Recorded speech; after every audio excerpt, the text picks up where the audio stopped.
It was cool. Did they survive? 2 of them did, but only because one of them rolled a natural 20 on his last death save. Oh, nice. Wow. Yep. Got back up, helped finish the fight, and then the 2 of them, I think they had 5 hit points between them. Ooh. Just actually one more question before we start. Is there any optional rules that you run that we should be aware of, or like in terms of like flanking, etc.? We don't use flanking. Drinking healing potions and healing potions only is a bonus action. If you any other type of potion you're drinking, normal action. If you are administering a healing potion to someone else, still a normal action. But when you drink a healing potion yourself, it's a bonus action. When we get to the death saving throws multiple times over the course of this game session, I roll those myself, so you won't know what they are, which means that there's no metagaming. The person might be dying. You might want to help them, you know. I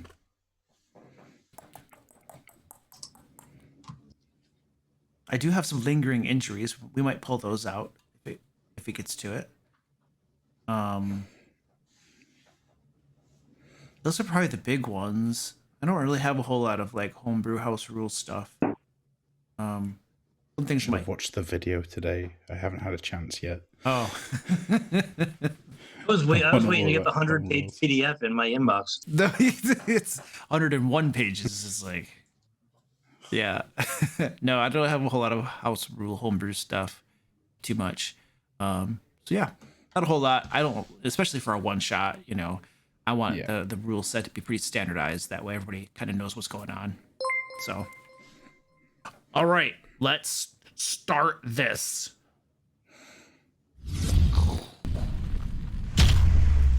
There we are. And buttons. All right, here we are. All right, ladies and gentlemen, welcome to tonight's live stream. We are going to be playing a D&D one-shot game with these fine folks right here. I have assembled an all-star cast of players here who have assured me that they will not die tonight, and that so it's going to be lots of fun. Basically, we have some of these folks, 3 of them, I believe, are some of my patrons. And Ed does lots of work for Layer Magazine and other publications of mine, and he's one of my moderators as well. And then Lonnie, Wave, there we go. Lonnie right there she did the maps for my Into the Fae Kickstarter, which will be coming out this summer.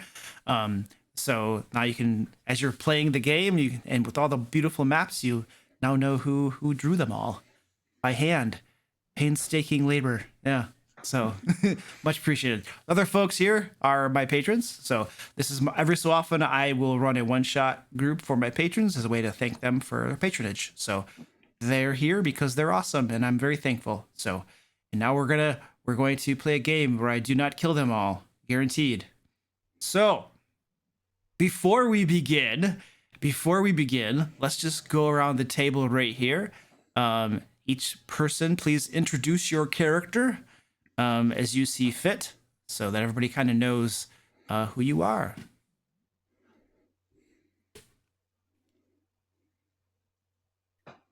Okay, well then I'll start. My name's Penny. I am a totem barbarian eagle. I hail from the GGE. I'm pretty tough, pretty small, halfling. People underestimate me. That's okay.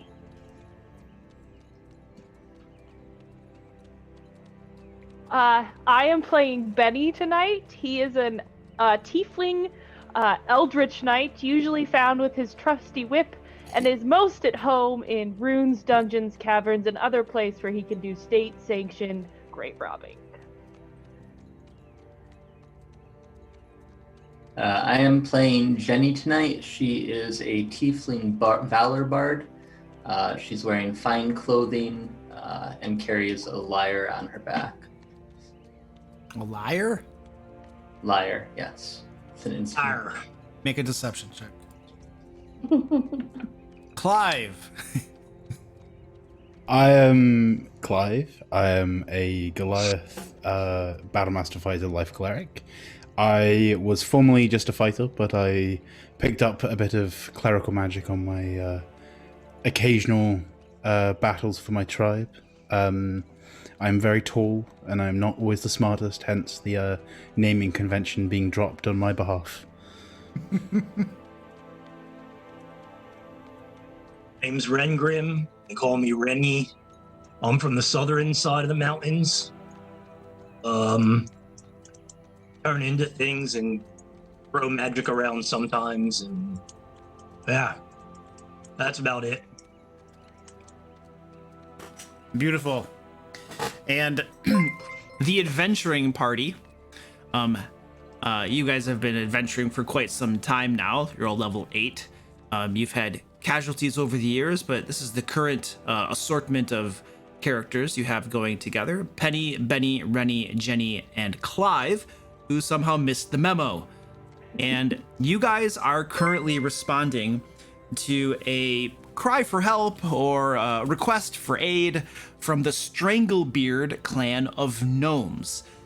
They have recently lost contact with one of their members, Piddenpop, a renowned herbalist who operates a marvelous factory of herbalistic wonders.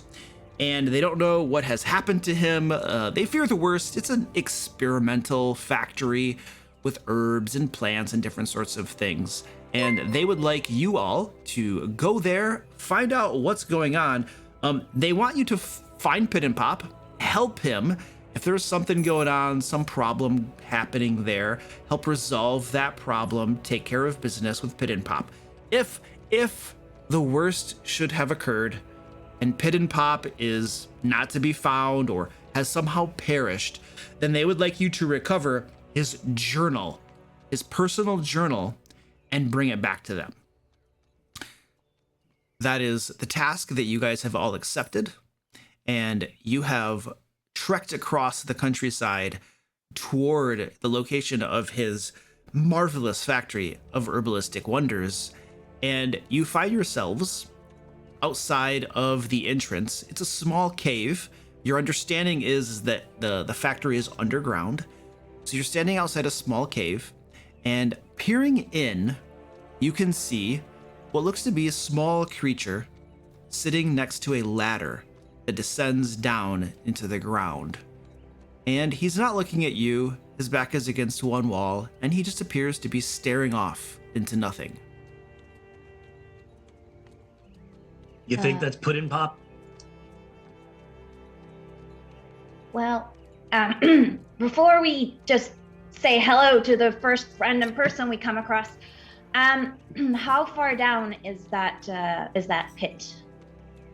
You won't know that until you go into the cave and are standing on the precipice looking down into it. Okay, we can't really see into it yet. Okay, gotcha. No, not from where you are, no. Well, I say we go talk to him. yeah, then we go talk to it. Works for me. Okay. Who's talking? You want me to talk to it? Okay, so Penny walks up. All right, so the group begins to approach. Penny toward the front, perhaps. Okay. Yeah. She just doesn't really do anything other than walk up and kind of tug at this person's clothing. You walk up to this gnome. He's staring off into the distance. He's got this scraggly beard. Eyes are just totally blanked out. He's just kind of... And you tug on his shirt. His shirt's pretty filthy. He jumps a little bit. Oh. Hello. Can I help you? Yeah. So we are looking for a Piddenpop. Are you Piddenpop? Oh yeah. I'm Piddenpop. I can help you. He slowly begins to get to his feet. Yeah. Yeah. Hi. Can I have roll an inside check on whether or not this is actually Piddenpop? You're welcome to roll an insight check. All you have to go on, though, is his name. Yep, and his tone. Okay. Well, You're pretty sure this is Piddenpop. Pretty convincing. Okay, guys, Piddenpop. Let's pull him back from the precipice so he's not about to fall into the pit. Jenny grabs a hold of him and begins to pull him back. Whoa, come on now. You're gonna be pulling me around and stuff. Just chill out a second. Relax, everything's good. Looks like he's been, tipping the bucket. If you're What I Piddenpop, mean, do you have your journal? A journal? Why do you want my journal? Are you really Piddenpop? Whoa, what else would I be? Now, this is very, very fortuitous that you all come about right now, because down in my factory, we have a problem. And I think, and Piddenpop walks over to Benny. Are you wearing heavy armor? A breastplate. Breastplate. Yeah, so. He knocks his, taps on your breastplate. And I think this right here can help solve our problem. Really? Yeah. What is your problem? Oh, wow. The marvelous Factory of Herbalistic Wonders. And every so often, one of our wonders, well, there's a mistake of some sort, and it just needs to be addressed. In this particular instance, you could help.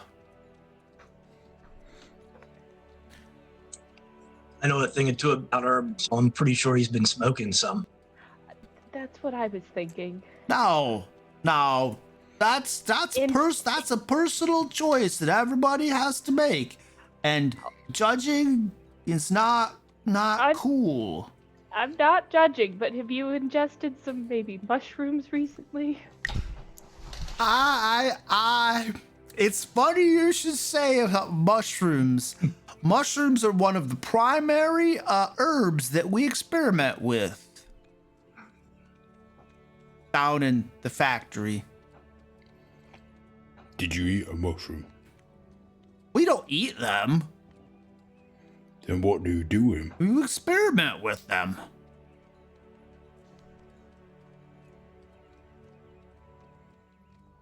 Experiment how? Well, sometimes you eat them. Thought you said you didn't eat them. No, you don't always eat them.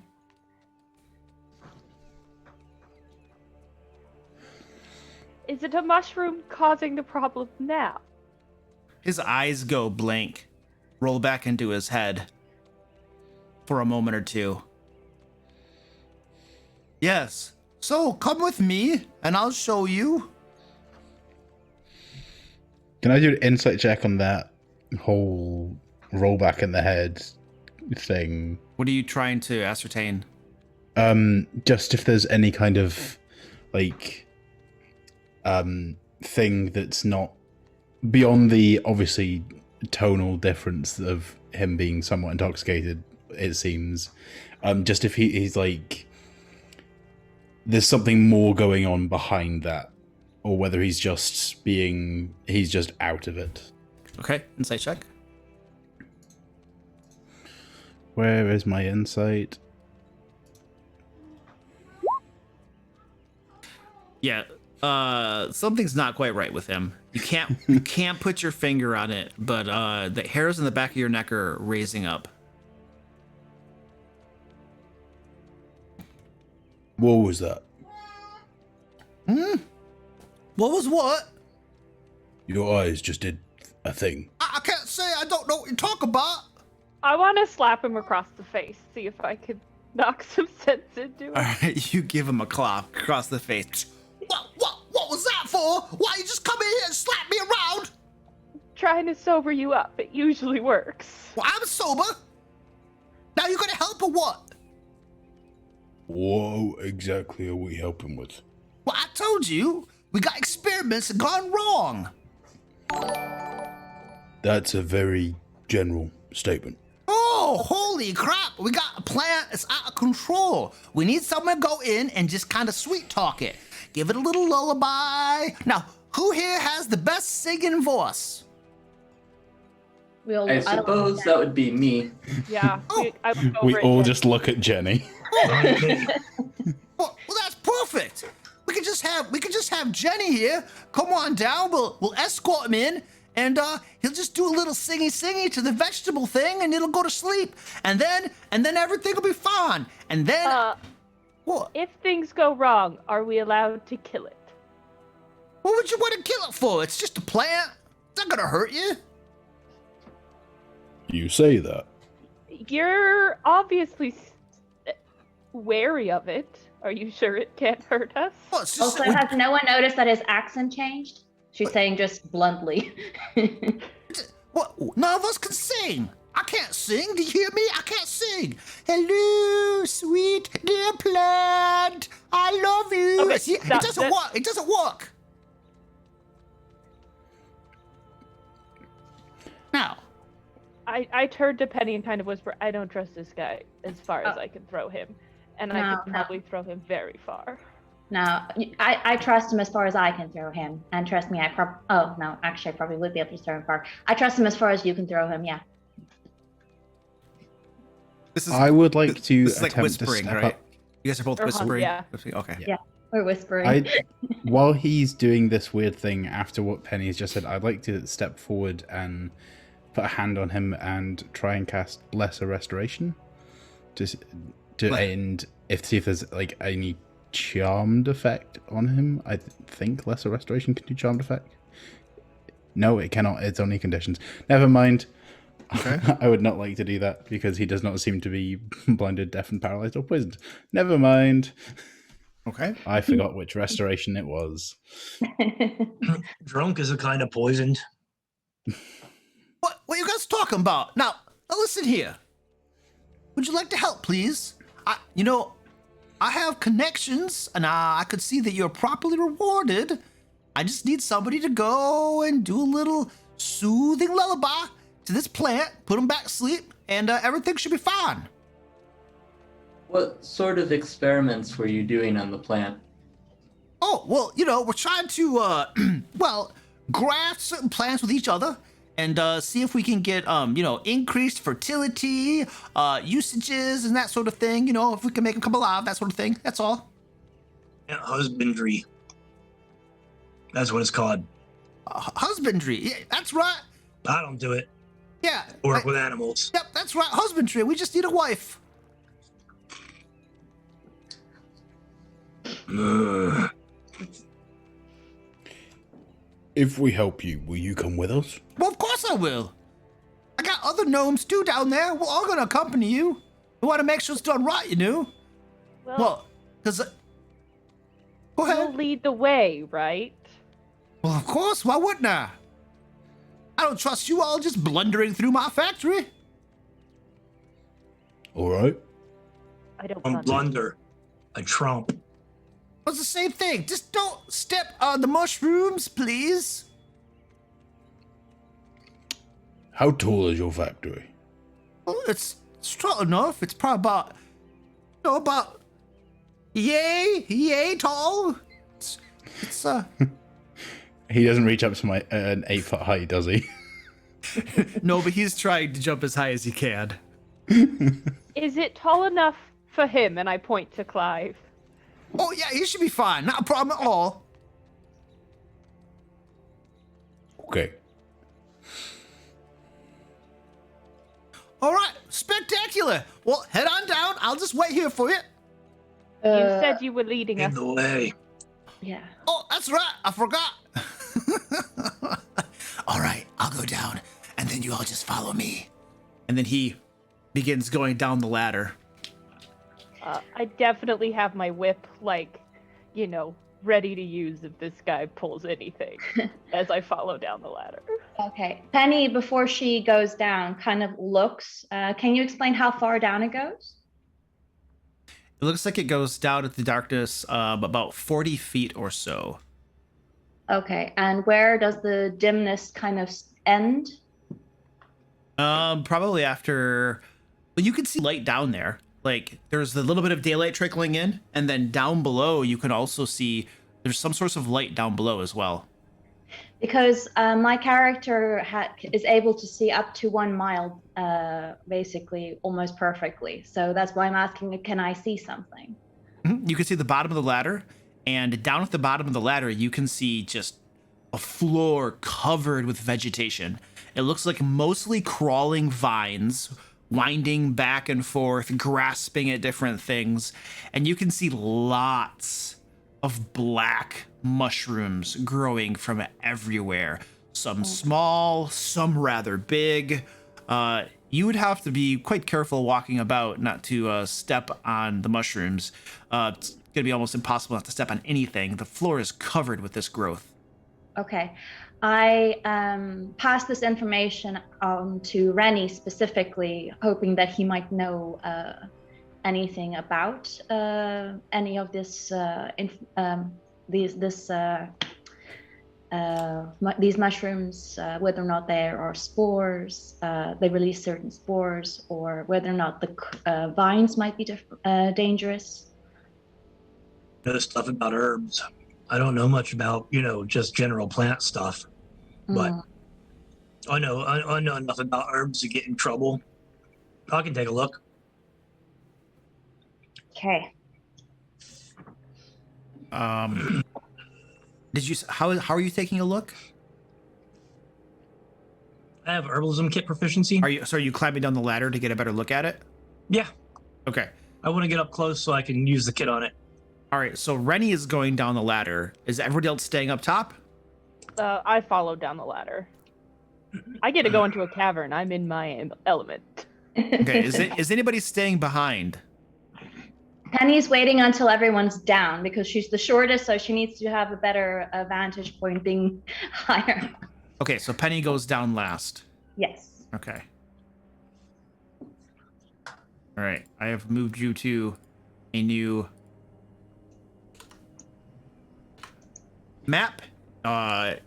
You should be able to see. You might have to move around and find where the light is, but if you can't situate yourself, let me know. We'll problem solve. Yeah. There we are. All right, Rennie, you get down to the bottom and start looking around, and you guys can see that not only is the floor covered with this growth, but the walls are covered with shelf mushrooms, purplish shelf mushrooms that have green veins or something that run through them and pulsate with energy or something every so often, and the ceiling is covered with more of these crawling vines and some mushrooms and other growths along the ceiling as well. So you're looking at, it looks like behind all of this growth is a stone wall, perhaps bricks or irregularly shaped stones that have been put together, but it's almost not visible with all of the heavy growth that covers the entire area. And Rennie was investigating these things. Please give me a nature check. Can I use my herbalism kit for it? Okay, I'll give you an advantage then. Okay. Because nature is not my strong point. Nope. All right, Rennie, you investigate these vines and mushrooms and shelf mushrooms, and they all seem like normal things of nature to you, perhaps a little bit different than what you've run into before, but they don't seem dangerous in any way. These look like underground mushrooms. They ain't my specialty, but they look fine. How high I up wanna is the ceiling? Ceiling is about 10 feet high or so. Okay. Penny calls out to Clive. She hasn't quite gotten to the bottom yet. She's kind of holding on to the ladder still, and goes, Clive, Yes. can I sit on your shoulder? please? Why? I don't trust the stuff on the floor, and if there's something that needs to be attacked, you can just chuck me at them. Okay. Okay. I just reach up and I'm assuming I can just about grab Penny and just place her on my shoulder. Yep, you do. Yep. Cool. Try not to step on them. Don't snort them. Don't eat them. Don't sniff them. No.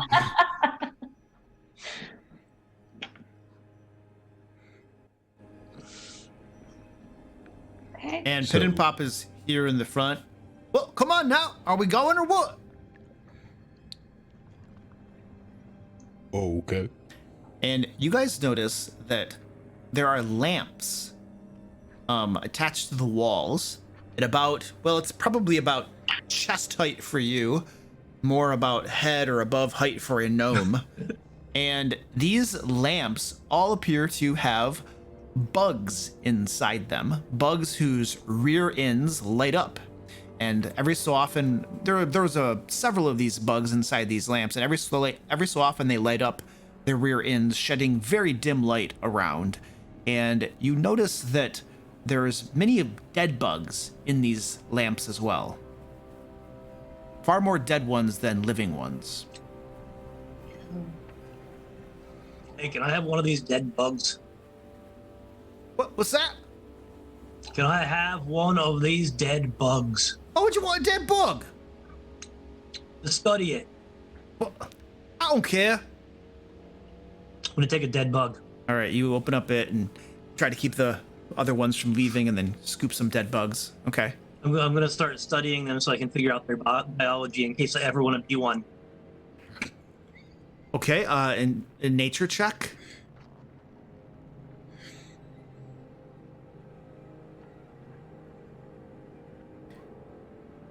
All right, you got a really good start on it. Sounds like a good downtime activity too to transform into one of these.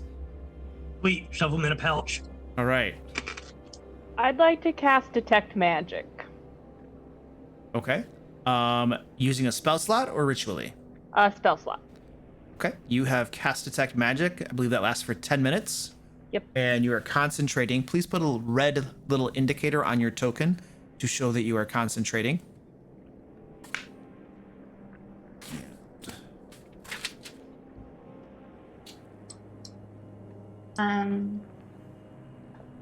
Oh, sorry. Go ahead. Sorry. I'm going to start keeping track in our chat what time it is, too. So we'll say it's 9 o'clock in the morning right now.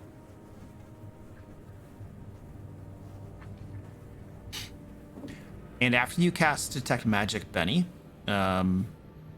you don't notice any magic in the area around you. All of your companions probably have some magical items and stuff about them. There's nothing magical about Piddenpop. There's nothing magical about these lamps with the bugs in them either. Okay.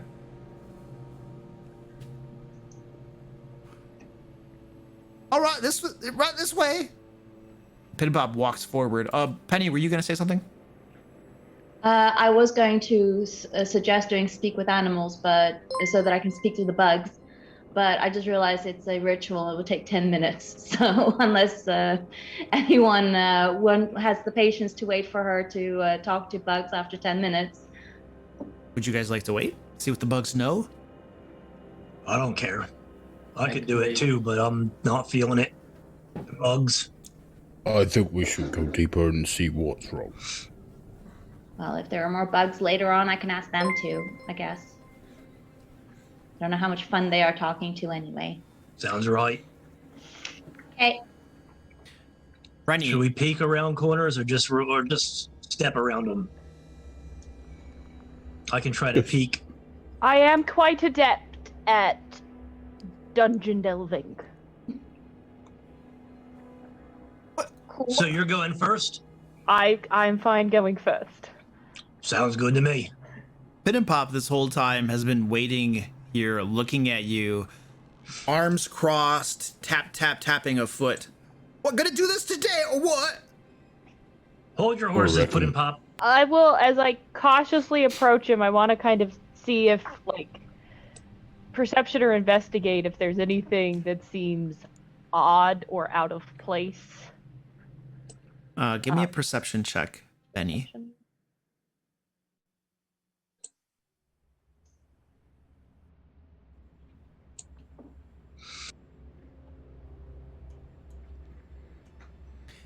Benny, you can hear what appears to be sobbing and whimpering coming from this direction here, from down this tunnel. Piddenpop is gesturing for you guys to go this way, of course. What's that way? What was? Oh, nothing. Just the forges over there. That's where we make stuff on the forges. You know, got kitchens down there. It's nothing interesting down there. Anybody hurt down there? No, well, you know, we haven't gone down there for some time now. With the problems that we got going on, we gotta resolve the problems first, and then we'll worry about that stuff down there. But this way right here is the way to go. And he's pointing the other way. You say we, but no one else is here but us. Well, Who else is here with you? I told you, I got more gnomes down here. Well, then we're saving a gnome over there, I guess.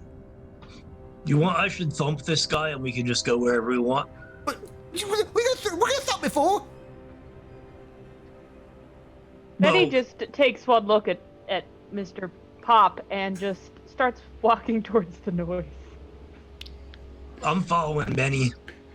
Clive and Penny on the back are also following. I'm. Oh, there. Wait. Okay. I was missing one of your tokens. I was like, where are people on top of each other? What's going on here? Yeah, Penny is on my shoulders. Oh, that's right. Oh, okay, that's right. All right. All right. I'm ready to throw a halfling in worst case scenario. You guys begin going that way, and Piddenpop comes running after you. What are you doing? We're going the wrong way, guys. Where are you going for? This is the way back here.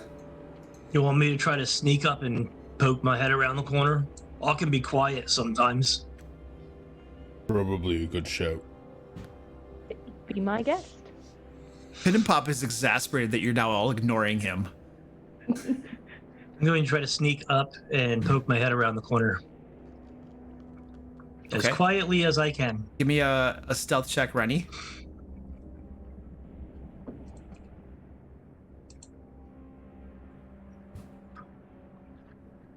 Wow, I'm doing that pretty quietly. Dang. Okay, Rennie, you poke your head around the corner, and you can see two dwarves milling about what appears to be a forge. Stand by.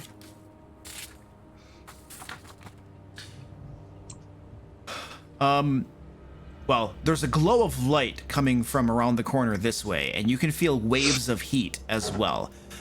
As a fellow dwarf, you assume that the forge is probably just out of sight.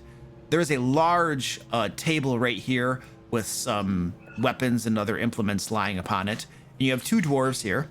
One of them is in front of this quenching barrel, and he's got looks like some sort of weapon that he's just kind of poking around in the quenching barrel. And this dwarf right here is just standing there, not doing a whole bunch. Over this way, you can see three very large trunks, iron-bound and padlocked. Boy.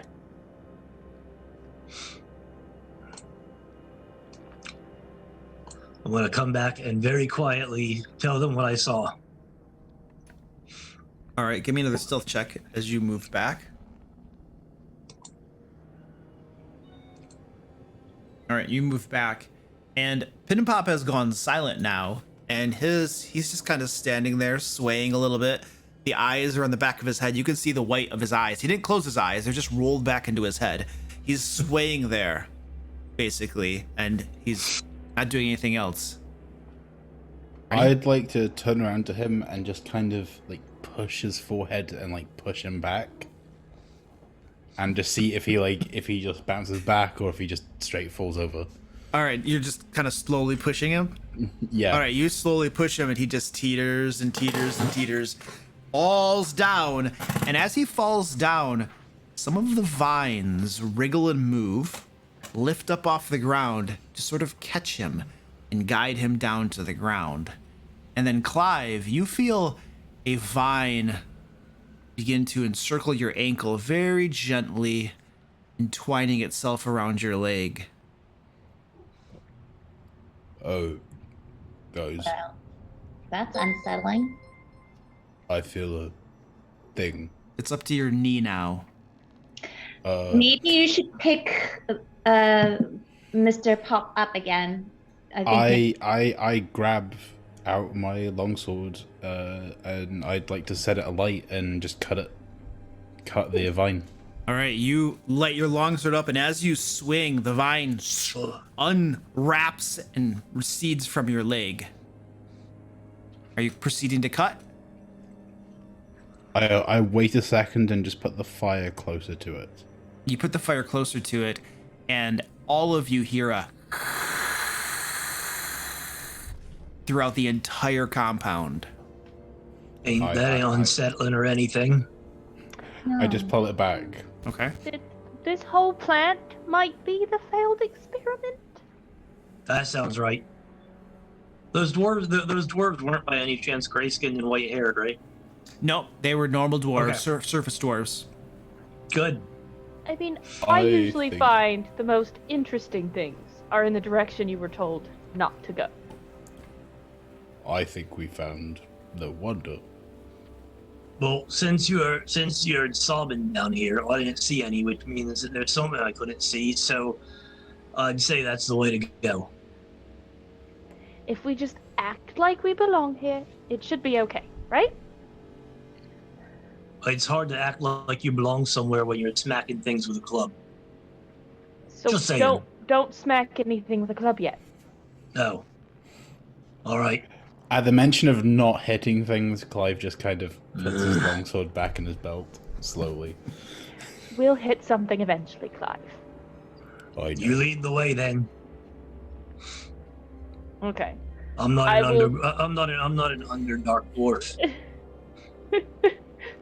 I will slink ahead, kind of see if they're looking my direction before walking very purposefully into the room, like I am definitely supposed to be there. Yeah, they're not really paying attention and stuff. As you walk in, they do look up. Hey, hello. Aren't you going the wrong way? No, we were sent this way. The two dwarves look at each other. I don't think that's about right. I think you should go back the other way. Oh, but he told us to come this way. I could have sworn he told us to turn this direction. Why would he do something like that? I don't know. Oh. You'd have to go back and ask him. He stayed at the entrance. Oh, that doesn't make any sense. I don't think you Why want to go wouldn't this it? way. It's dangerous down that way. Yeah. Might want to go the other way first. Oh, he likes danger. Oh, Danger is my unofficial middle name. Oh, nobody around here cares what your name is. Just want you to go the other Danger way. is my official middle name. Oh, I didn't know that. Yeah. Do we want to just go around and introduce ourselves then? We're talking about names. Okay, what's We're yours? just gonna keep going the way he told us, and I'm just gonna kind of walk further along the wall. I'm telling you, I wouldn't go that way if I were you. You're not, though. Nope. By the way, as you guys come into this forage area, the sobbing and whimpering now is quite audible to all of you. And it is clearly coming from the southern direction. We're That just sounds like gonna an go. invitation. Piddenpop has come to and comes rushing forward at this point as well. Come on now! That's not the right way! Don't go that way! Come on! Oh, but I think someone needs help, and we were hired to help people. And Yeah. I'm just gonna kind of continue into the hall. And then the female dwarf, you hear her say, addressing Piddenpop, and Piddenpop responds, and then the dwarves and Piddenpop all nod, and then just begin standing, looking at you guys. That ain't normal. And he's No. literally leaning on Clive's head and kind of drumming her fingers on his head, going, Anyone understand what they just said? Let's go through, and if each player could list off the languages they speak. halfling? Elvish and infernal. Just infernal. Common and giant. Druidic, dwarvish, and giant. None of you understand this language. Yep. Picked the wrong spell to cast. If we don't understand it, does that mean I can hit it? Well, right now they're just standing there. Yeah, let's go find the crying.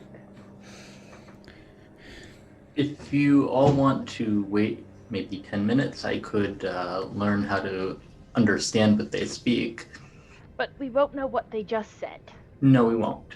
But we would know if they talk in the future what they said for the next hour. Well, if we are waiting 10 minutes for Jenny, I could also then do the speak with animals, and maybe the bugs can tell me stuff too. But then I won't be able to see if anything's magical. I mean, I guess I could recast it. yeah. By the way, on the map, all the little tiny yellowish lamp lights on the walls, those are all the exact same lamps with little bugs in them. Most of the bugs are dead, some are still alive. This entire area, by the way, is dim light, for all intents and purposes as well. Yep. I'm just worried about the person who's crying. Alright, then let's go and find them. If they try to stop us, hit them. Yes, don't hit them until they provoke it. As Clive takes a step closer, he would like to essentially hold an action to attack if any of them try to attack anyone else. Okay, you're Nearby. ready. You're ready to go. Yeah. They don't appear to be making any moves whatsoever to stop you. They're all just staring at you. Piddenpop, however, once again has his eyes rolled back into his head. Let's go while he's not paying attention. And I want to head to up by what looks to be this door. All right, as you guys move forward, still everything: vines, mushrooms, shelf mushrooms. The fauna, the flora has not changed at all. It's also quite musty smelling and damp and humid, hot, moist. It's been that way ever since you started heading down the way toward the forge area as well. It's getting quite uncomfortable. Perhaps some of you have some perspiration beginning to bead on your foreheads, as well as you continue forward. Clive, we're getting sweaty. She kind of wipes your hair a little. Kind of gross. Clive is bold. And then your head. It's even sweatier. Oh. I don't know what you all are talking about. I find it quite pleasant. It's very warm. There's a noise coming from the door. What? There is a door here. However, the noise is coming from this way, and it is getting louder.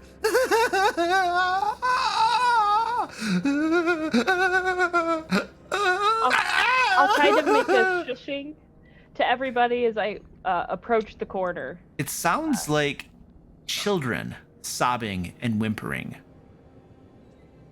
And you hear, Oh, no, no! that hangs it. Okay, now I'm running into the room. Yep. I'm right behind him. All right, you guys come barreling around the corner into that room.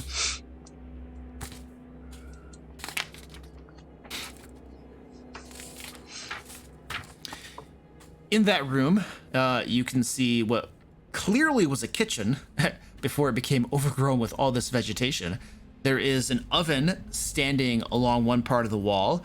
You can see a counter here that holds a maggot-covered pig.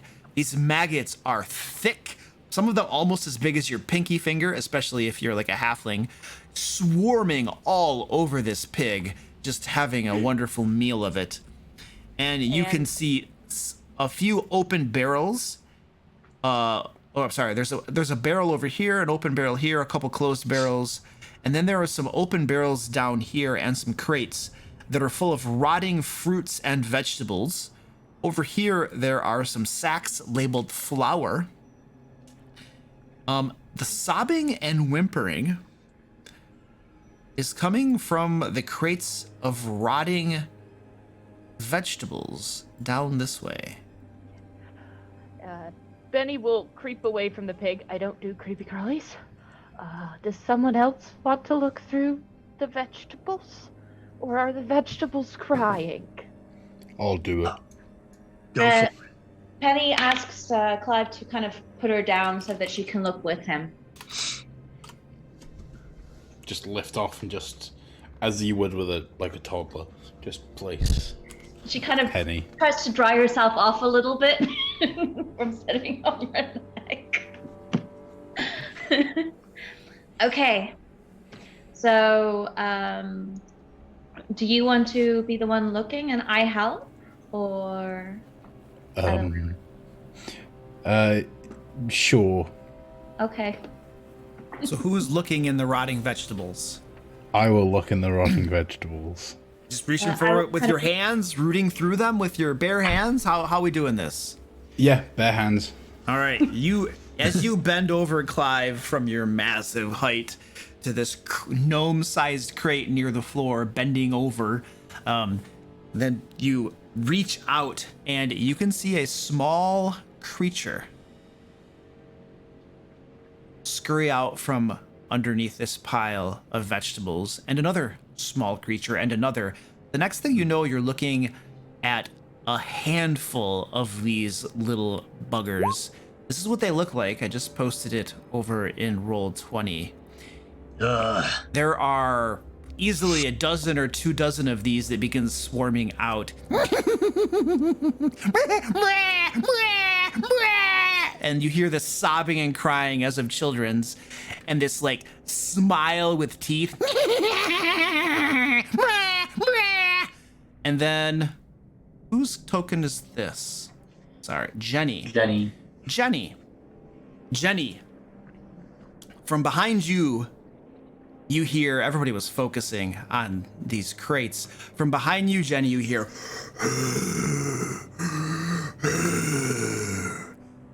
Jenny, as you look over your shoulder, you see a massive, muscle-bound humanoid. Well, kind of. It looks like he was once a humanoid, covered with mushrooms. Mushrooms growing from its skin. It wears a mask, a black mask, and there's like an iron cage over the front of its mask. And in both hands, it has a gigantic cleaver with crimson bits blackened, dried onto it. And it takes a swing at you. Stand by. And I will...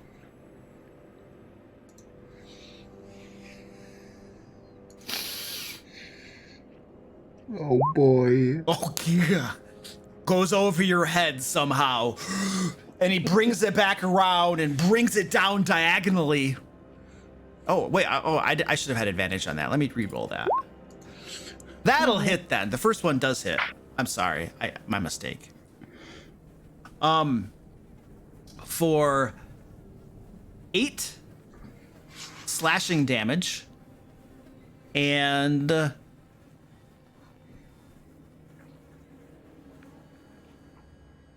21 necrotic damage,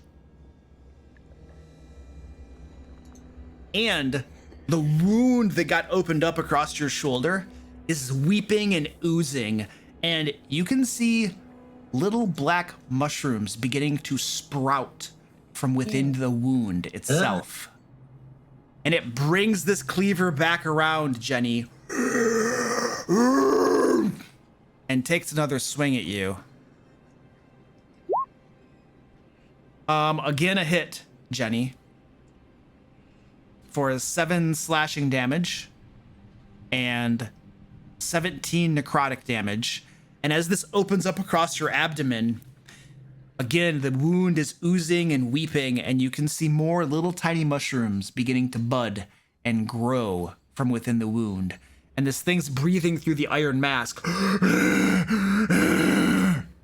Everyone, please select your tokens and roll initiative.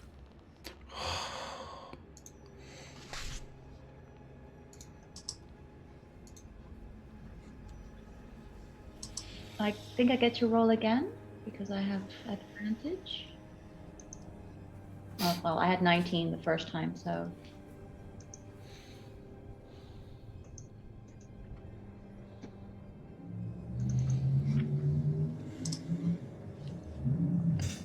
I'm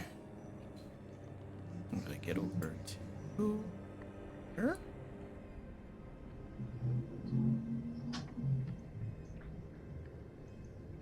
Okay.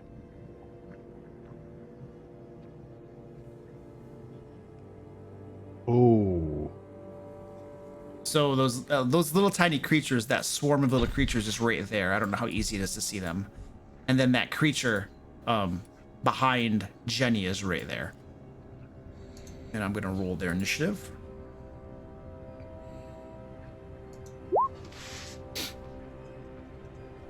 And let's see. Oh, nice.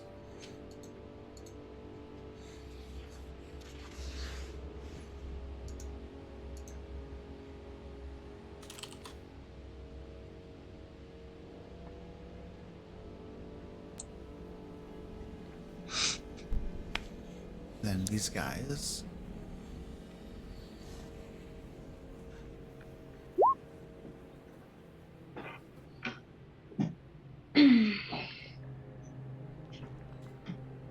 Oh, nice.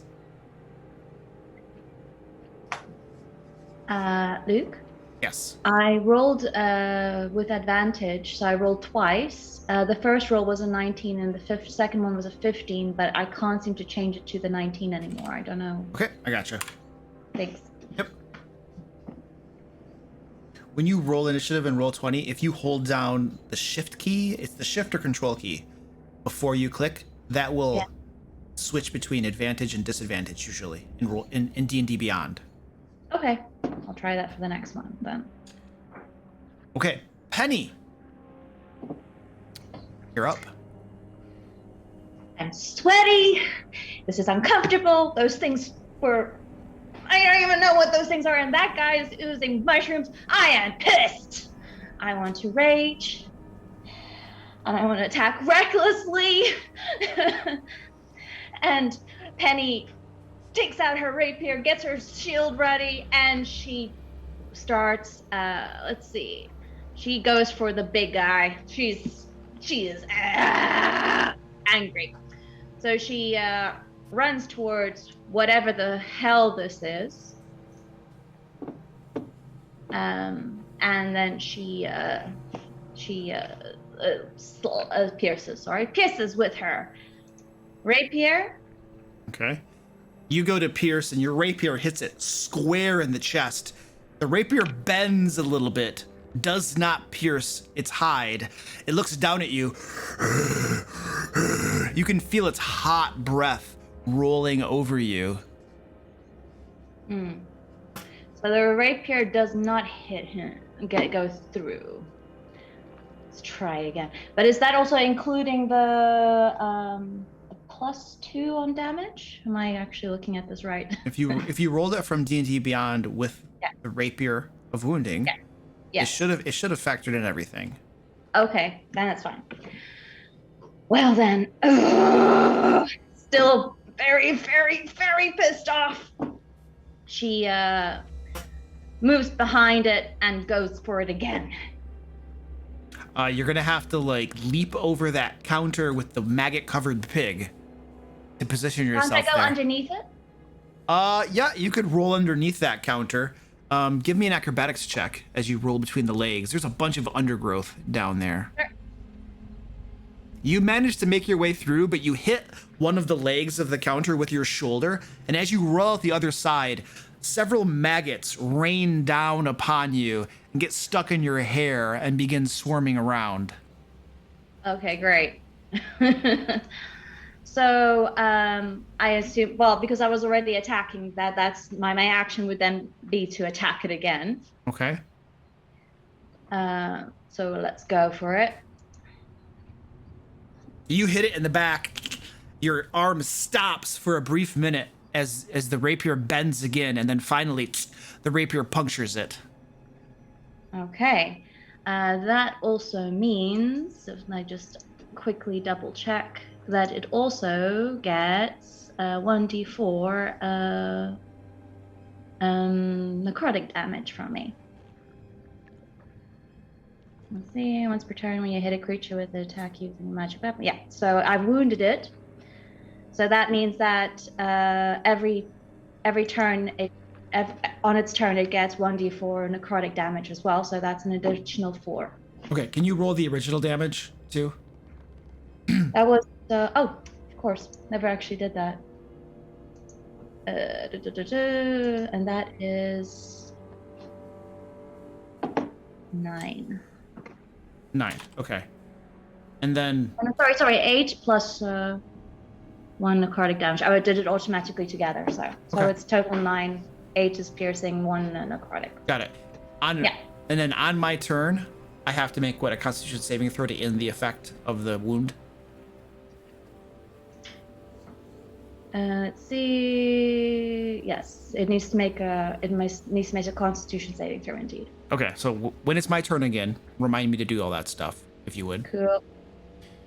All right, and Rennie, you're up. Oh, can I finish my turn by having her move away from the creature?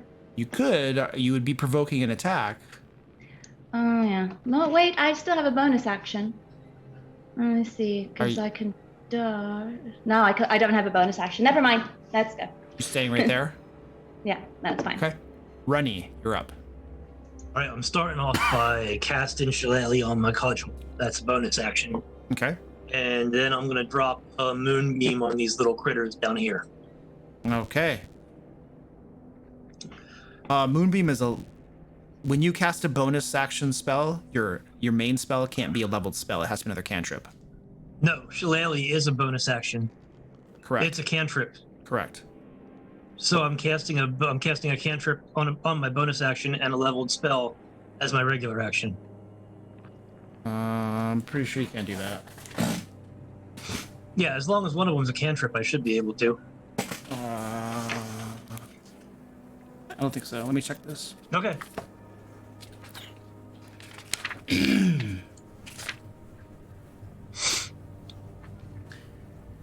A spell cast with a bonus action is especially swift. That's your shillelagh.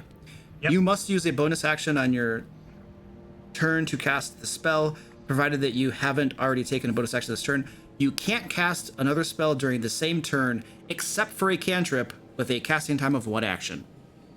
Well, the bonus action is the cantrip. Right. Right. When you cast a spell with a bonus action, the other spell has to be a cantrip. Okay, I thought that if you cast a cantrip with a bonus action, you could cast the other one as a leveled spell. No, I don't. Not according to this. Okay, I don't well, think so. You're rolling. I'll take it. Okay. I'm not gonna hold it up. In that case, I'm gonna cast Shillelagh and use the Shillelagh on the little critters in this swarm. Okay.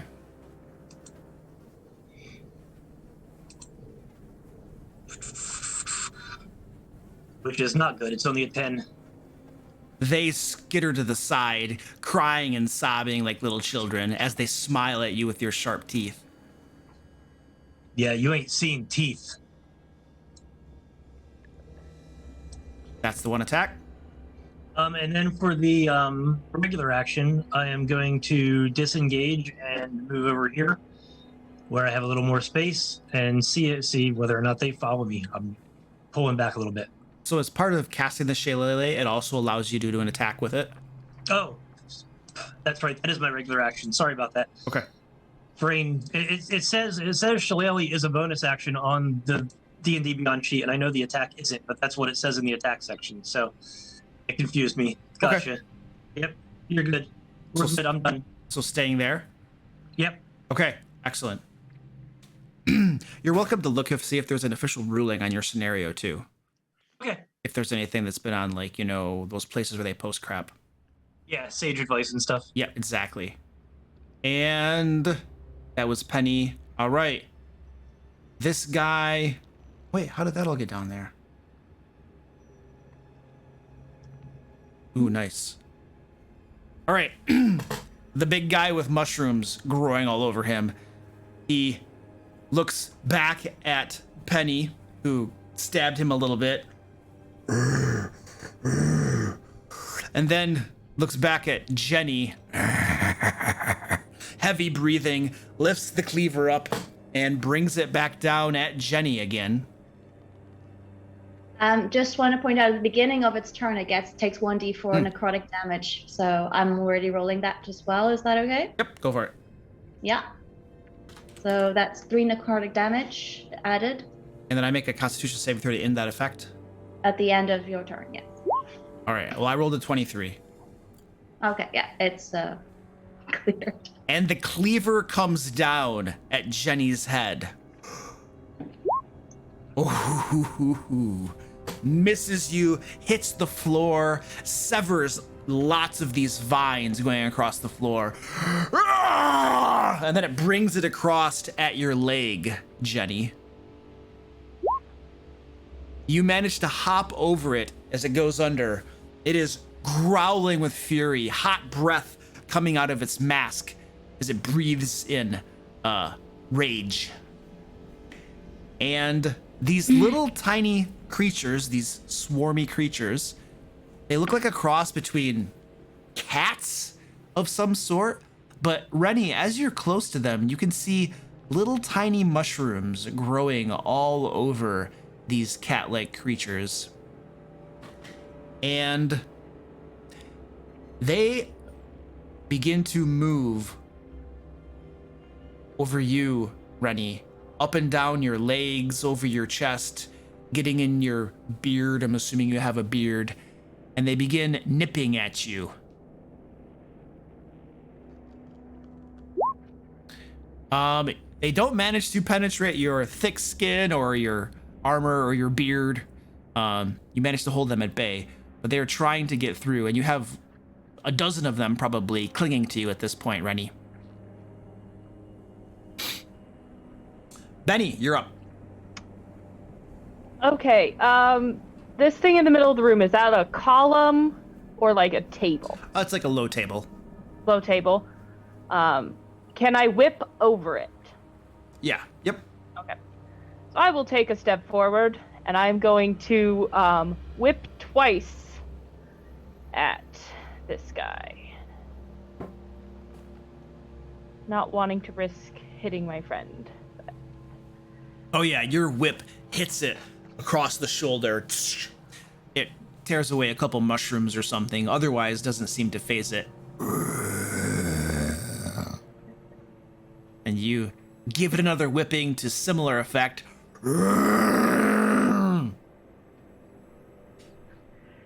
And so I'm getting a little frustrated, but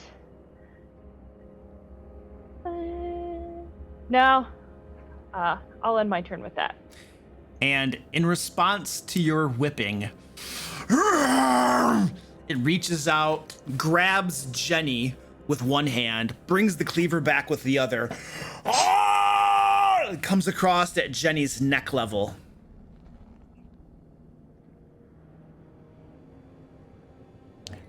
Stand by. There we go. Oh, that's a hit. It's a very, very bad hit. That's 8 slashing damage, Jenny. And the wound opens up across your throat, and black blood begins to pour forward, pooling up around you, and mushrooms begin to grow out of the blood on the floor. You take 28 necrotic damage as well as your throat is opened up. And if roll 20 is any indication, Jenny collapses down to the ground, and the vines begin slowly crawling over her and mushrooms begin to sprout up across her body, very slowly beginning to grow over her. And the guy with the mushrooms and stuff and the mask. And then he disappears.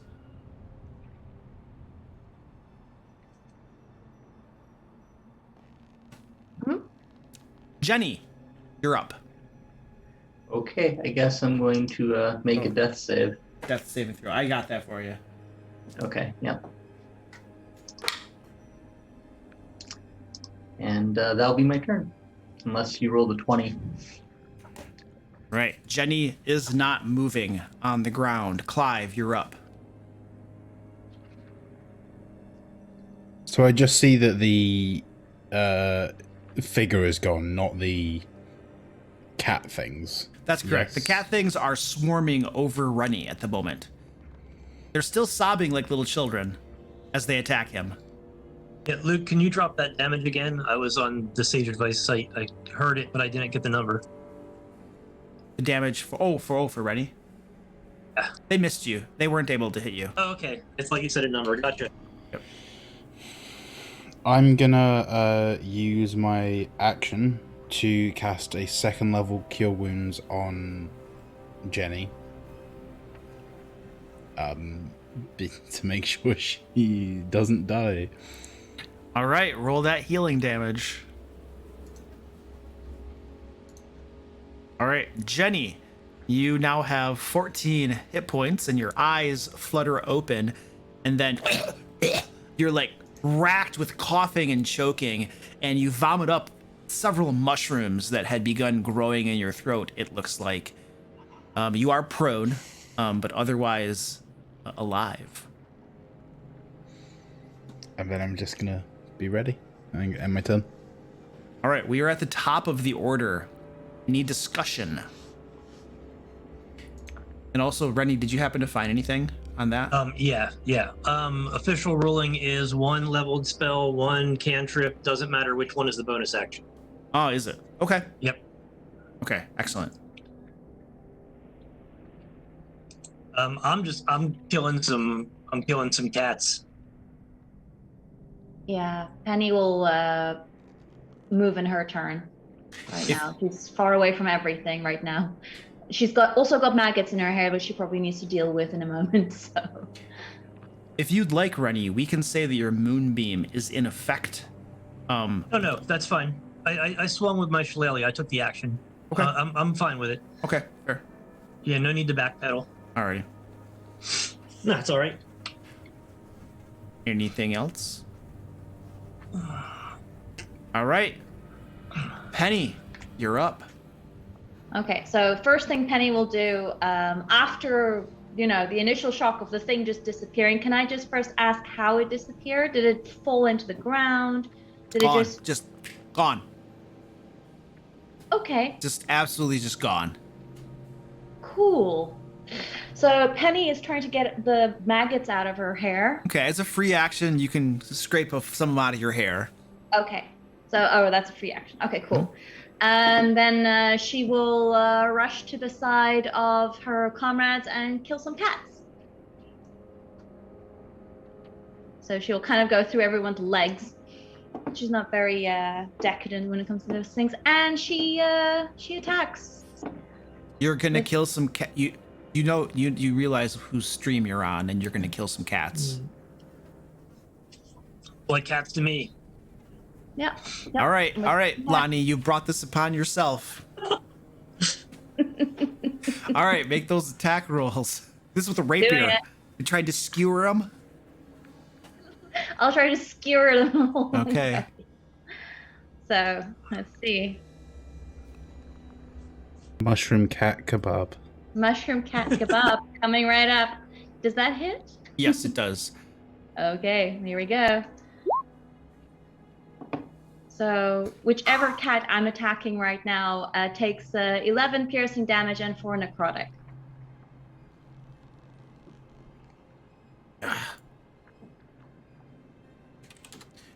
All right, Making it extra smoky. you skewer several cats. You have 4 of them stacked up on your rapier now, and they're just bawling and crying. Why? Why would you do that? And then some of them begin hissing at you. The mushrooms. And I hit back them. You hiss back. The mushrooms growing over their skin begins like puffing out little green puffs of gas. Anything else, Penny? Well, she just kind of clears her rapier and tosses them to the ground. All right. Just the one attack? Oh, I have 2 attacks, of course. Yeah. Yes, let's do that again.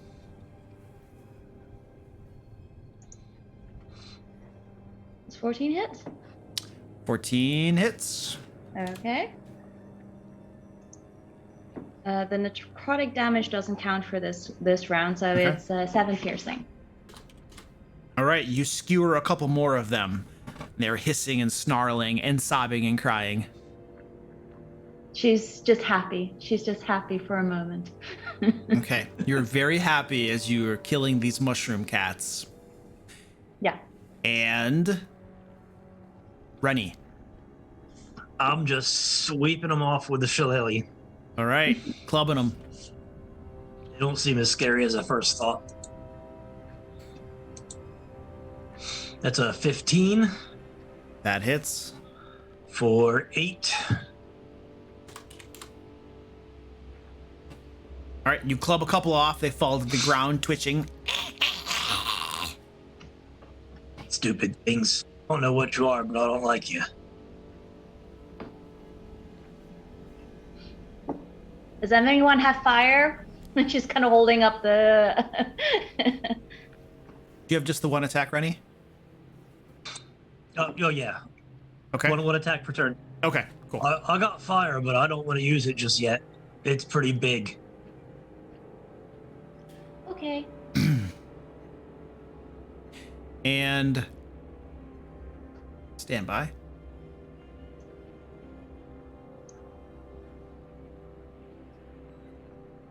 Oh, crap.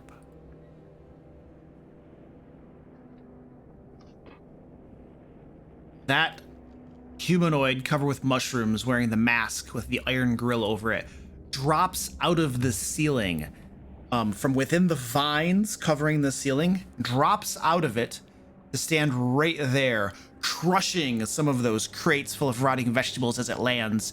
And as it comes down, it brings down its cleaver. It's staring at you, Penny, and you can hear it say, "More kitty cats! Roar!" And it brings this cleaver down at your head.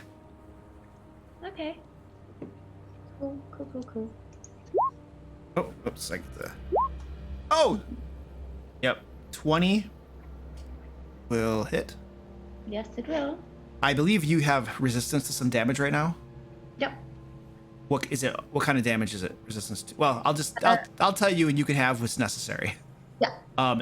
It's 8 slashing damage, Yeah, that's resistant. and then Yeah. 30 necrotic damage. That is not resistant. Okay. So 34 in total. Cool.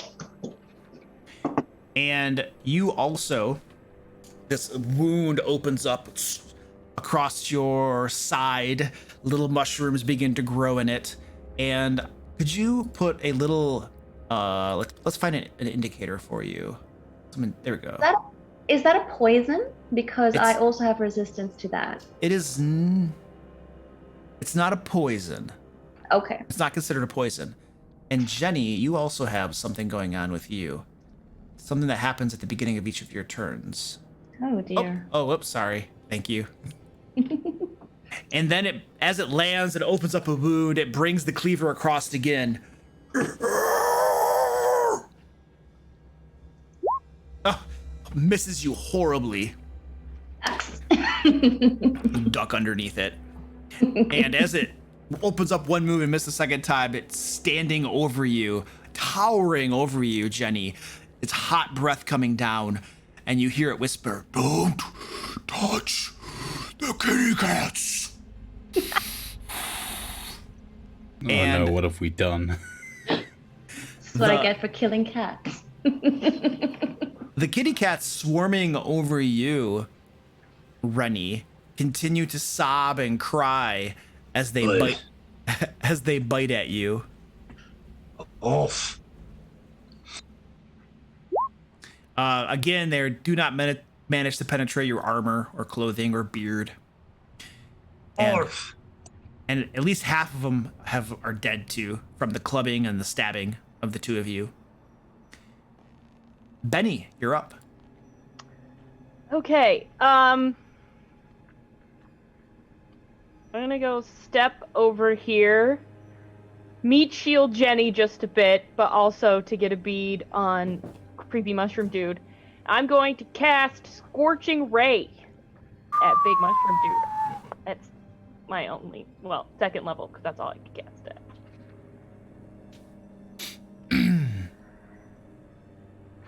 So the first one misses horribly. Oh, the first one hits him solid, right in the chest. Looks down. Doesn't do a thing to him. Okay, we will do the second one. He eats it again. Oh my god, I cannot roll tonight. And This one does the trick, though, and penetrates his thick skin. 6 fire damage. whew, Big numbers. big numbers. He's got a little scorch mark. You burnt my shroom. Anything else, Benny? Since that wasn't a cantrip, I can't whip him, so nope. All right. And then this guy turns his attention back to Penny.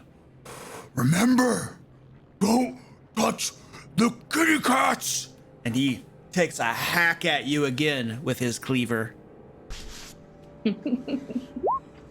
Misses you, and then he's gone.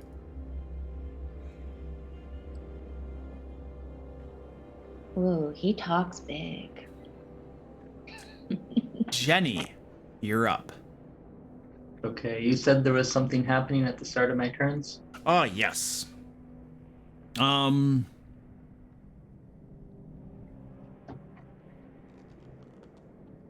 So it's...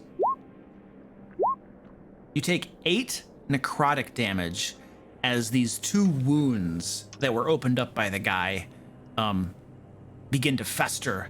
These mushrooms are growing larger and larger, and it seems that as these mushrooms are growing, they're leeching away your own life energy in order to grow bigger. And you have quite a few large mushrooms now sprouting from your body. And proceed. All right, I'm going to quaff a potion of greater healing.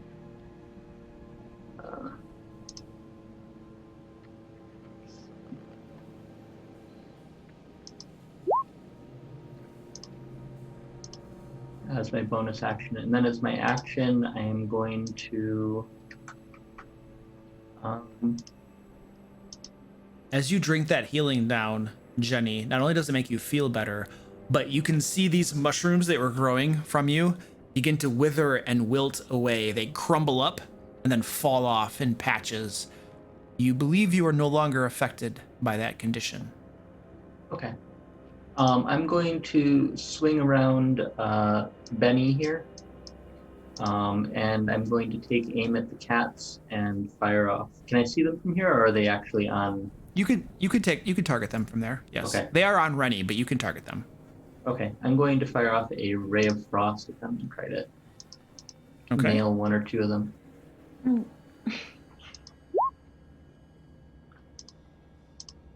Yeah, that doesn't hit. So they go flinging by these things, and all of the kitty cats look at that ray of frost. And the ray of frost redirects toward Penny. Penny, you take 7 cold damage as the ray of frost slams you. Does it have any other? It like slows you by 10 feet or something like that. Yes. Yeah, and your speed is slowed by 10 feet. Oh. Oh dear. Looks like Jenny just took a ping at you. Jenny is going to finish up her turn by moving back over here, and that's going to be it. Right. And Clive. So Clive is gonna just move around to as close as he can get to the cats on that side, and he's gonna say Ignis as he draws his long sword, and is just gonna make 2 attacks against these cats. Cat's not dwarf. Cat's not dwarf. Penny mentally braces herself for whatever is about to come her way. So first attack, Oh, yeah, that's a hit. roll the damage because it's one-handed, and then second attack. Is that 9 damage then? 9 plus the... Why is it rolling twice?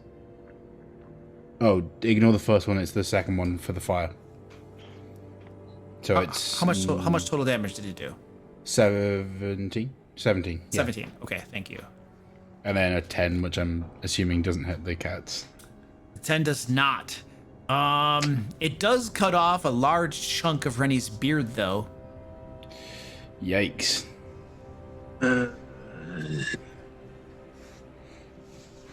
And Clive, second attack. Oh, that was your second attack. That was Okay. my second attack. All right. Anything else, sir? I'm assuming I would have had to use the maneuver when I hit with the attack at the first place, so it's fine. Okay. Just And because you ain't got no hair doesn't mean I don't want to. I'm sorry. And I'll end my turn. top of the order. Would you guys like to discuss it all? Should we run? Penny goes, yeah, these things don't actually hurt us, but things seem to happen when we hurt them. So running. Yeah. Clive? Weird, funky, disappearing one. If you'd like, I can take up like a third of this room and limit the mobility of our enemies. That might be a shout. All right. I agree. Run. Run. Well, walk. Run. I don't know what you're talking about. I don't get that word. Stroll. If he is going to appear when we hurt these cats, we could prepare to give him a beat down as soon as he appears. Yeah. He seems to be able to appear anywhere. He seems to be targeting someone who hits the cats first. That's why I'm saying I can just take up half the room so he can't appear just anywhere. We can try to corner him a little bit. That's possible. Okay, let's do that. Okay. All right. So, shall I hit a cat again? Hit a cat. I mean, I just hit one, so we'll see how Please that do. goes. Well, there's no reason not to hit one then. Might as well do as much damage to them before he appears again. Or you could ready to an attack to try and hit him. Oh, I don't do ready attack. I just attack. So, All right, let's Is do it. everyone okay? yeah. For the moment, yeah. Oh, I'm fine. I'm gonna die probably. Penny, it's your turn. So for my bonus action, I first want to take a potion of greater healing, seeing what happened with the mushrooms with Jenny. Mm-hmm. And that does cause the mushrooms growing out of you to shrivel and die, ending that effect. Okay. Let me see. I then roll 18, so Nice. 18 to heal. And then for my action, I go to town on the kitty cats. So, first one. Nicely preparing herself. Oh, that's a hit. That is a hit.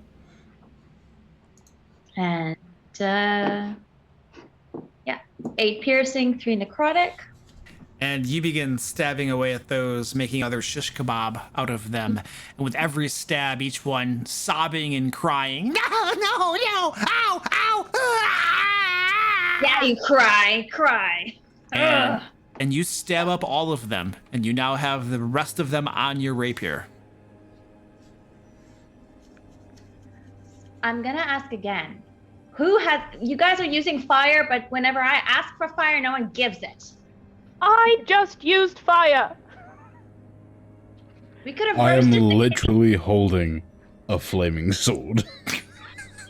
She slowly puts the kitties to the flaming sword Clyde, and starts roasting them. Clyde, if you'd like, this is a free action. You could just help her burn those away off from her rapier. Oh yeah. Oh yeah. Yeah, they crisp up and then fall away. That could have been a nice kebab. It smells like chicken roasting.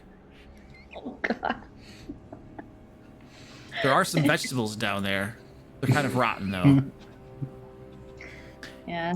And Penny, you have another attack. There are no enemies that you can see. But I could attack a vine.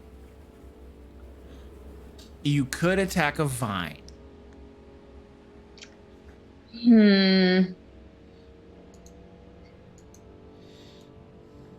Penny is cautious with that and sheaths her rapier again.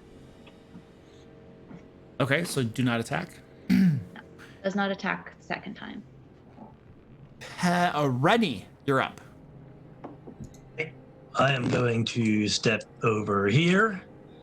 And then, if you would be so kind, Luke, I would like you to make my token 15 by 15. Are you transforming into an animal or just getting bigger? I am turning into a giant constrictor snake, which is a huge creature. All right, let me see if I can find a snake for you. Okay.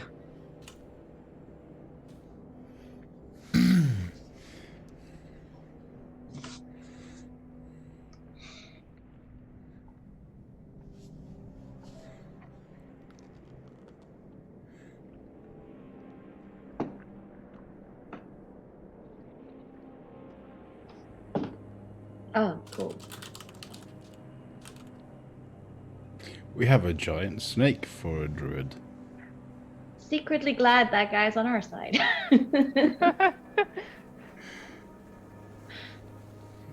All right, I'm just gonna just leave your token off in the corner for now. All right, so is that a bonus action or an action for you to do that? For me, that's a bonus action. Okay. And I am going to, as my action, ready a bite for anything that comes within 10 feet that isn't friendly. All right. And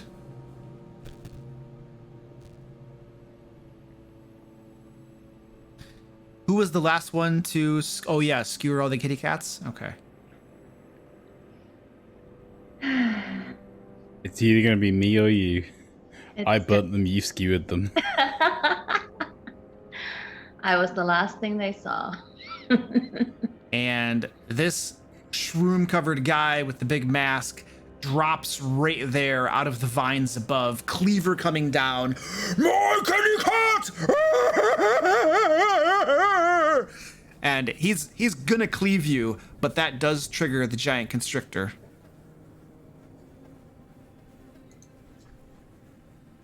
That's a hit.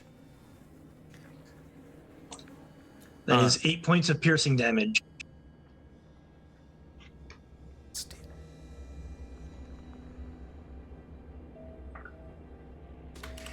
I am And a constrictor, not a viper, so I am not venomous. okay. And as he brings the cleaver down at you, Penny, he is just sobbing and bawling.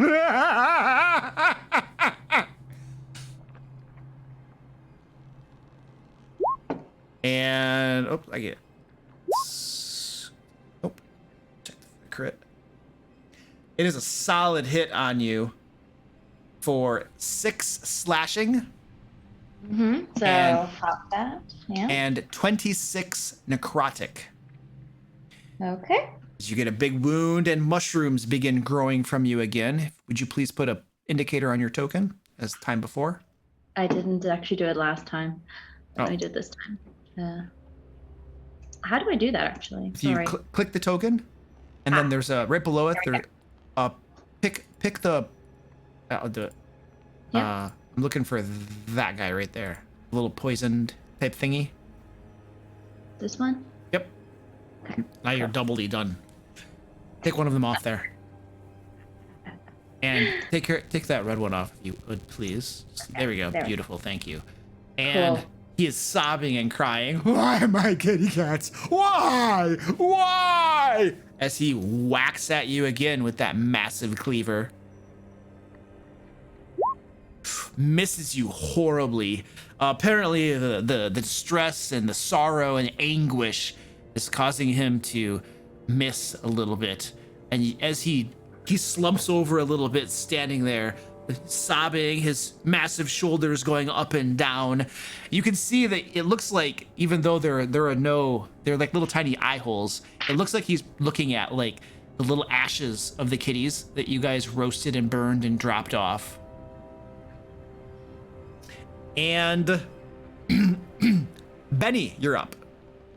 I'll come step closer, and I feel just a little bit bad, but before I go to attack, Snake's ready. I hate him, because I can't play Indiana Jones without doing that. And I will take 2 hits with the whip, and hopefully start rolling better.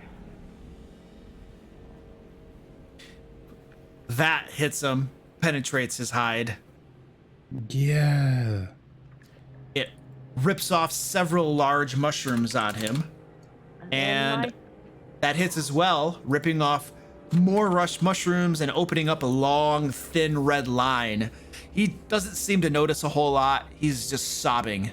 I'm gonna take my action surge and do it twice more. All right.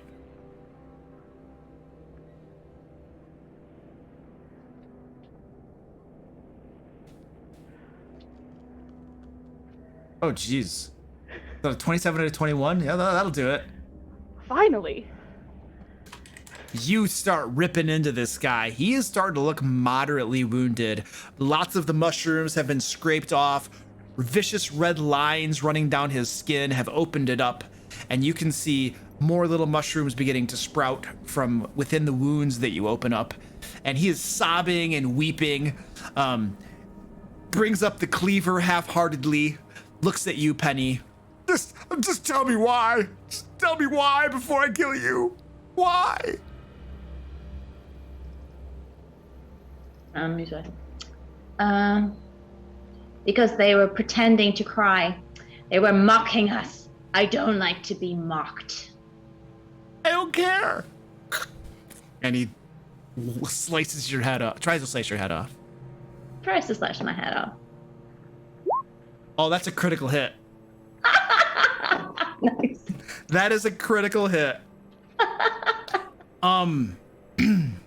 Well, We are at 8 slashing damage, which you have.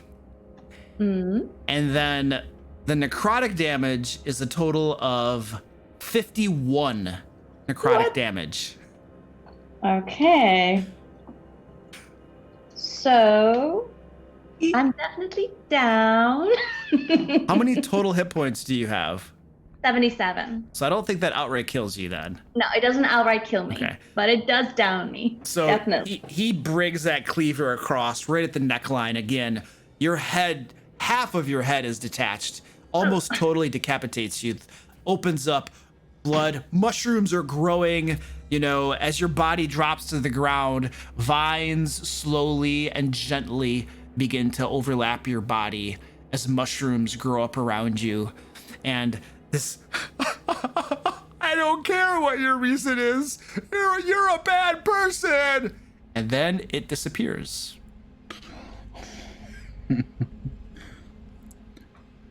All right, Jenny is going to kneel down and is going to pour a potion down a Penny's throat. Just a regular healing potion. Okay.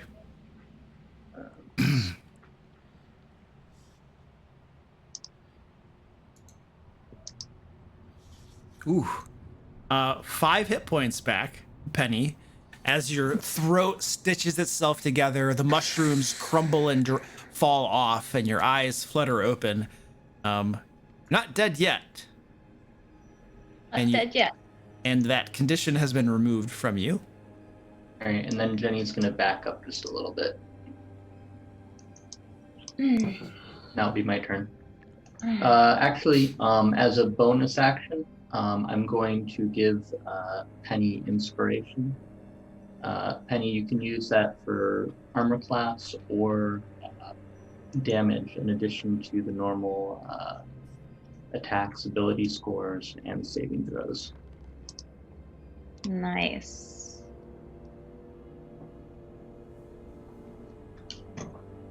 As Penny gets up, she just kind of goes, "Thanks, Jenny." Well, you're still prone. Yeah, okay. She's can- just kind of lying on the ground, rubbing her neck. You feel better and you feel alive. Clive. Okay. I am going to use a bonus action to cast Healing Word at first level, which I believe... Where are you casting it on? On Penny, Okay. just to be sure. Okay. You give her some hit points back. She feels a little bit more alive than before. And then I'm gonna hold my action to attack the creature as soon as it comes back. Okay. You've readied your action. Where are you? Okay, got it. To attack it when it comes back. And we are at the top of the order.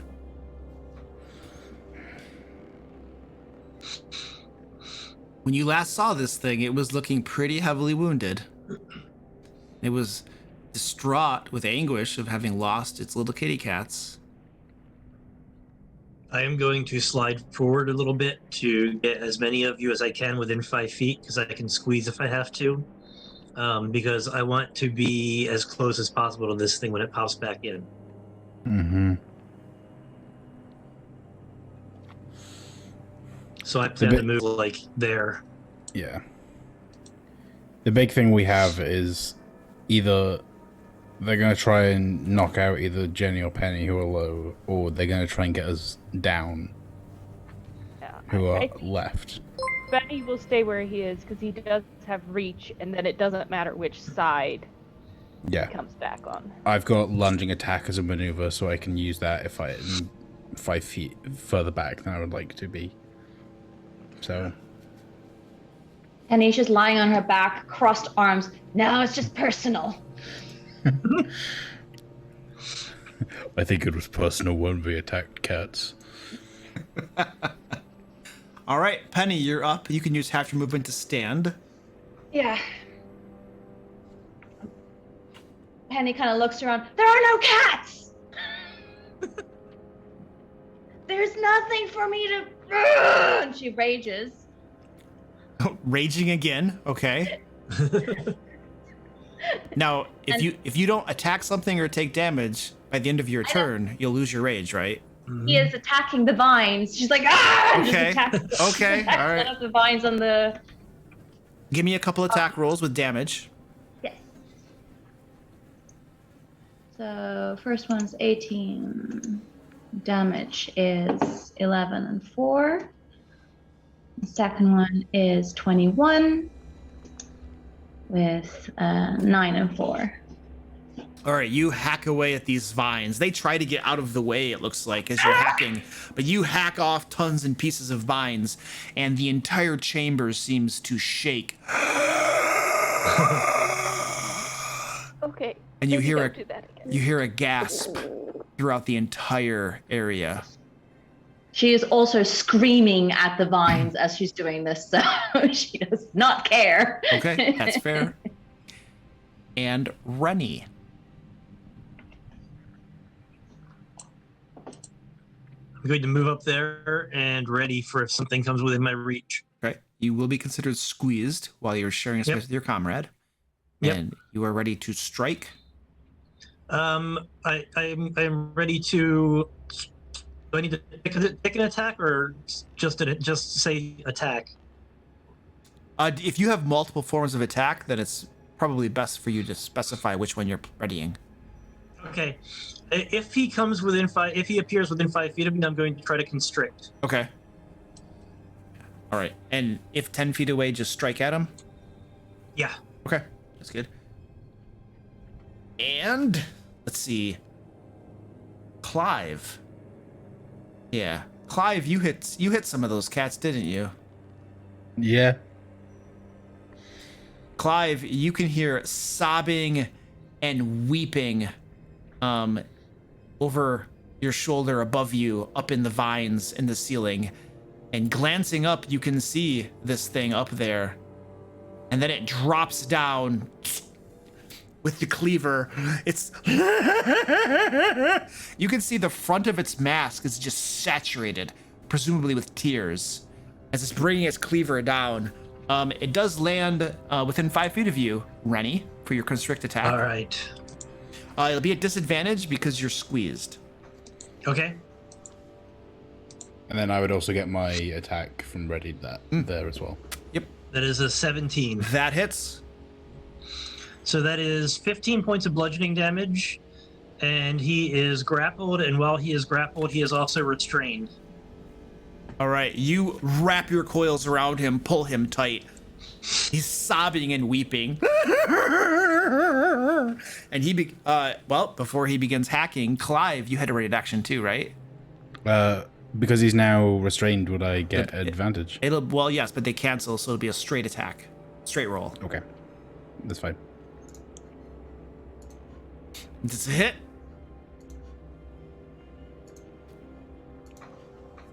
That will be 11 slashing and 11 fire damage. All right, you open him up, massive wound. Blood and mushrooms are splurting forward, just covering you. The cleaver is poised above his head. His hands loosen their grip. The cleaver falls, buries itself into the top of his head. He's weeping and sobbing.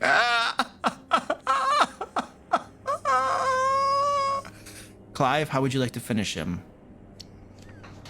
I just look at him directly in the eye and I'm just like, Mushroom Man, say good night. And the slice directly across his torso with the flaming longsword. And you open him up even more, and as he goes limp, the last words out of his lips are, "Come here, kitty, kitty, kitty, kitty," as he goes limp. And we're no longer... Out of character, I feel bad.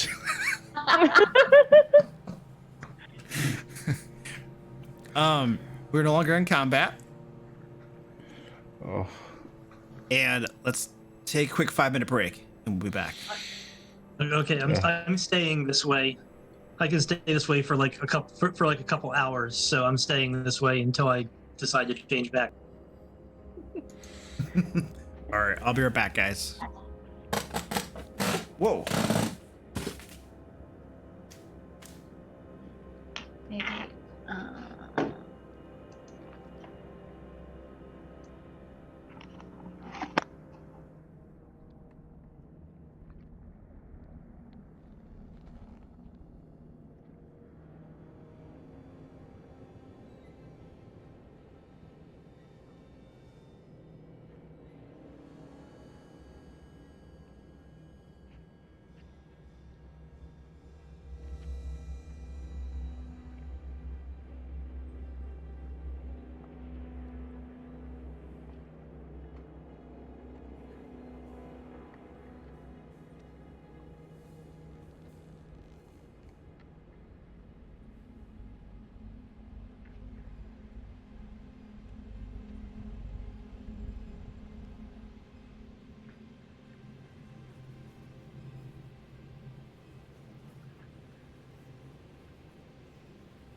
sorry, Benny, but I can hold this form for 4 hours, so get used to snakes. Oh, Benny's probably used to it being around with you. He just every time is like, dude, you know I don't like snakes. Yeah, I got some more. I got some more animals planned. If we get through more than 2 of them. Mm.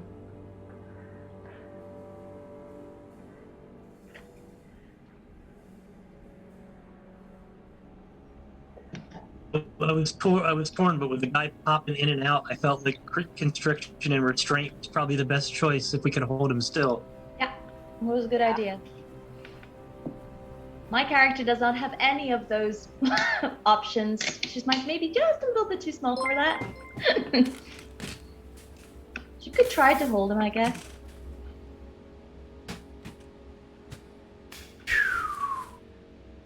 Right, Ed, you've made me hungry. Eating popcorn. My wife just brought me blueberries and cheese too, so.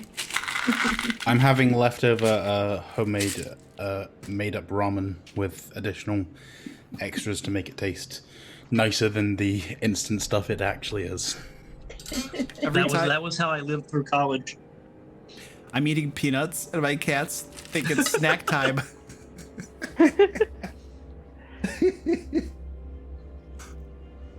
Now would have been a perfect time for my cat to appeal. But he's chosen not to. He's chosen to go sleep now.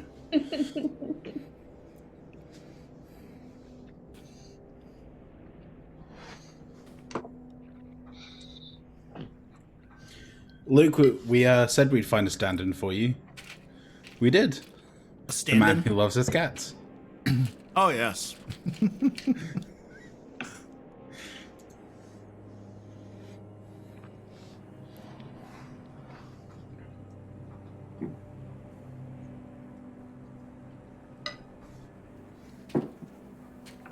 I love them, by the way. They're one of my favorite new creatures. Had a little bit of a Cheshire Cat-esque aesthetic to them.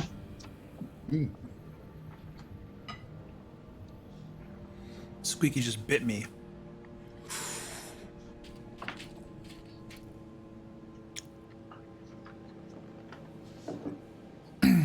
All right, rock and roll. Who dropped to 0 hit points? Jenny did. All right, well, let's look at your lingering injuries.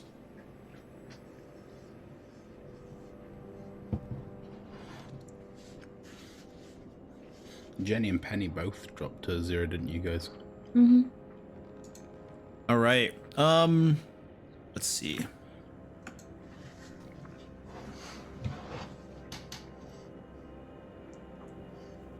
Let's start with Penny. Please give me a D12 roll. D12 roll. Hold on.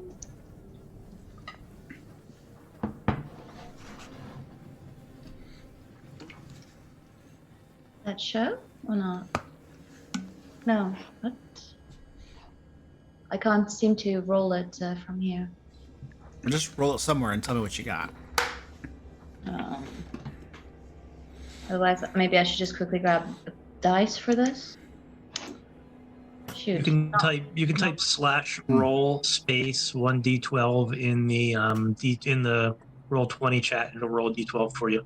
Okay. So sorry. /roll. /roll space 1d12 and then just hit enter. There you go. A 3. Excellent. Okay. Oh, it's not a problem. You have a bum arm. Sorry. A what arm? Just. A bum arm. You cannot hold anything in your primary or secondary hand. Roll to determine which. You cannot use weapons that require 2 hands, and spells you cast that require a somatic component have a 50% chance to fail, though no spell slot is consumed. So let's see if this is going to be your weapon hand, or it sounds like you have a shield too, right? Yeah. Or your shield arm. shield So weapon. roll a 1d2, and a 1 will be your weapon hand. So it was /roll space 1d2. All right, so one of those wounds that it opened up on your weapon arm has rendered your hand pretty much unusable in like combat and any sort of high intensity situation like that. So you got one arm. You could take your shield off and then use your other hand with the weapon, but then you wouldn't have the shield. This lingering, the lingering injury is removed with a short rest. Okay. Every short rest will remove one lingering injury that you have. Okay. For now, Penny will remove her shield and put the weapon in her other hand. Okay. Would you adjust your armor class in Zoom, please? Doing that right now. Thank you. And then who else went down? Jenny, right? Jenny did. All right. Give me a thank you, Jenny. A 9. Jenny, you are blinded. Oh no. You have mushrooms growing all over your pupils and everything in your eyes. Little itty bitty tiny mushrooms just overgrowing that area. You scrape them free and they just sprout again. And they won't go away. Lovely. The question I have to ask myself now is, do I be a good cleric? Or do I save the spell slot? Jenny opines that you should save the spell slot. Just like, I got this. Okay.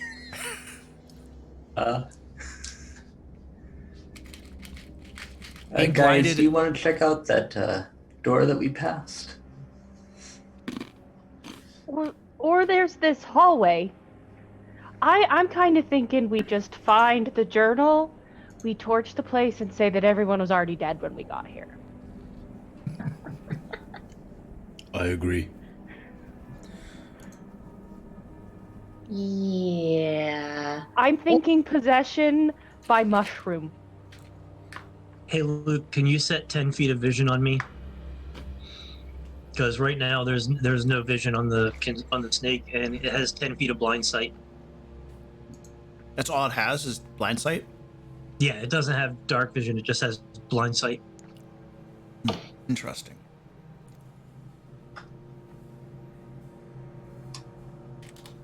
Well, Did that work?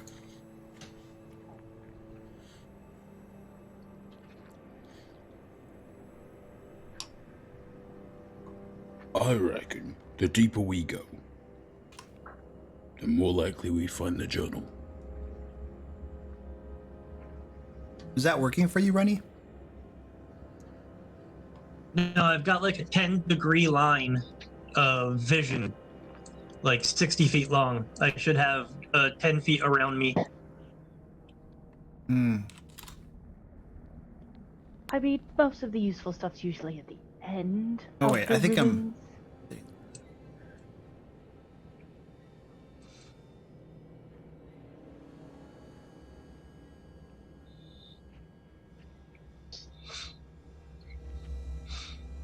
look, I am just pissed off, and I actually just want to torch this place.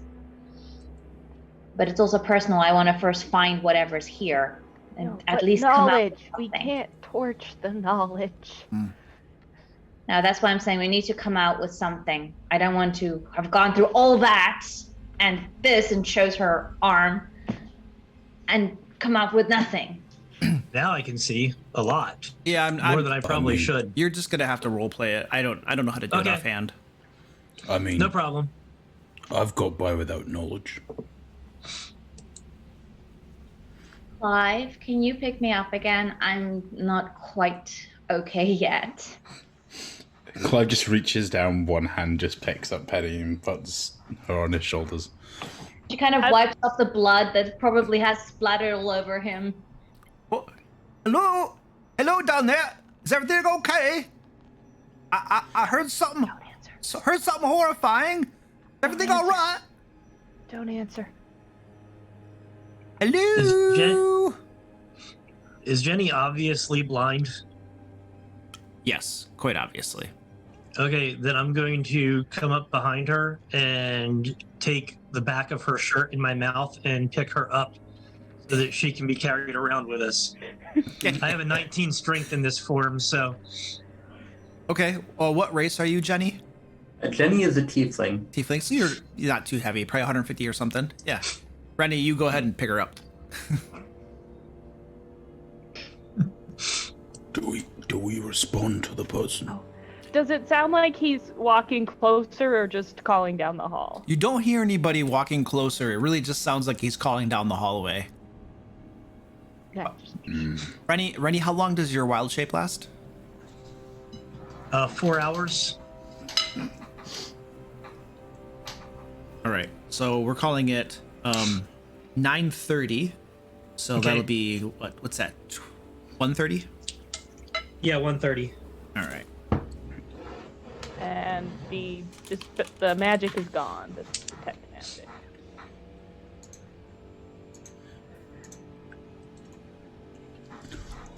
What if one of us goes that way and then the rest of us go this way? No. Just to see if they're following us. No. Okay. I have a question for you guys. So at the moment, I'm not doing okay. So if someone can maybe help me heal a little bit, that'd be great. Other than that, You see Clive go into like a pouch he has on his, basically attached to his breastplate, and he pulls out a potion of greater healing and passes it to you. thank you. Do we want? He's not coming this way. Do we want to take a break? I'm doing fine. I can try and kind of keep watch if some of you need to take a breather. I'm doing okay. The thing is, as long as I can heal up a little bit, I am small and I'm fast and my eyes are very keen. So I can go on ahead. Okay. That's why I'm asking to heal me up so I can just look where we're going. She looks at I'm the. a cleric. at the- Drink that potion. Yeah, well, I'll get to you at the drinking of the potion. Also, she looks at the snake. I also have beast sense, I think it's called. Meaning I can see through the snake's eyes, so I know where you are and what you're doing.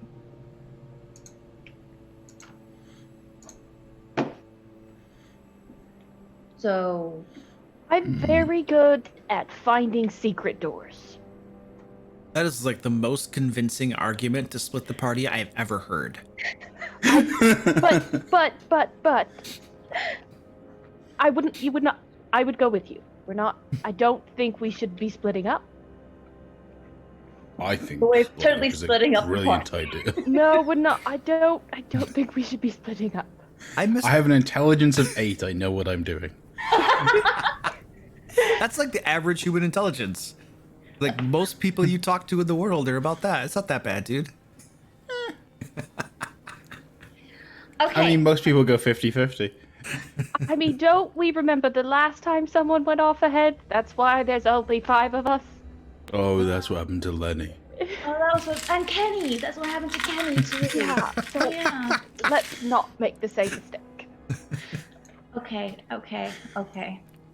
Well, if there's a long hallway, let me go ahead just a little bit further than you guys, but I won't be too far. Is that okay? Just a little bit, yes. Okay. How about?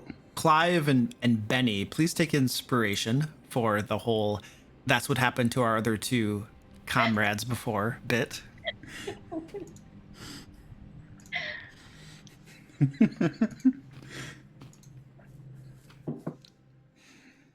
Now they can tell that we planned out different names that we could use. Best happy accident in the campaign. One shot, So, sorry. what are we doing? Are we having us We're going. go separate or together? No, separate. Together. Together. We're going together. I'll stay on your Oh, the head, toe on your things. shoulders for now, Clive. Okay. Oh, and I need to quickly drink my Mm-hmm. Hold Is on. everybody's feeling in good enough health to proceed? Jenny's gonna down 2 potions of regular healing.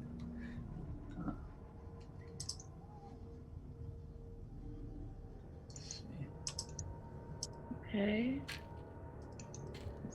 15. Okay.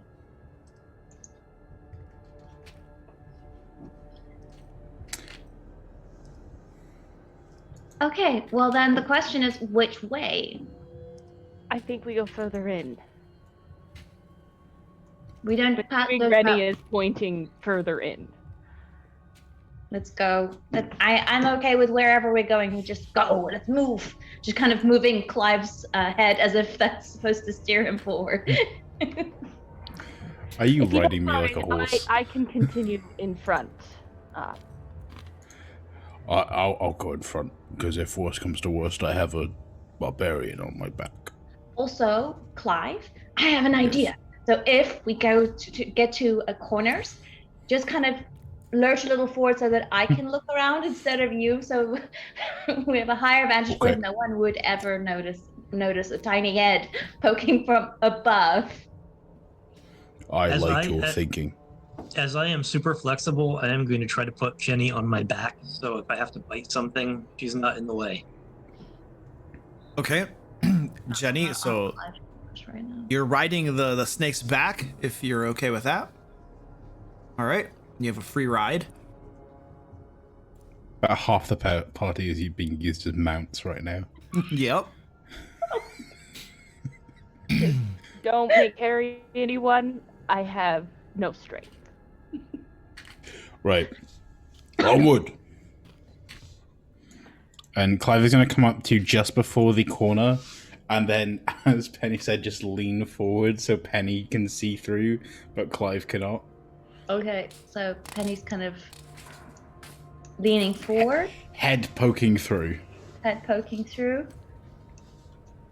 All right. So Clive and Penny, as you approach this corner, both of you can hear what sounds like some sort of delirious babbling.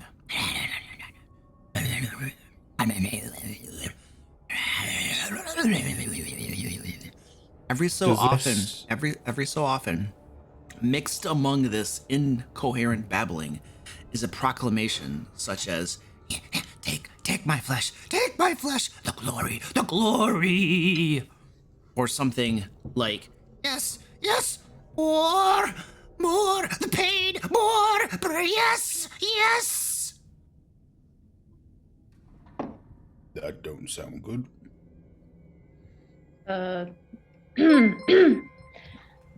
Penny passes this on to everyone who possibly hasn't heard. Is there anything that Penny can see around the corner? You can see a hallway, more of these little glow bug lanterns, and then there's a partially open door, and through the door, down this way, you can see a room covered with more of this similar vegetation, crawling vines, mushrooms. There is a very large table here covered with vegetation, so you can barely distinguish that there's a table there. And that's about all you can see from there. So, we're hearing noises.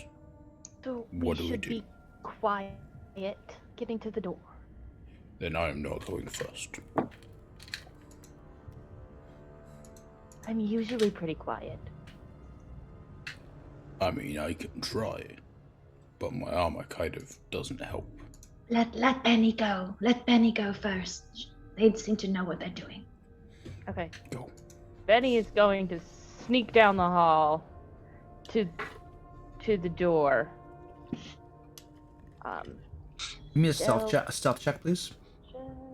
I'm going to slither behind Benny to cover him. Does that work? I don't think so. Why is it not wanting to roll in beyond 20?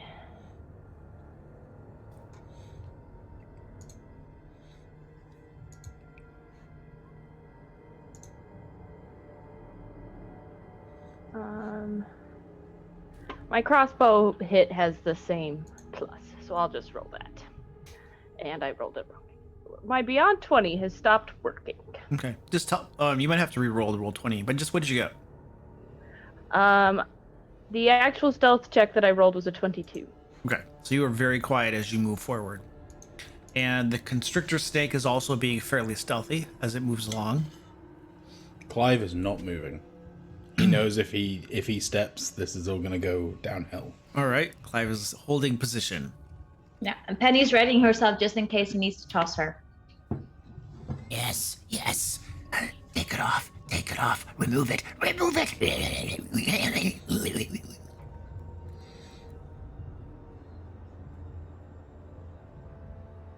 Benny?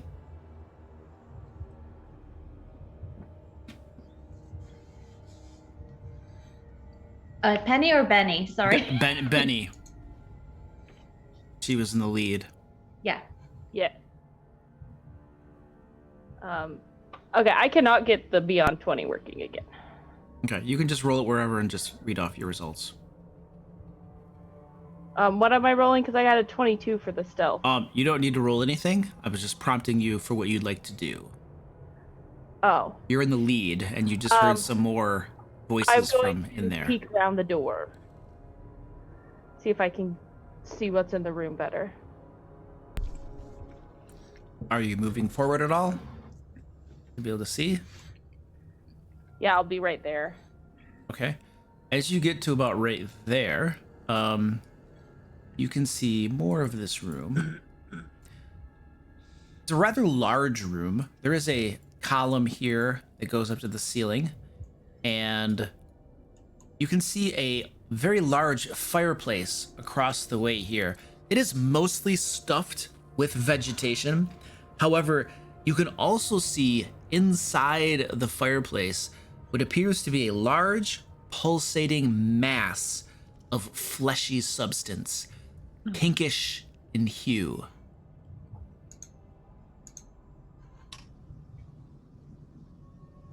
And is that the thing that seems to be talking?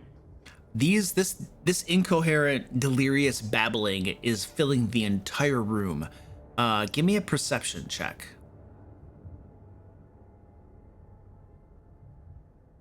Okay, roll. I think I figured out the problem. Did I? Did that go? No. What'd you get? I rolled a 1, so Okay, you cannot. a 1. This fills the entire room. You cannot distinguish the source of it. Okay.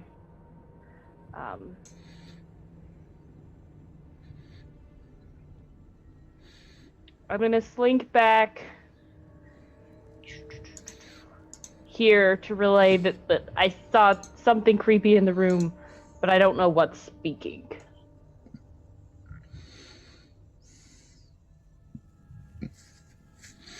Alright, I have a plan. First, I'm gonna heal Jenny's blindness, because we need her. Then, we charge him. Catch him off guard. Full frontal assault. That sounds like a good plan. At which point, Clive, with Penny on his back, goes over towards where Jenny is, and I'm going to cast Lasso Restoration and cure her blindness. Okay, you cast less restoration on her, and the mushrooms growing over her eyes, these little itty bitty tiny mushrooms, shrivel up and fall away, and Jenny is no longer blinded. And then I'm going to use my Pearl of Power to regain the second level spell slot that I just expended. Okay, and you can do that like once, right? Yes. Okay. All right, now that she is able to see, Jenny's going to jump off of Rennie's back and hop down onto the floor. Okay. We send the snake charging in, and I'll follow. So Penny. the snake tries to grapple, and then we just go to town on it, on whatever is in there? Let's do this. Penny kind of crouches on Clive's shoulders, ready. Clive just takes her off the shoulders and has her ready to throw. He's Yes, gonna for run in and throw this halfling barbarian. Oh. Gonna see this eagle soar. Fastball special.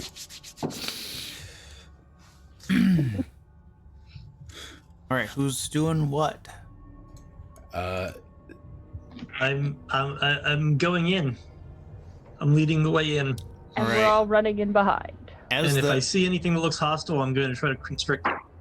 Yeah, Penny is at the ready with her rapier in Clive's hand. Clive's ready to toss her. as the giant constrictor crosses the threshold, you hear, It arrives. It arrives. Quiet, quiet, quiet. and the delirious babbling silences instantaneously. The entire room is silent.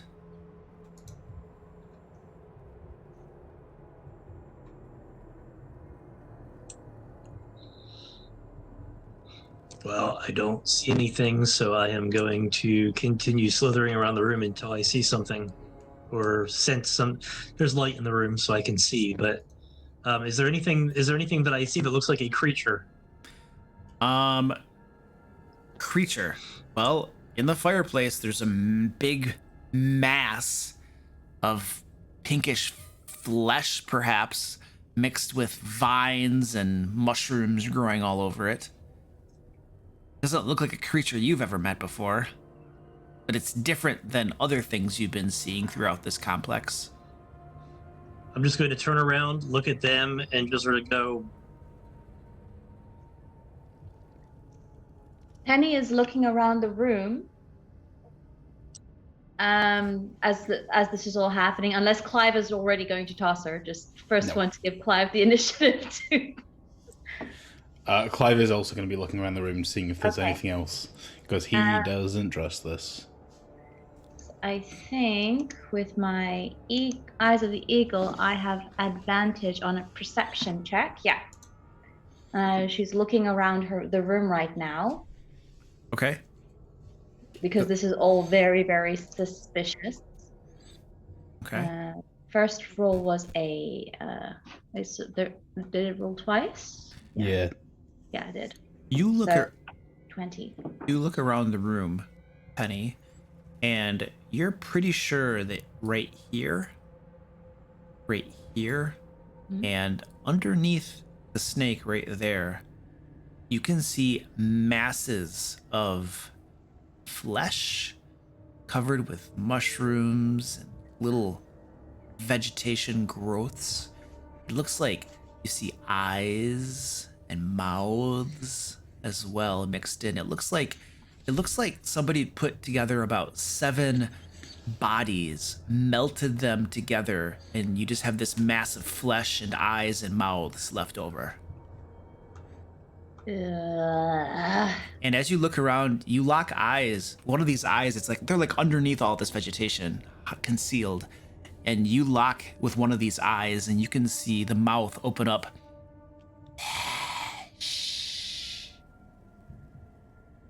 Seems to whisper to you. You. Well, I think we need a new barbecue, everybody. She shares what she sees. As soon as she points out where it is, Clive is going to throw Penny at it. All right, you toss Penny at it. And as Penny is in midair, you guys hear, Yes, yes, flesh! Give us flesh! and these creatures begin to come up out of the vegetation where they were hiding. Let me reveal some things on the map here for you. Lovely. Oh.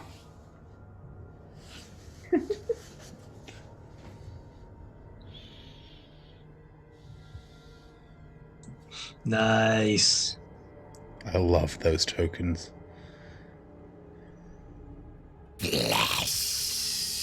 Penny is flying through the air toward one of them. And what are your guys' intentions here? Well, she was just going to skewer whatever You're the hell skewering? is All right, so select your tokens and roll initiative, ladies and gentlemen.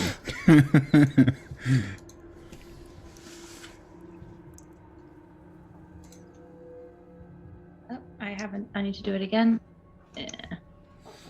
Oh, good gravy. Are you kidding me? There we go. Nice. Hey, come on. There we go. Holy crap. Well, I'm going to cheat on my roll then.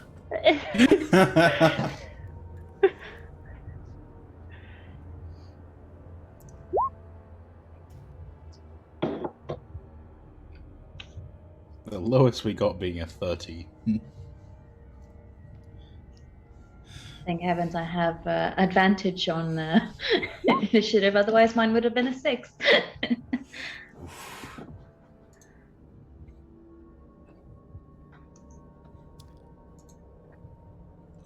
Oh, I gotta add. Let's see. What is that?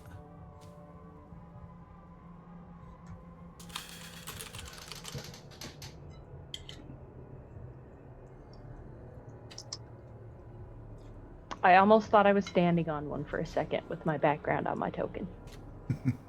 The snake is.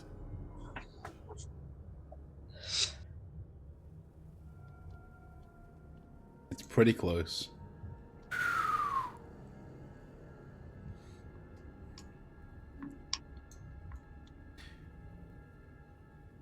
I do love those tokens, though. Yeah, they're cool. Penny, you're flying through the air at this thing. Land near it, and what do? I just skewer it. Oh no, sorry. Before I do that, sorry.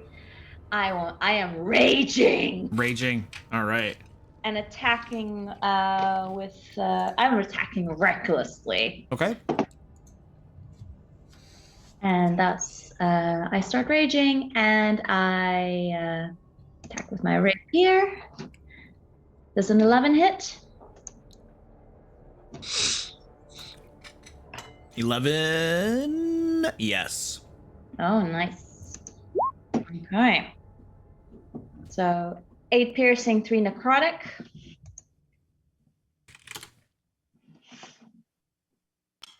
The second, 25. Yes. I'm so And glad that worked. 11, right? 11. All right, you give it a good stab a couple times, piercing some eyeballs. Is that all? Yeah, she's just screaming, ah, because this is disgusting. And several of these mouths, Yes, more. The pain. they seem to exhilarate in the injuries that you're bringing down upon it. Rennie, one of these things is underneath you as it worms its way up from among the vines covering the table. Okay, so it's within base to base with me then. It's not under the. Is it under the table? No, Is it? It was on top of the table.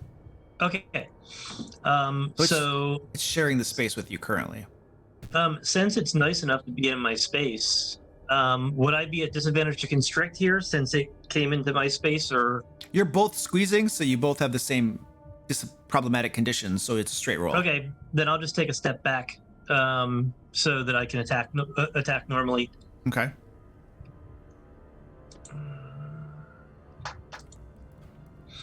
And that is an 18. Let me clarify. It would have been a normal attack if you had stayed there. Oh, okay. That's what I was trying to say. Okay. Then I'll just stay there. Okay. So yeah, that's an 18. You wrap that thing up. It's wily. It's this amorphous blob of flesh. Good squeeze. But you got a good hold of it. It's just kind of squishing together. Juicy. It's 11 points of bludgeoning damage, and it's restrained. Okay.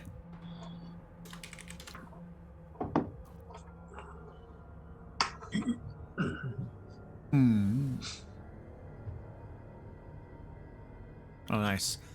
Excellent. And Ooh, let's see. Oh, here's a question before I move on. Since it's restrained, but we're in the same space, would I have an advantage on it on follow-up attacks, or would I have to move back to get that? You'd have advantage. Okay, we're good then.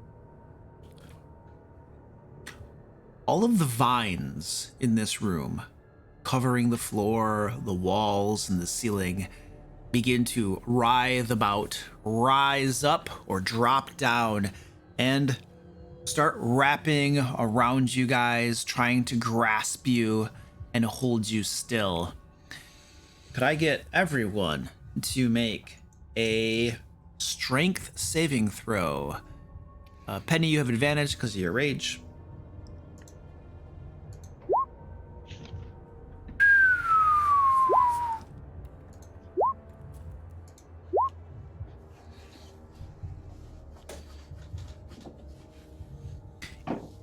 If you fail, you're going to be grappled.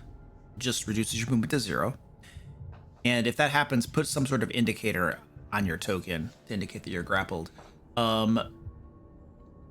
Jenny, you are grappled. Penny, you are not. Rennie, grappled. And the other 2 are not grappled.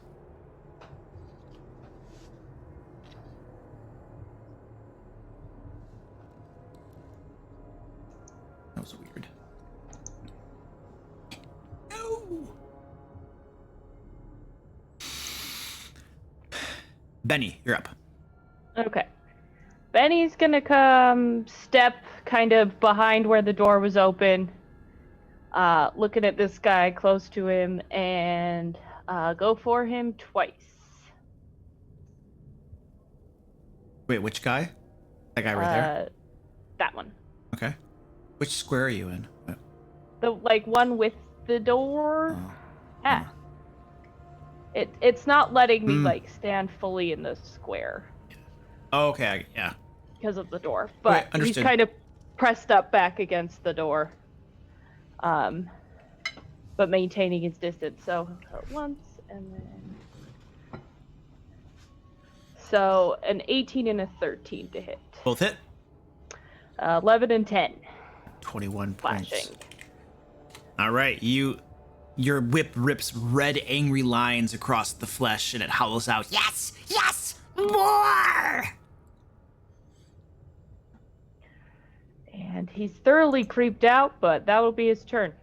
Clive, do you wish to visit more exuberation upon these creatures? Yes. I'm gonna use. I'm assuming I can make it over to this guy with 30 feet. Yeah. Yeah. I'm going to. Actually, sorry. That'd be 5 feet back. Because I would like to, for my first attack, use.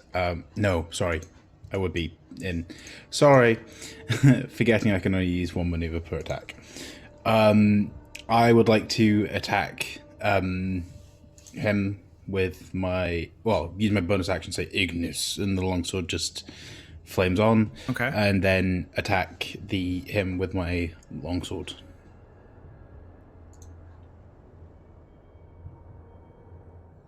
So that'll be 17 for the first one. Oh, yeah.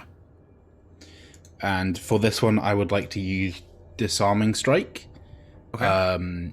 So that would be adding on a superiority die, and that means next attack roll against a target by an attacker other than me has advantage if it's made before the start of my next turn. I thought Disarming Strike removed a weapon from their hand. Distracting Strike. Distracting, okay. I Gotcha. completely misread. Oh, that's all right. Then superiority die. I need the damage, too, for that. Oh, yes, of course. There's the damage. How much is that? Could you do the That's interpretation? 11 plus 5, so 16 All right. points of damage. And then I have to make a saving throw, right? No, no, not for distracting Oh, it's strike. just automatically the next attack has advantage? Yep. Okay. And is that going to be your next attack? By attacker other than me. Other than you, okay. Yeah. But I will make my next attack. Okay. 12. Yes. there's the original damage, which is 12, and I'm going to use. No, I'm not going to use another maneuver. I'm just going to go with that one. And that's me done. You slash it a couple times. Yes, yes, please. May I have some more? Jenny, you're up. Jenny is going to try to escape the grapple using acrobatics. Okay. This will be your action to get out of that grapple. Yeah. Oh yeah, you slip free, not a problem. No longer grappled. Okay, Jenny is going to back up away from these things, and she is going to inspire Rennie with bardic inspiration. All right. Rennie has been inspired. All right, and that is a D8. I think also Penny would still have the bardic inspiration, unless it's been more than 10 minutes. When did you give it to her? I gave it to her when I healed her when she went down in the last fight. I think with the discussion afterwards and it's creeping forward and stuff, 10 minutes has probably gone by. All right. But that's a D8, Rennie, if you end up using it. It can be used for a D20, or it can be used for AC or attack damage. And that'll be Jenny's turn. All right. And then these mounds of flesh and vegetation begin babbling. Flesh. Filling the room with their babbling. They take And 1d4 necrotic damage first. the one you hit? Yeah. Okay. Let me get that. 2? 2. All right. As a little bit of flesh melts away, it seems to get happy. Smiles spread across all of the mouths covering it. And everyone in the room, yep, it looks like. Please give me a wisdom saving throw. Let me see. Oh! Oh! Some low rolls, ladies and gentlemen. Ouch. So, Benny and Penny, both of you failed your wisdom saving throws. Penny, I'm surprised. It was a barbarian. You should have done well on that. And let's see. Okay, so on a failure, you can't take reactions until the start of your next turn. And we roll a d8 to determine what you do on your turn as well. So put a little status indicator on your tokens so that we know to apply that to you at the beginning of your next turn. And until the beginning of your next turn, you can't take reactions either. Okay. And then, I'm sorry, go ahead. No, I- And then, could we make those yellow dots, please, for that condition? Thank you. The one that you have squeezed up, giant constrictor. It's all squeezed and squishy and moving around. Several of the mouths open up. And you see a stream of little glow bugs, similar to the ones that were lighting up all the lanterns, stream out from this thing, all darting at your face. And their little behinds that are all glowing and stuff begin pressing themselves into your face and your eyes. You can feel they're pretty hot. Please give me a dexterity saving throw, Mr. Snake. It's actually better in this form than it is normally. All right. You managed to squirm around enough to avoid all of these things. They were clearly trying to, get their hot little behinds in your eyes and blind you, but you managed to avoid that. This one right here is going to wiggle worm flow across the ground closer to Benny as these mouths and flesh form up into a wave of sorts and come towards you, mouths opening, flesh. And this wall of flesh and mouths tries to fall against you, Benny.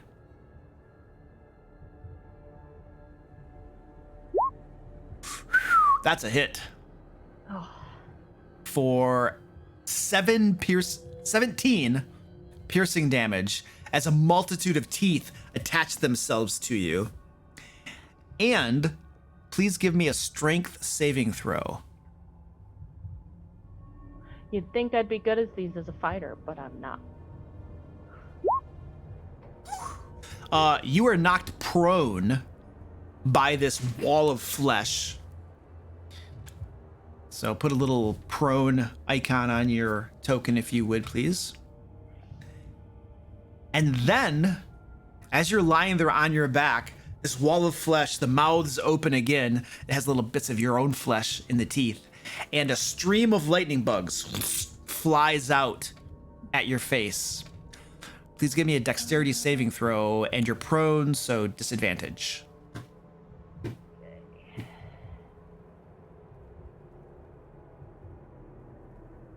see if this works.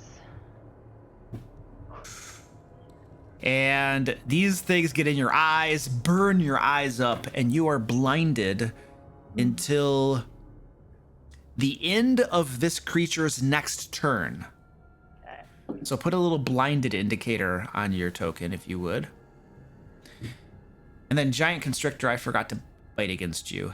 So as you're squeezing this thing, all of these teeth that are pressed up against your flesh are trying to bite you, and I'm doing it at disadvantage. I was gonna ask about that. I forgot. Yeah, I'll be doing it at disadvantage because I'm restrained by you. Yep. And armor class. Would you mind changing your Zoom armor class to your Constrictor just so it's easier for me to? Oh yeah, my AC is 12 in this form. I did miss. Okay. And then the one next to Penny forms up into a wall of flesh and teeth and eyes and vegetation as it slams against you for a hit, Penny, without your dear shield. 23 points of damage. And give me a strength saving throw. You believe you're raging, so that's advantage. Yeah. All right, you manage to stay on your feet, and then several of these mouths open up and glow bugs fly out at you. Please give me a dexterity saving throw. Oh, I don't need to. What am I doing? Sorry, never mind. All right, you manage to get out of the way as they try to burn out your eyes. Clive! The one next to you, a wall of flesh slams against you.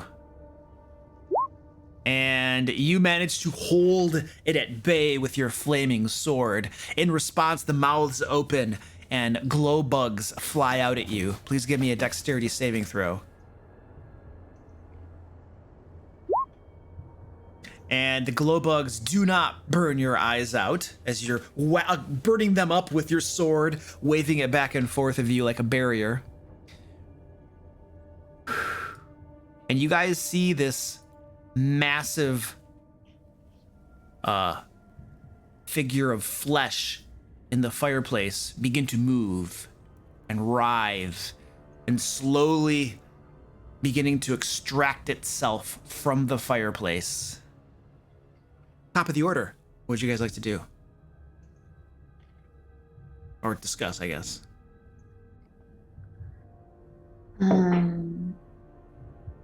My plan is pretty clear. Luke, you need to make a DC saving throw for the necrotic damage for your flesh thingy first. Okay. Constitution? Hold on. It is Constitution, yes. All right. I got a 23. So Yeah, saves. I've ended that condition. Rennie, if you get free of the grapple. I don't know if those vines are going to release you or not, but you might want to bring your thing a little bit closer to Penny and Benny so that they can help you bring it down. That's fine. I'm not going to waste the action trying to escape. Those. So as long as it's as long as I have it restrained. So unless the vines let me go, I'm going to continue to hold on to it. If they let me go, then I can move with it. Yep. Benny doesn't get a say in what he does this turn, besides being really handicapped. So The big thing is they are really debuffing us massively. Penny just kind of goes, they seem to be liking this though, guys. I don't know if this is actually hurting them or if they are actually getting stronger because of this. Well, we'll find out when we hit them. Look, I'm all for hitting them, but just saying, they seem to really like this. Penny, you're up. Okay, well, I have to roll a 1d8 to see what I'm going to do. Ah, yes. I'm very worried. Okay. A 7. 7? On a 7 or 8, the creature makes a melee attack against a randomly determined creature within its reach, or does nothing if it can't make such an attack. Well, there's only one creature within your reach, and that's the flesh. So go ahead and attack that. Nice. Does that mean I can attack it twice, or? It says makes a melee attack. A melee attack. Oh, okay. I think that's intended to just be one attack. Okay. Then I will make one melee attack. And I think 17 hits. That hits. So that's 11 piercing plus 3 necrotic damage. Yes! Yes! More! Seems jubilant as you attack it. And he just kind of calls back, see?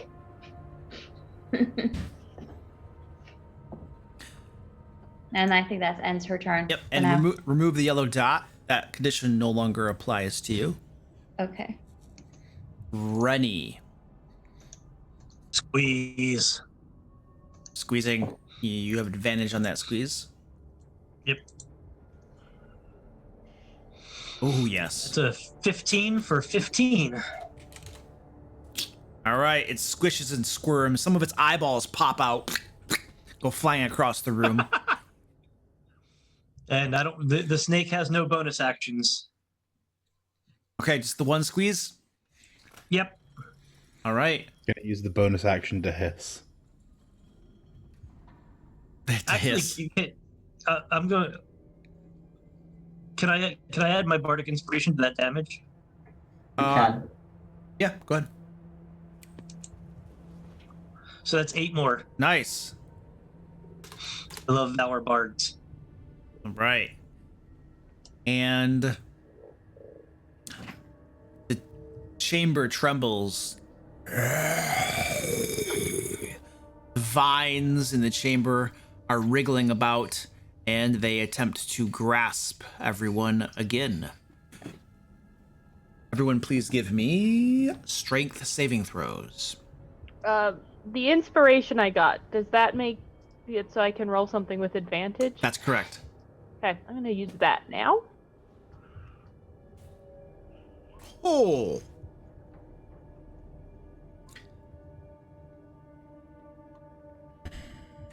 Jenny, Clive, you guys are both. Clive rolled a 1. You guys are both grappled. The rest of you are fine. Even if we were previously grappled? Oh, I'm sorry. If you were previously grappled, you're still grappled. Okay. And Benny. Okay, gotta roll my d8. Ooh, roll that d8. Try again. I think I did it wrong. Is it the other way of slash? Yes. Put the forward slash in front of the roll. In front of the roll? Mhm.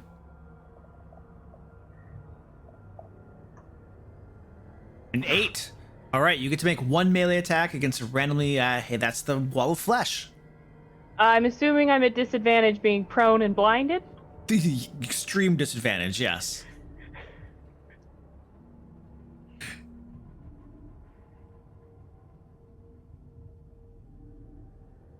So 13. 13. That hits it. For 11 points of damage. And then the yellow dot can go away. Yes.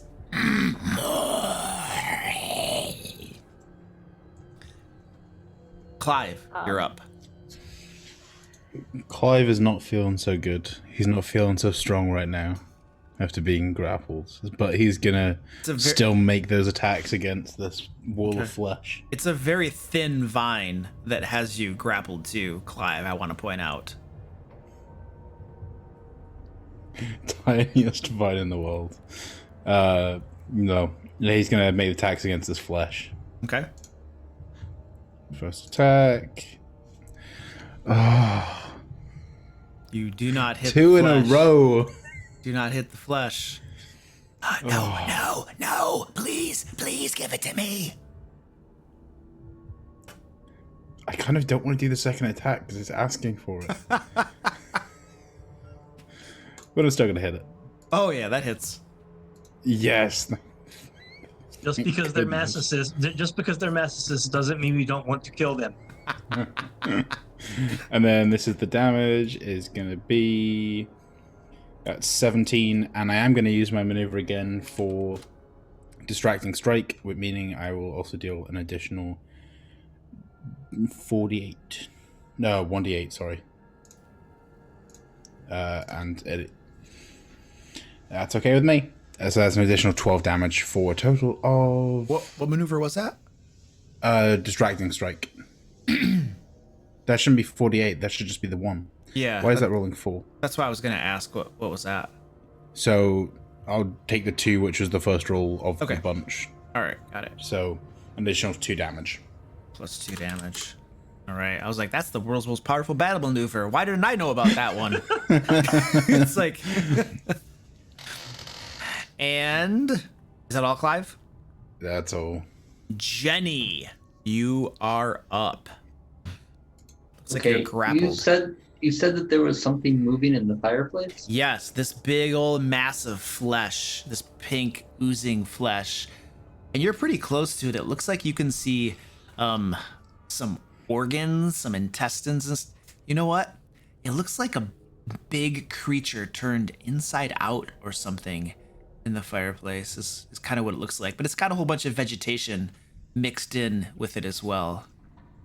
Is it like moving out of the fireplace, or is it just moving in the fireplace? It looks like it's slowly moving out of the fireplace. Right.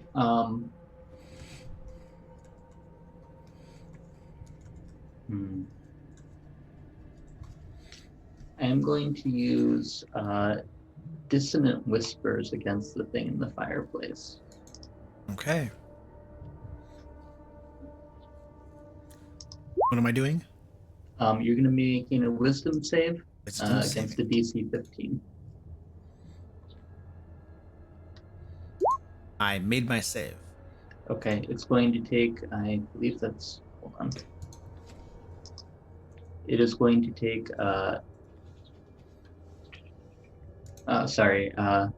half damage, so five psychic damage. All right. You think you and- did something to it. Okay, There's no response from it.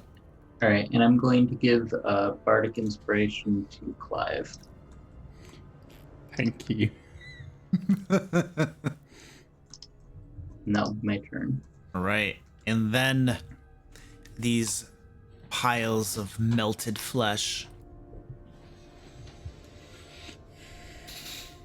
The one that is being squeezed by the snake attempts to bite you. Disadvantage on the attack roll. It's going to miss you. Benny is blinded on the ground.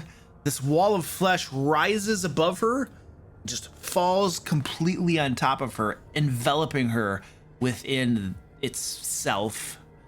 And we're gonna do a little bitey action here. You can feel the teeth clicking and gnashing against your armor. Some of it rips some of your hair away, but miraculously it does not penetrate to your flesh. Whew. But it is like on you, covering you now as you're kneeling down on the ground. You can't see it, you can feel it around you though. And this one right here, the wall of flesh comes at you, Penny. More. Stab us. Do it now. Do it Is your now. necrotic damage quickly? 4. Oh, 4 necrotic damage. I mean, the guy wanted it to be hurt.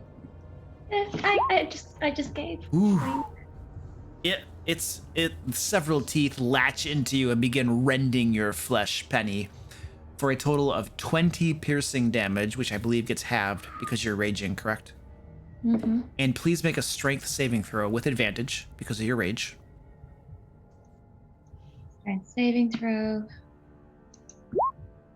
You manage to stay on your feet and Stab me, please.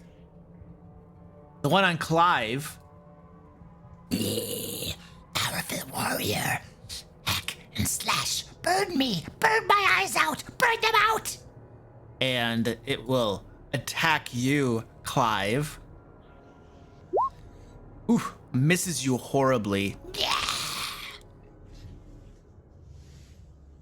And the babbling once again fills the room, this time as a chant. Flesh, pain. And I need everyone to make wisdom saving throws, please.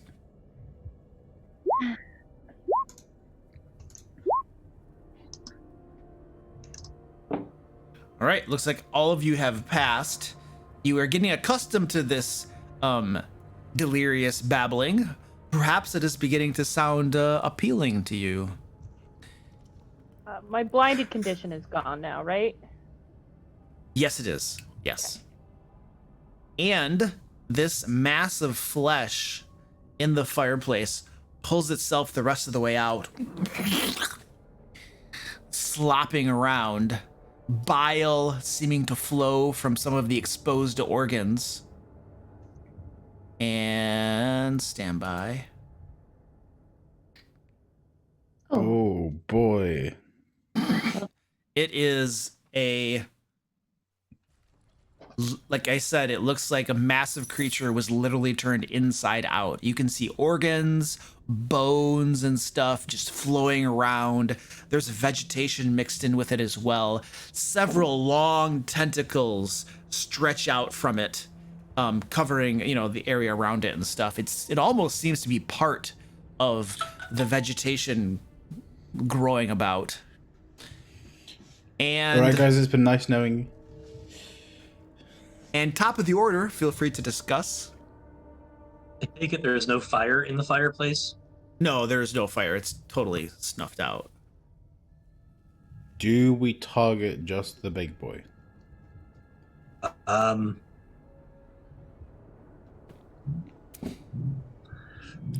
squeezing. I think that as long as the little guys are around, fighting the big guy is going to be harder. I can tank the big guy for a little while. I'm already base to base with him, so I'm not worried about taking a little damage. Yeah, I'm very close to the end of my own rope, so I need to first heal up a little bit, and I'll target this little dude next to me for a little longer, and then the next round I'll go after him too. I'd very much like to get the guy on top of me gone, because I'm not very strong. I'll go help you otherwise. I would love to, but I can't move because I've got vines. Yeah, I'm immobile right now, but like I said, the big thing that just came out is already touching me. So if he tries to move away from me, I can try to grab him. True. I try to bite him. If he stays with me, he can just keep hitting me for a while, as long as he's not gonna one-shot me, which would be interesting. All right. Well, let's do this then.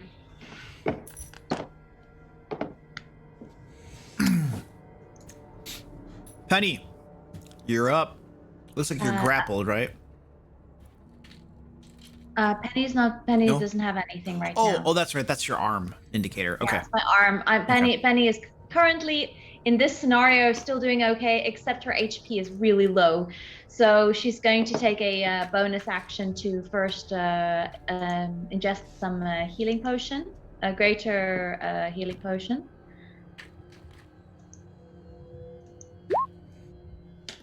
So that's a 14.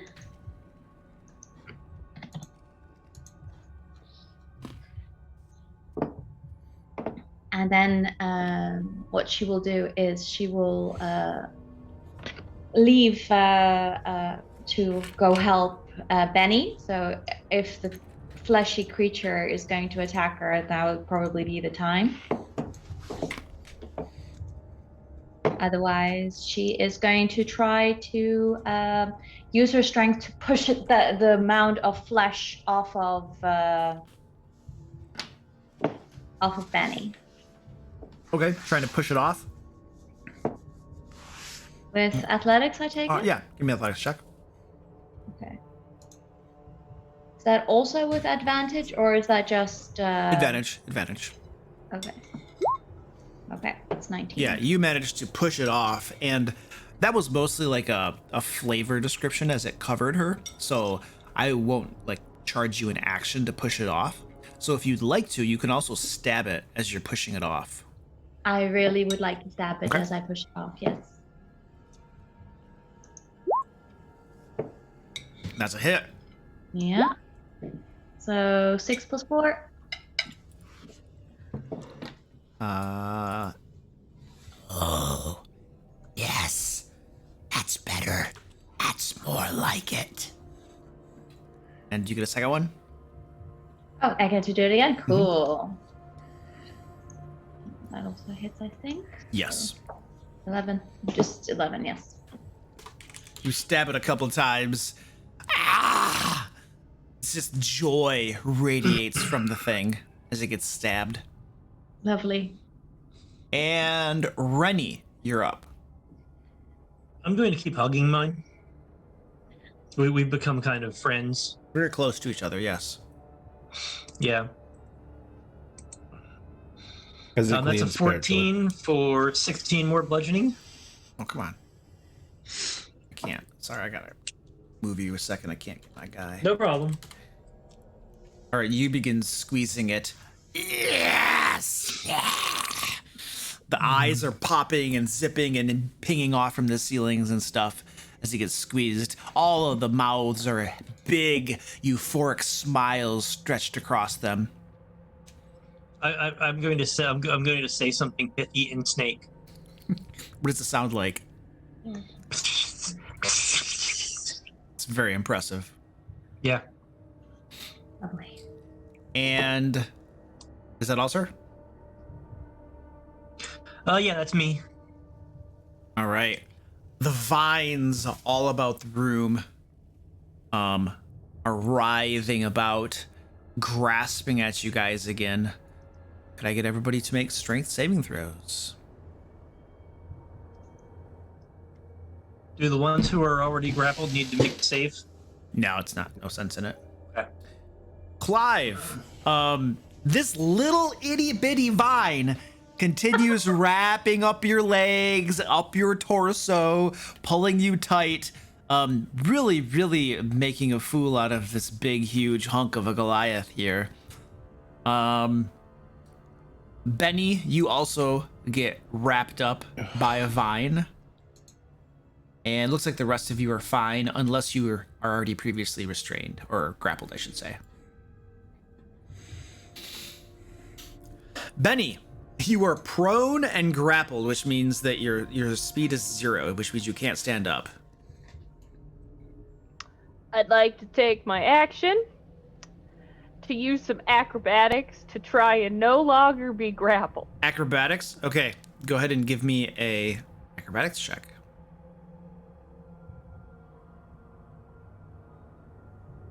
You manage to slip free. I think I also. Oh no, that's for creatures. That's for creatures. Okay, never mind. All right, you use your action to slip free. You are And not. then half my movement to stand up. And then you stand up. Excellent. You're back on your feet. So- No longer grappled. No longer prone. And then as my action, as my bonus action, as my bonus action, I'm going to cast Misty Step. Misty step. I'll leave it to Penny. But I'm not gonna go far. I'm just gonna pop over there. All right. You. So I can still attack it next time, but that it can't. It has to move to hit me. All right. So you have left Penny to her fate. And Clive, you are getting more and more entangled with this itty bitty vine. What would you like to do? Knowing that right now the focus is killing these things, Clive is not going to care about this wimpy vine that he can break out of at any moment. He's going to make 2 attacks against this creature. 15? Yes. For 15 points of damage, 10 slashing, 5 fire. And next one, 10. It hits. Nice. For 16. All right, you hack it a couple of times, and this thing cries out in joy. Yes! It seems the happiest any creature has ever been in its life. It's delirious with euphoria. And how would you like to do this? I just slash once, and seeing its immediate joy, find the closest eye and do as it asked, stab and burn the eye.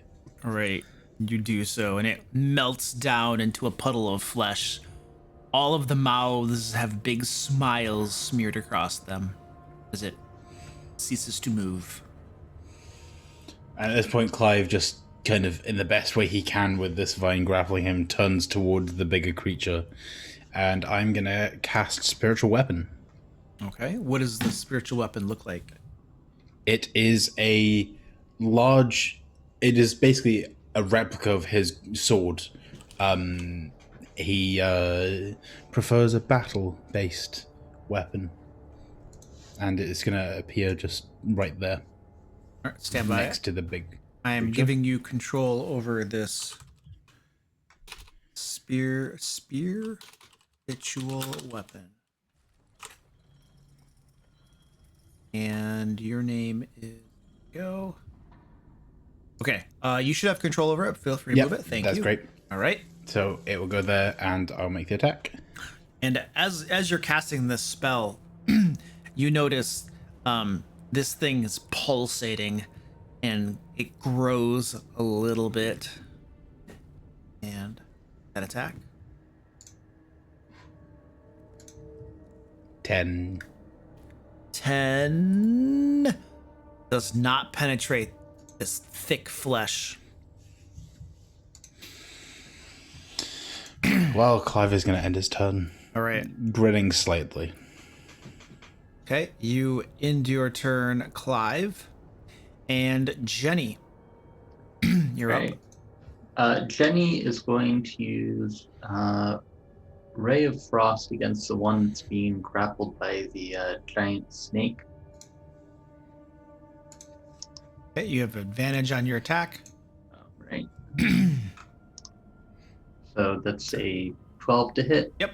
7 Sure. damage. I'll use the first one. Yep.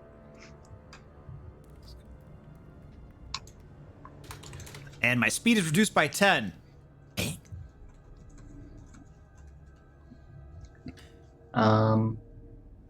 And that will be Jenny's turn.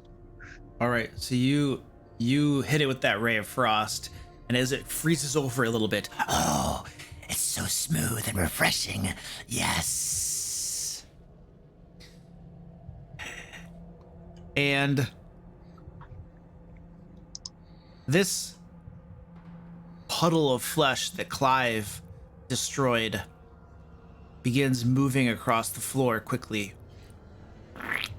And it goes over to this massive mound of organs and flesh, and it seems to coalesce and join with it. Oh. And then this one right here is... Oh.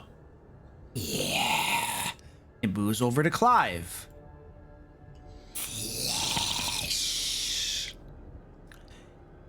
And it is going to come at you with its teeth for a critical hit. Ugh. Let's see. 17 plus 19 is 36. 36, thank you. 36 points of damage. And a strength saving throw. You've been doing great at these. You know what? Just for that, I'm using my inspiration. Oh! I do not want to let Goliath Cleric down. Is Zack in the chat? I'm so glad I used it. You just barely managed to stay on your feet. Ooh. And is Zack in the chat? Does anybody know? Yeah, Zach's in the chat. Is he? Awesome. The one that's getting squeezed Squeeze more. More! will bite at you with disadvantage. Giant snake. He misses you. And this one right up here is the wall of flesh rises up, and it's looking at Penny now. Sorry, Penny. And it comes after your good arm. That looks tasty. It does not hit you. And the delirious babbling rising out of these things' mouths. Flesh, pain, more glory. I need everybody to make wisdom saving throws, please.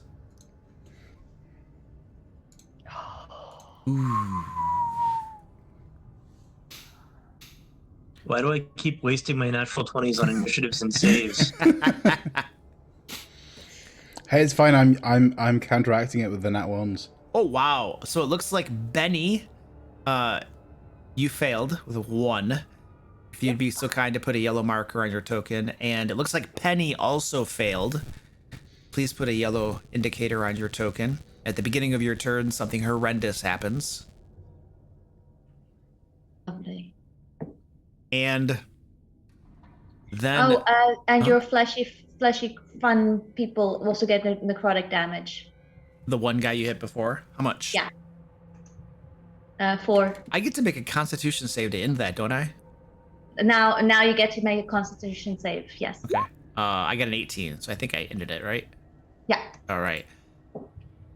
This big, huge, massive mass of organs and flesh sits there pulsating. Otherwise doesn't move, though. Top of the order. Feel free to discuss. Well, they hurt. I have found this out at least. Well, my back was to Clive, so I didn't actually see the thing happening, so I can't actually respond to that. Yeah. Well, I'm Clive- assuming we also have the no reactions again. Oh, yeah. I'm cuddling with my little buddy. I'm pretty Clive sure I is don't just- get a choice on what I do next turn, so. Yeah. Clive is just gonna yell at this point to everyone and just say, "They seem to be connected. We need to do something." We just attack the big guy. That's it. That's all I can say. Thanks, Snake. Penny, you're up. Oh, Well, roll a d8. first I need to make a roll. A 1. Do I get to re-roll it if it's really bad? Because I'm lucky. But that applies to D20 rolls, I believe. Correct? Yeah. It's only D20 rolls. I'll tell you Okay. what. You do nothing on your turn. You sit there listening to the delirious babbling of flesh and pain.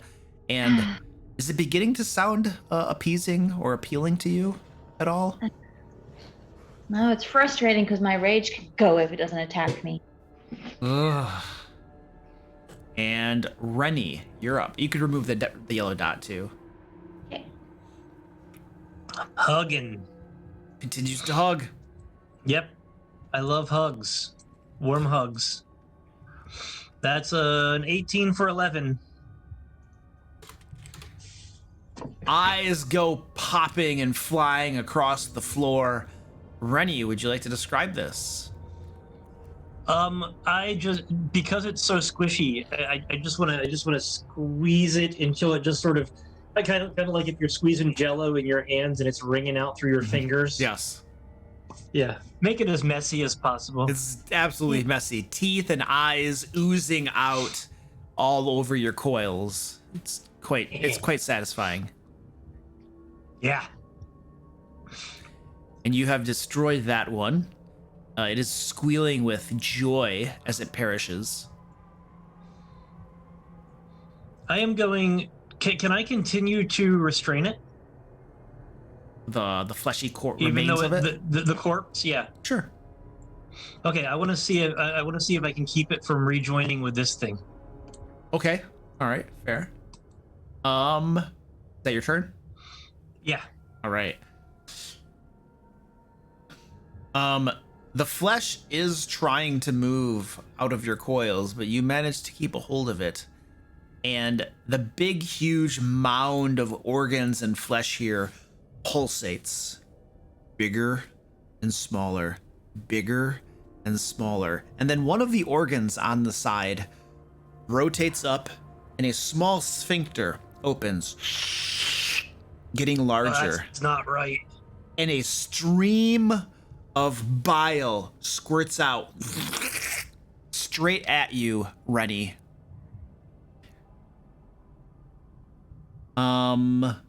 Please wait, where's the proper one? Oh, there it is. Please make a dexterity saving throw. A 16. Yep. All right, you manage to duck to the side, and the bile flies over your head at Penny. Please make a dexterity saving throw. I just realized I actually have advantage on effects that I can see, so I can actually do with advantage. Okay. You also manage to move out of the way, and the stream of bile goes at that mound of flesh right above you, Penny.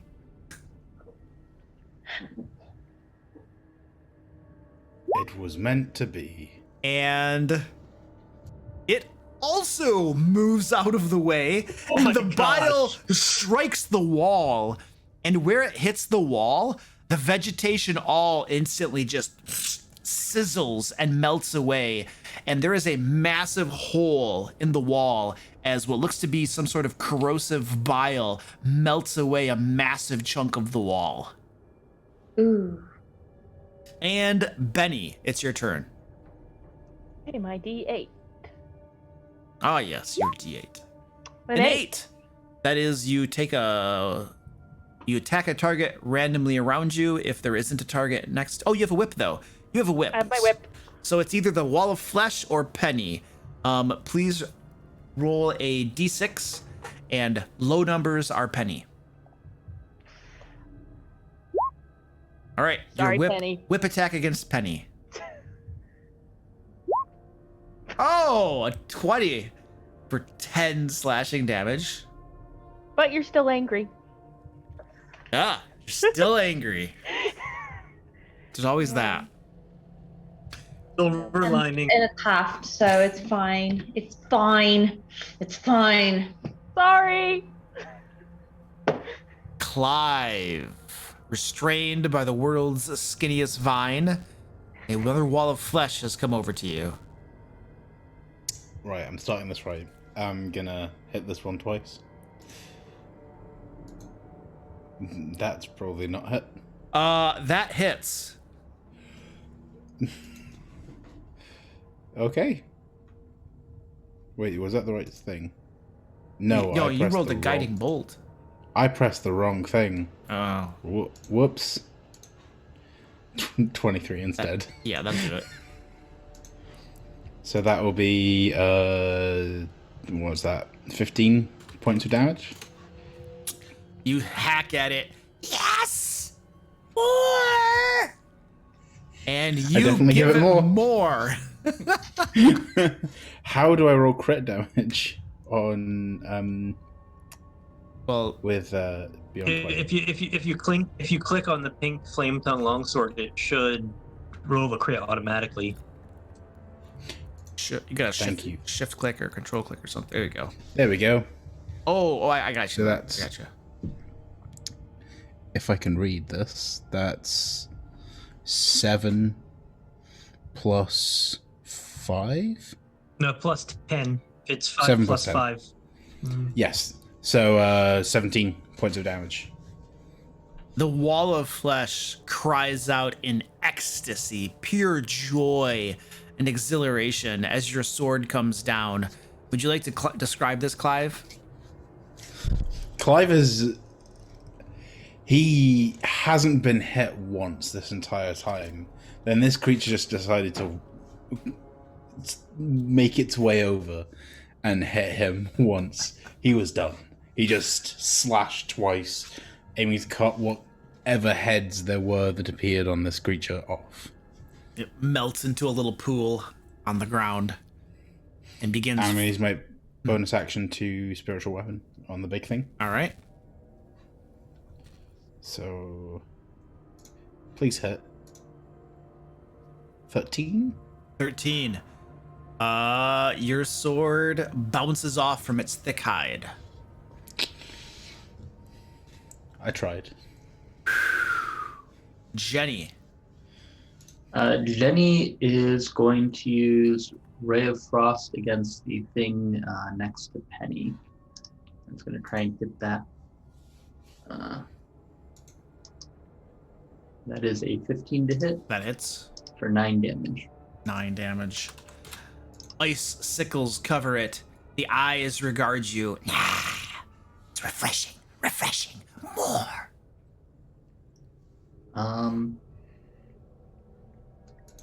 And she's going to give Bardic Inspiration to Benny as her bonus action, and that'll be it. Okay. And this thing here flows across the ground. It melds with the larger organy creature, coalescing into it. And this one right here, the wall of flesh, rises up over Penny. The eyes regard you, the mouths all smile. You look tasty, my dear. As it comes at you. Oh, for a horrible miss.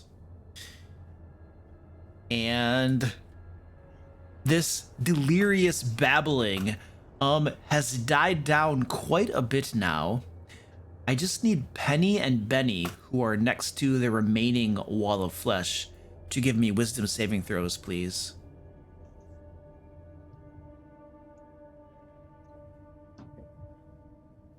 Really, guys? Barbarian. Penny, that is a save. However, Benny, not a save. So you are afflicted once again. And then this big organy fleshy creature with tentacles and vines coming out of it. Luke, Yes. if these are what I think they are, I think I might be in range. I use them a lot, so I think I might be in range. if you want to check. Oh, okay. Okay, let me double check. I'm metagaming against myself a little bit because I'm familiar with this particular monster, but I just want to make sure that You are within range. Please make the wisdom Okay. save. I was just thinking that. I was thinking it was only 10 feet. You make your save though. I just wanted to play it fair. Yep, I appreciate that. If there's a survivor, you'll be the one sole survivor. And okay, so the big oozy organy thing. 2 of the vines rise up out of it. One of them lashes out at Jenny.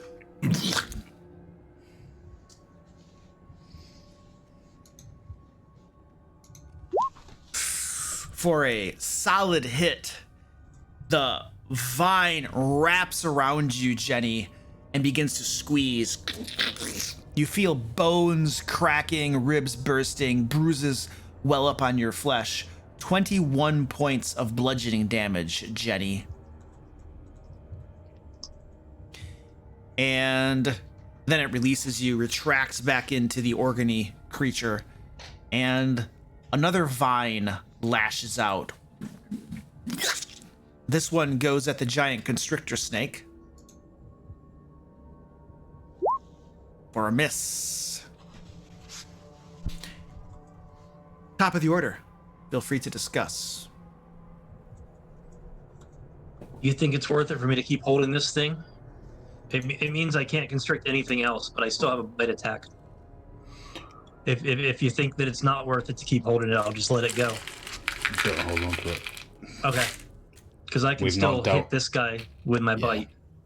We've not done any damage to him, so I think this is going to either give him like small extra health that we're going to have to deal with anyway, or something. I'll hold on to it as long as I can then.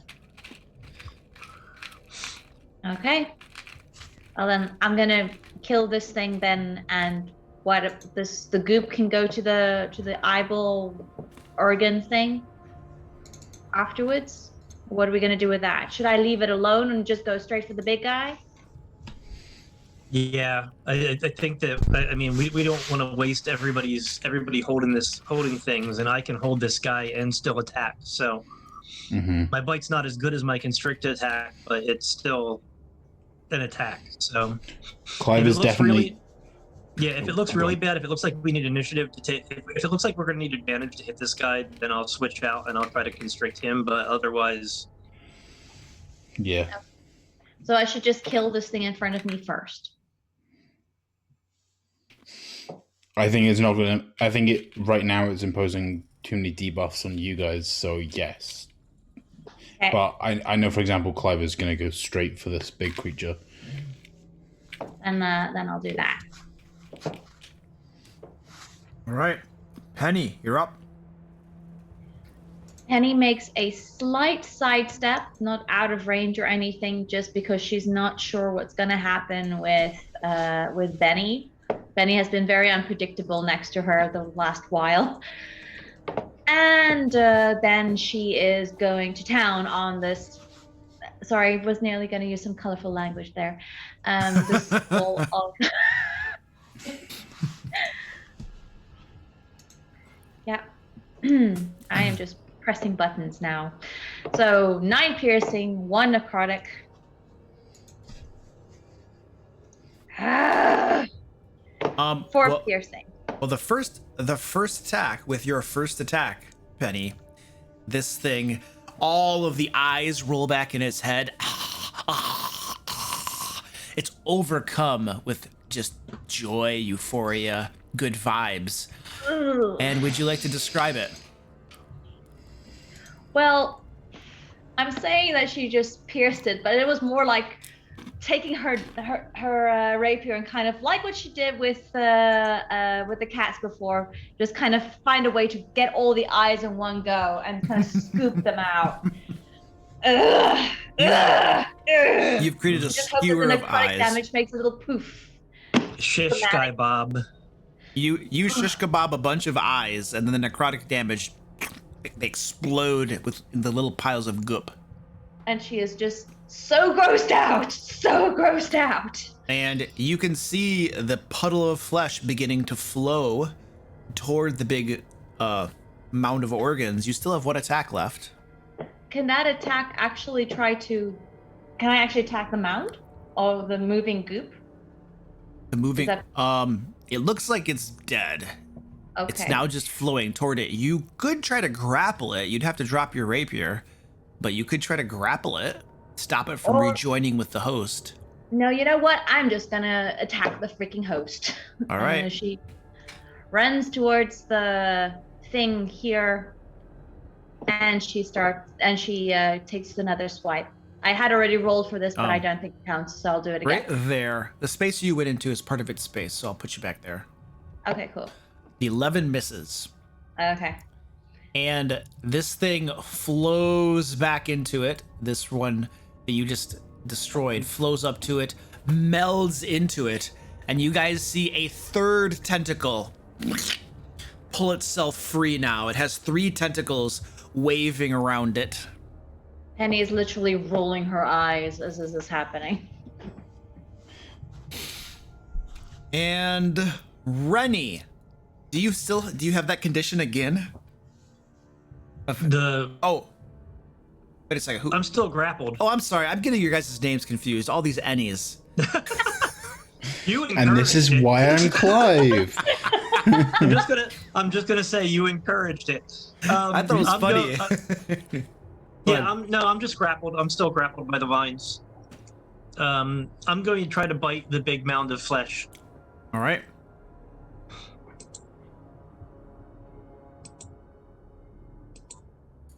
That is a hit. Holy crap, that's a 24.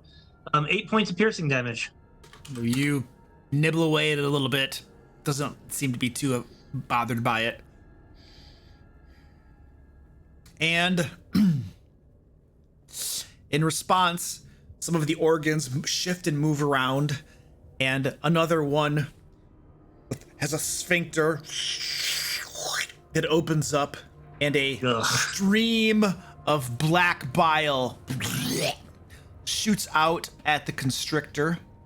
Please make I think it was a dex save, right? Dexterity saving throw. It was last time. Yeah. All right. You 20. Get out of the way, and that stream of bile continues on toward Benny.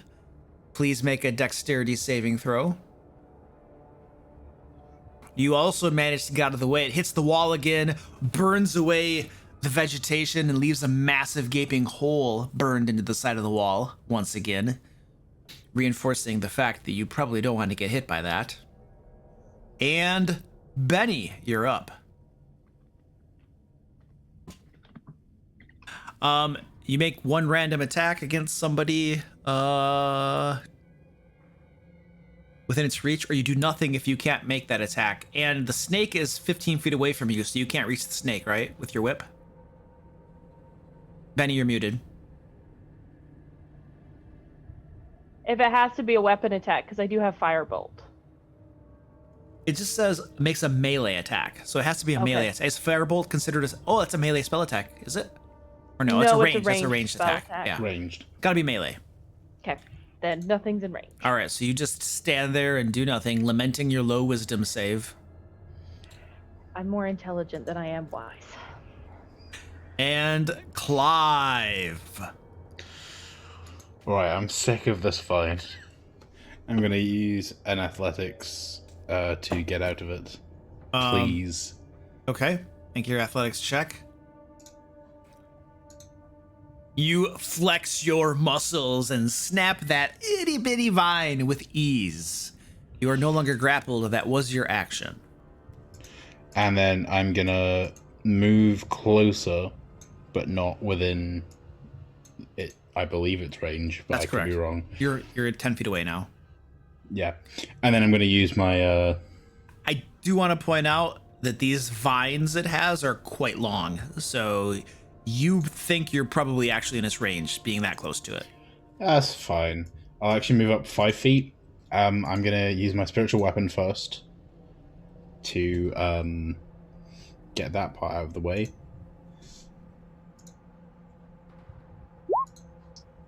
Nope. Nope. And I'm gonna use my action surge, and I'm gonna make 2 attacks against it. Ooh. Been saving it for this entire time. First attack, 16. That hits. So that will be. Why is my brain not being able to do maths right now? 14 points of damage, 6 fire, 8 slashing, and for the second attack, that'll be a 24 to hit. So that will be 11. But I am going to, on that second one, use a maneuver, distracting strike. So I will get a d8 of extra damage, and anyone that attacks it that isn't me until my next turn will have advantage. Add an extra 1 point of damage. Noted. All right, you walk up to this thing and begin hacking away at it. Big chunks flying out of the organs. Jenny. Jenny is going to cast Dissonant Whispers at it. Needs to make a Wisdom saving throw. I made my save. Okay, half damage, 17 points of damage. And Jenny is going to use her bonus action to quaff a potion of greater healing. Quaffing potions. There. Nah. And this massive oozing pile of organs. Vines rise up in the air, and one of them goes after Clive.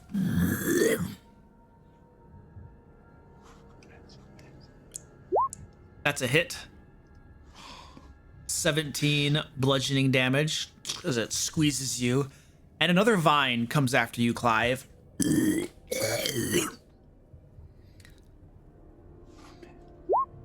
misses you. And the third vine swipes at you, Clive. A miss.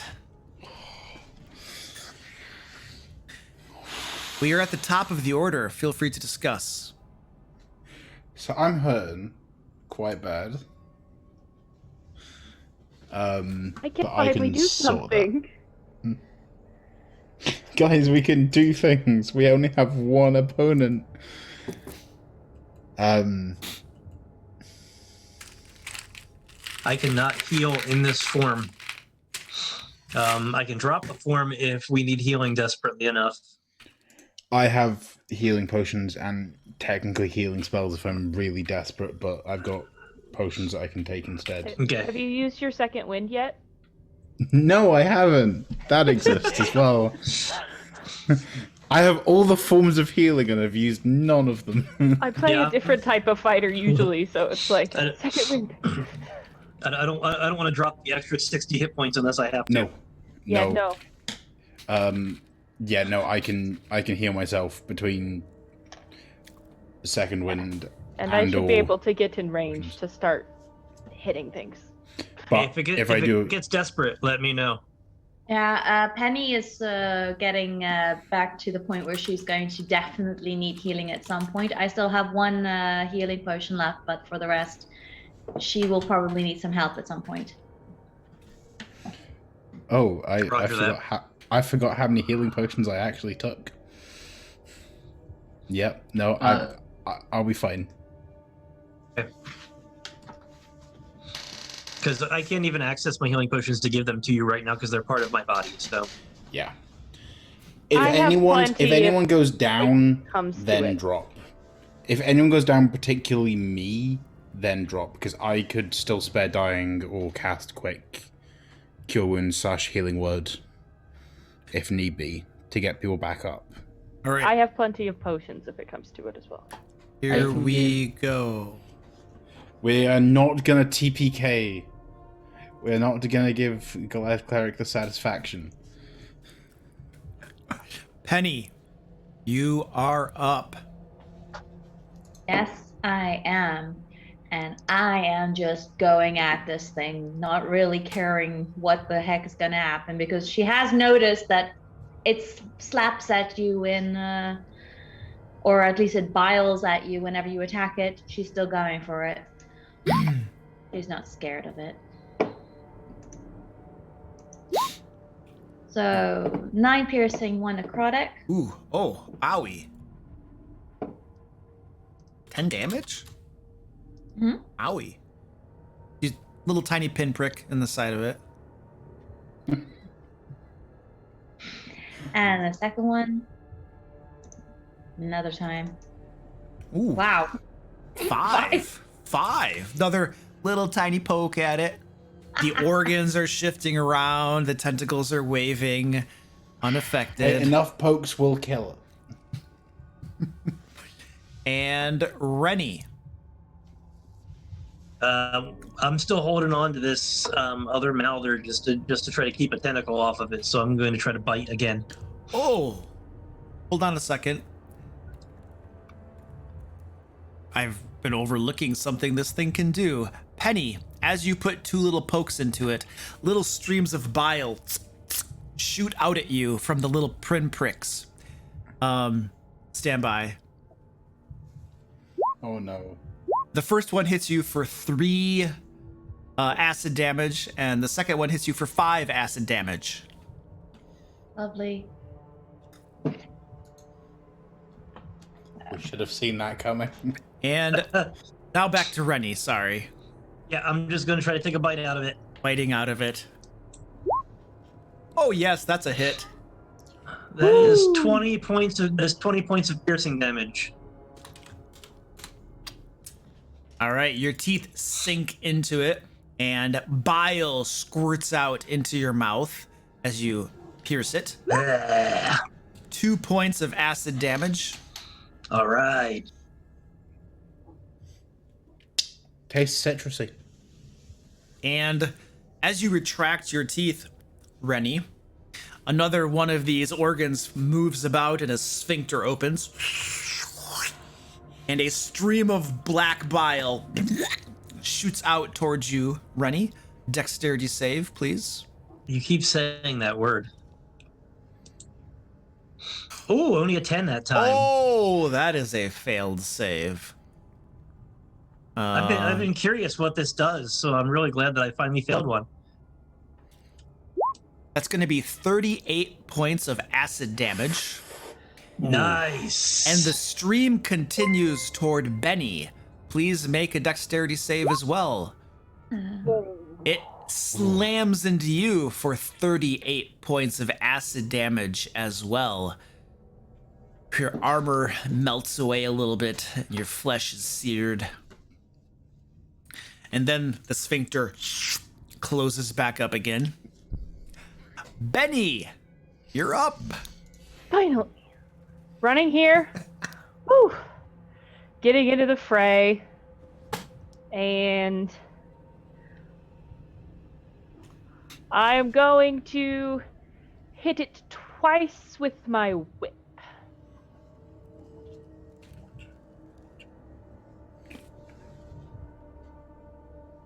And then I am going to use, as my bonus action, we'll use the second wind. And with each slash of your whip, black bile sprays over you for a total of 7 points of acid damage. Okay.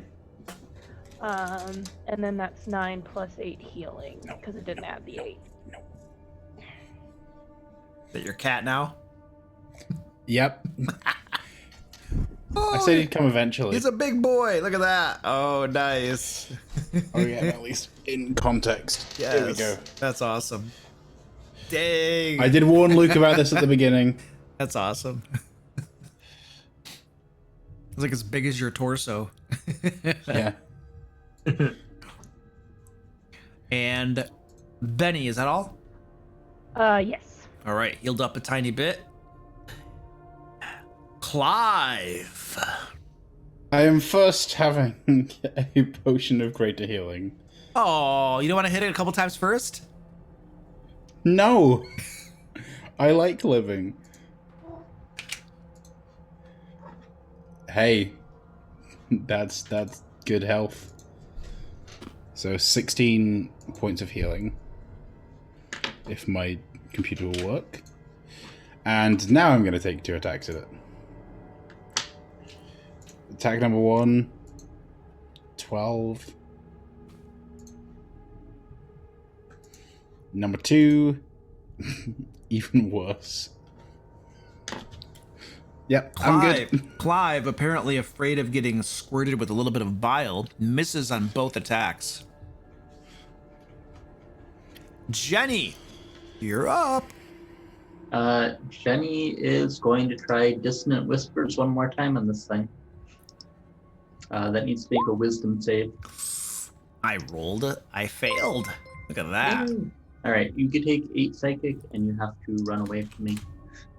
Do I do that right now? I believe it's on your turn. Just pull this up.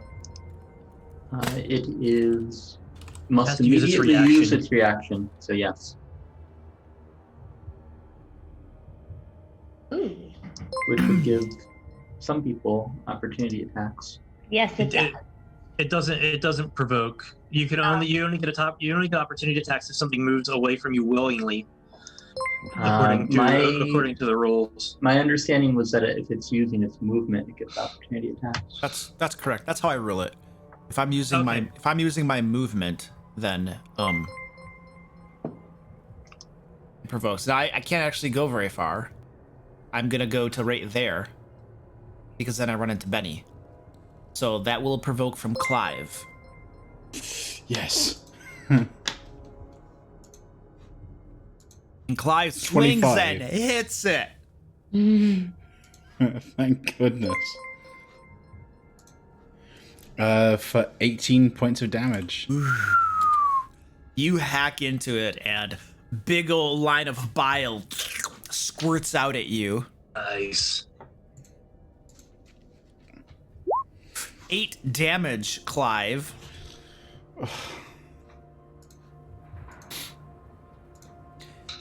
And we are over to Jenny now.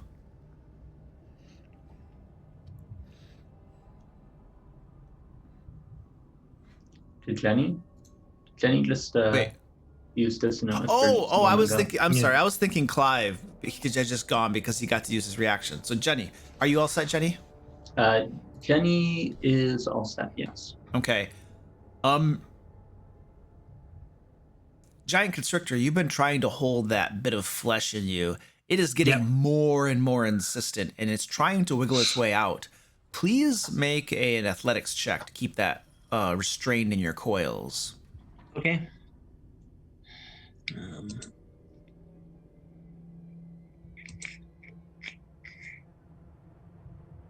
Oh, I actually have athletics. All right, you keep a hold of it, just barely. And 3 tentacles that are writhing around this massive mound of flesh and organs lash out at... We might as well finish off Clive. First swing at Clive Will miss. is a miss. My Second, cat is gonna call it with me. wait a second. It'll go at Clive again. Misses. At this point, it is rethinking itself and not being able to hit him. We're gonna swing at Benny. She's pretty close to me and looks less heavily armored, I suppose. But actually, Penny looks the least heavily armored. Or the snake. It's probably between Penny and the snake. Wait a second, Jenny. No, well, Jenny, what kind of armor are you wearing? Jenny's wearing a breastplate and carrying a shield. All right. Penny looks appetizing. Let's Penny or the snake. Penny or the snake. And it's Penny. So a tentacle comes at you, Penny. And it misses. All right. Top of the order. Discuss. Penny first laughs just laughs. I'm using action surge now. Go ahead and discuss. Imagine a giant plant creature with action surge. I can start using spells instead of, hitting it with a weapon for a little bit if we think that might be a wiser course of action. I have a choice, either attacking it with... I can either attack it or I can heal up and then come back slightly stronger against it in a bit. You take care of yourself. I can try to restrain it, but if I do it, it's another. I think it gets 4 attacks. Yeah. I have a net.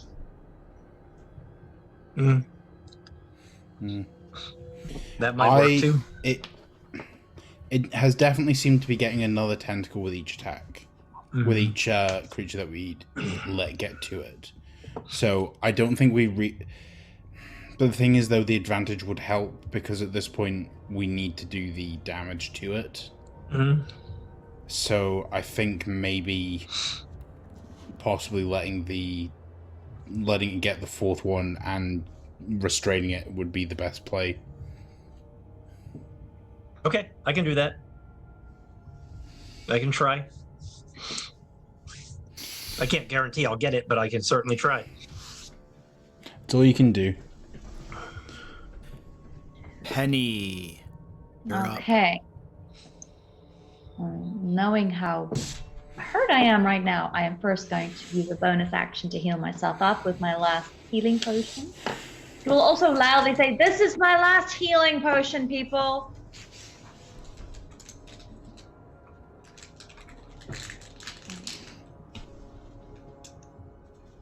That's 14. Okay, so what Penny's going to do, I don't know if I've never done this before, so please correct me if I'm doing this wrong. I'm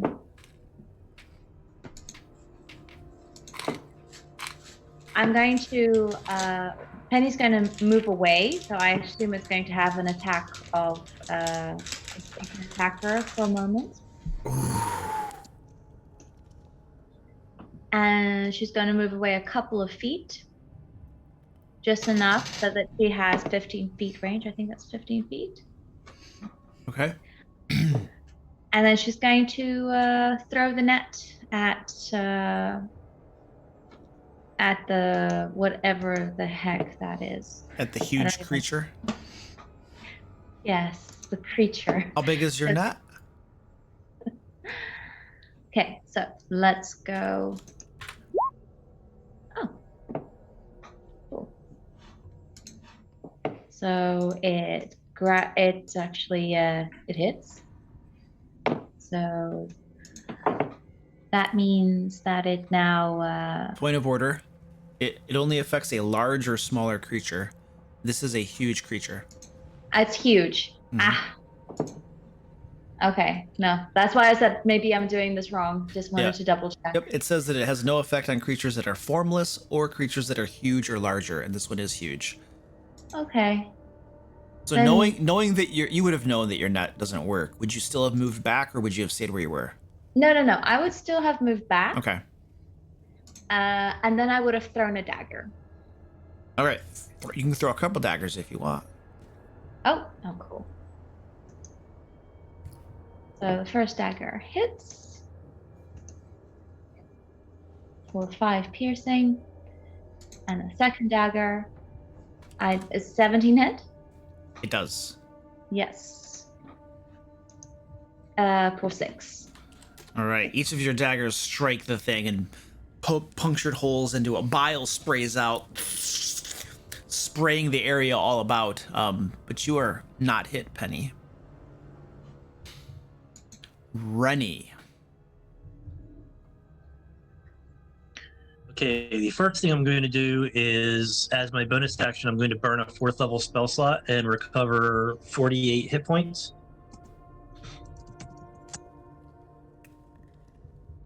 Because That's something I can do as a moon cleric, a moon druid. So I'm going to take those 20 back.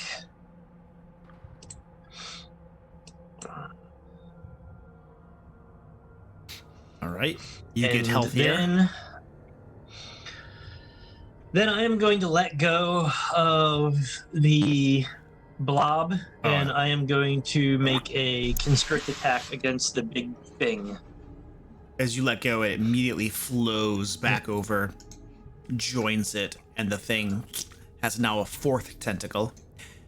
And you are trying to constrict it. Yep. Is that an attack roll or how?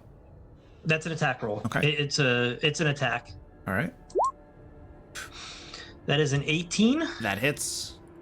for 18 points of bludgeoning damage, and it is grappled and restrained. All right. You wrap your coils. Are you able to grapple huge creatures? Yeah, there's no size limit for a giant constrictor snake. That makes sense. Those are pretty big. You wrap around this thing and begin to squeeze, and the organs are squishing and bulging out. Several of the organs burst, and bile sprays all over the room, hissing and sizzling where it lands on vegetation. And is that all, sir? Unless I'm going to take damage. If there's any bile damage, let me know. Otherwise, that's me. Oh yeah, there is bile damage. 4 acid damage. Got it. And as you squeeze, one of the organs gets larger and larger and larger, bulges and grows, and then bursts. And a massive explosion of bile covers everyone within 20 feet of the thing. Benny, Clive, Jenny, and Penny. So, is that everybody? Yeah. That's everybody. Yeah. I need everyone to make dexterity saving throws.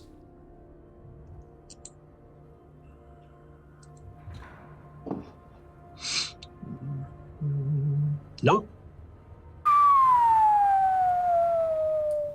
I rolled really well. And really badly, too. It's probably about average. So let's see here. Benny, you failed. 32 points of acid damage. Penny, you failed. 32 points of acid damage. Benny's Clive. unconscious. Okay, you drop. Clive also failed. 32 points of acid damage. Penny's down. Clive is down. Clive is down. Jenny, you managed to dodge away and do not get hit at all. And Giant Constrictor Snake get covered with bile for 32 points of acid damage. And who all Got it. fell? Penny and Clive. And Clive? Benny. Penny, I'm Benny, there. and Clive. Put a red little dot on your token if you just went down, so we can tell. Also, my spiritual weapon would have gone because I was concentrating on it. It doesn't require concentration. Does it not? No, I thought it did. It stays up. So with that explosion of bile, 3 of the party drop. Skin sizzled, hair ripped and destroyed away. So if you had hair, you no longer have hair. I'm sorry. Disfiguring. I still don't mess. have a. You still don't have hair. And Benny, your turn. Oh, Death saving throw. death saving throw to Benny.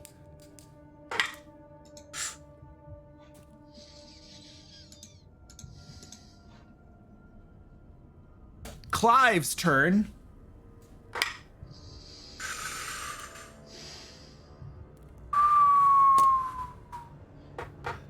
Jenny's turn. Is Jenny still up? Jenny is Mhm. up. All right. But she is grappled. She is going to attempt to break free of the grapple using acrobatics. That will be your action to slip free. Yep. And you do manage to get free. No longer Okay. grappled. Jenny is going to move next to Clive, and she doesn't have anything that. No, she doesn't have anything that she's going to do for bonus action, so that's going to be it. Okay. All right. And we are up to this hideous creature. Now has 4 tentacles. And I'm constricted by this big snake. So it is time to put an end to this snake. Although I have disadvantage on all my attacks though. Yep. All right, here we go. Here we go. It won't take long. What's your armor class, sir? 12. 12. Miss. Hit. 26 points of damage. That is going to pop me out. All right, let me get your. So he's no longer constricted. Does the size change free me from the grapple? You were grappled? Yeah.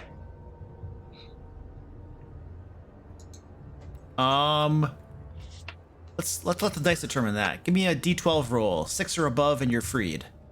Okay. Nope. All right, still grappled. You're Okay. right there. I put you right in the center of the space. No problem. And that was 2 of my tentacles, so the other 2 are coming at you.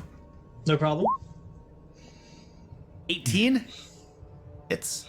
18 hits. 15 points of damage. Okay. What was the damage for the first one? I have to do my overflow. The very first one was 15, and then it was. I'm sorry. It was 20 something, wasn't it? 26 hit that 26 dropped me. 26 dropped you. 26. Okay. So that's a total of 37. Then that I'm taking on my true self.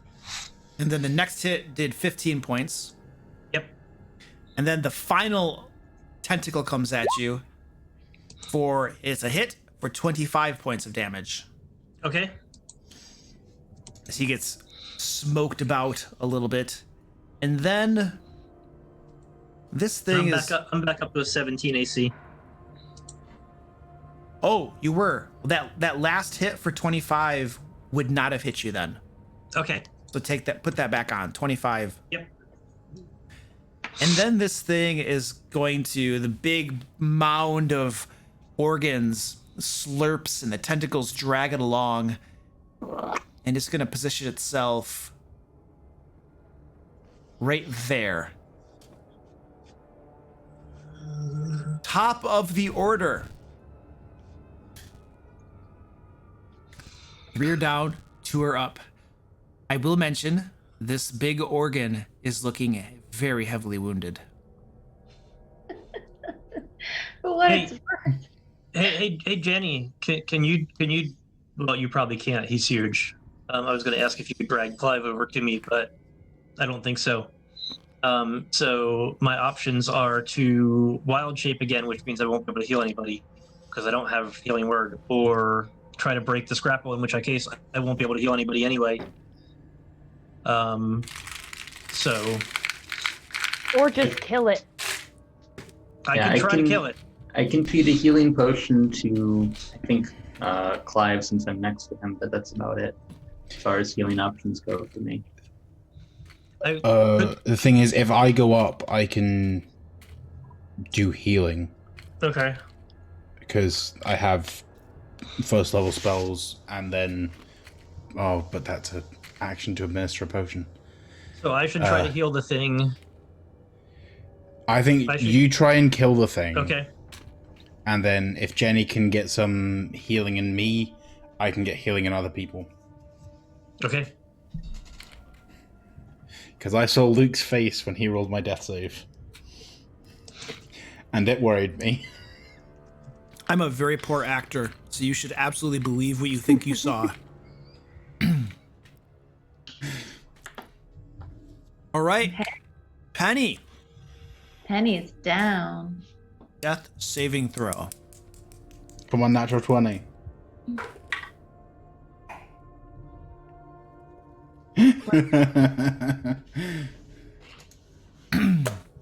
Penny lies on the ground, acid scars, and small mushrooms are beginning to sprout over her.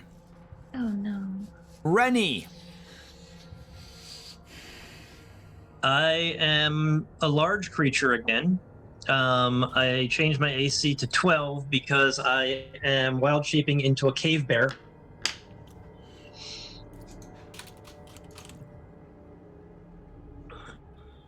And that is a bonus action.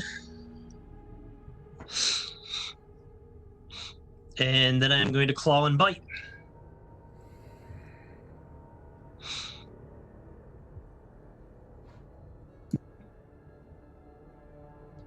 Is that a bear rug? It is. That's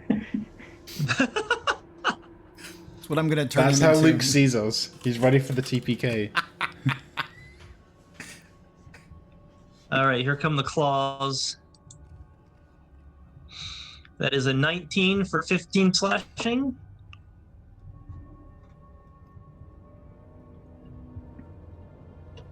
I can't see anything. I'm fixing it. Okay. Yep. There you go. All right. 19's a hit. And yep, that's a 19 for 15 slashing. And the And- bite. As you slash it up, you take 8 points of acid damage. Okay. Some bile squirts out at you. And the bite is a 21 for Oh, yeah. 10. Oh yeah. And you pierce some more organs. Bile squirts out for 10 points of damage. Gotcha. All right, I'm still up. That is it for me for this turn. All right, and this thing is gonna move up just about right there, and some organs shift around. It lines up the cave bear and Jenny as a sphincter opens up, and a line of black bile squirts out. Cave bear, please give me a dexterity saving throw. That's one. a big no. Yeah, that's a big no. You get splashed with bile and take 24 points of acid damage. Jenny, please give me a dexterity saving throw. Uh, The bile hits you for 24 points of acid damage. yeah, Jenny goes down. And Jenny goes down. Please give me a red dot on your token. And Luke, that 24 dropped me to back into druid form exactly. All right, back into druid form. Yep.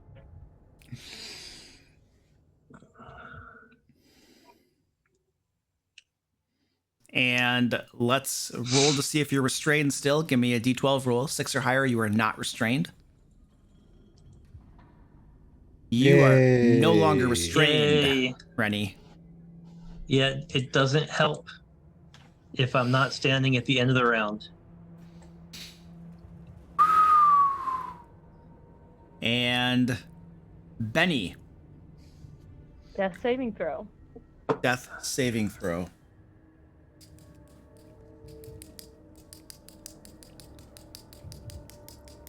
The next 3 turns of death saves. Oh! Many black mushrooms begin sprouting all over Benny's body. Clive.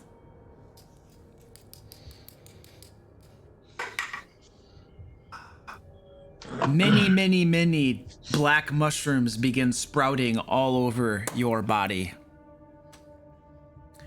Jenny.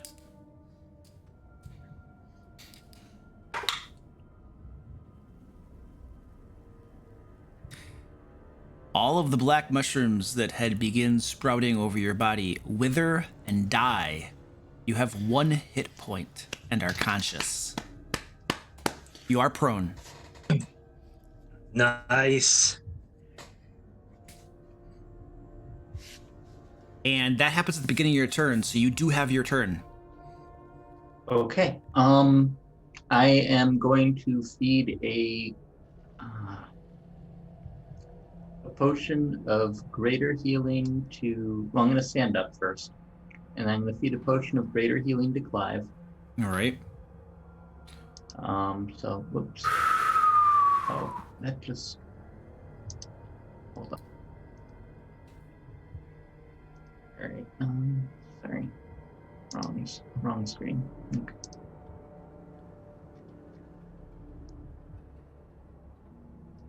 Alright.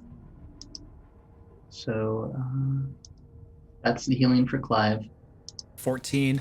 Clive, you are conscious. Give me a D12 roll, Clive. Of course. Oh, does Jenny need to give you a D12 I also? do. I need one from One. Jenny as well, please. A 1. Oh my gosh. So this is for Clive. Clive, you have a physical impediment. You have disadvantage on attack rolls and disadvantage on strength or constitution ability checks and saving throws. Determine whether strength or constitution is affected by rolling dice. Okay, give me a D12 roll. 6 or higher, it will be constitution. All right, so your constitution, you have disadvantage on constitution, saving throws, and ability checks. And disadvantage on attack rolls. And disadvantage on attack rolls. Jenny, could I get your D12 roll, please? It was a 12. A 12, all right. Jenny, it is my extreme dissatisfaction to inform you that you have a minor scar. The scar doesn't have any adverse effects, but chicks dig it. Awesome. All right. Oh, I want to see this table now. Jenny is going to drink a potion of greater healing herself. That's your bonus action. Okay, yep. And you heal up a little bit. Yeah. Is that all? She is going to move back, trying to get around this pillar here. Okay. And the organs and tentacles turn their attention to our dear druid as the first tentacle Here we go. swipes at him. AC 17 again. Ooh, 17. Fancy. Miss. Another tentacle comes at you. A miss. Another tentacle comes at you. A hit. 15 points of bludgeoning damage. And then the fourth Okay. tentacle swipes at you for a miss. And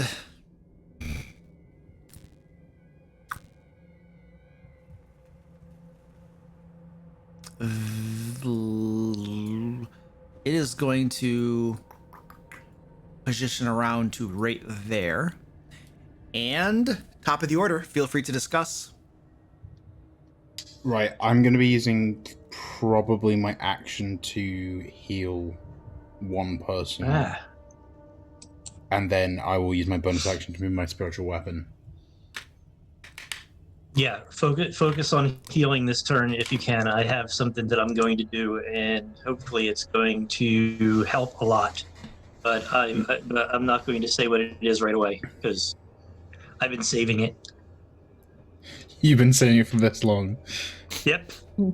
I'm going to use my bonus action to at least try and get some damage, but I'm probably going to heal Benny this turn.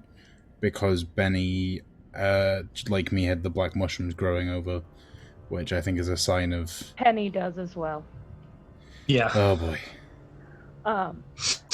It was described that Penny didn't have as many as Benny, so I'm not sure if that matters. But I think Benny is more closer to possibly dying than Penny is. Benny, So if that helps. Benny definitely has more mushrooms growing over her. Okay. That makes me think 2 failures, which is... I mean, by the I'm- time your turn happens, I could be dead, so. Yeah, but I'm hoping. Top of the order, Penny. You are on the ground and mushrooms are sprouting on you. Come on, natural 20. Penny, mushrooms grow more thickly over your soon-to-be corpse. Rennie. All right, dazzle us. Okay. From there to there, that is the wall of fire. I couldn't see what you did. Okay. Through a wall. Now I see it. And it's radiating toward the creature, I take it? It is pointed towards the creature. He needs to give me a dex save because it's going through his space. Oh dear. Oh dear. Oh, I failed. How much damage?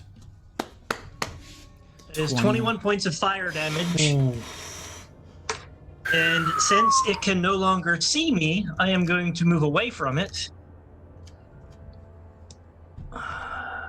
Nice. So that I can get over here to be able to heal when the time comes.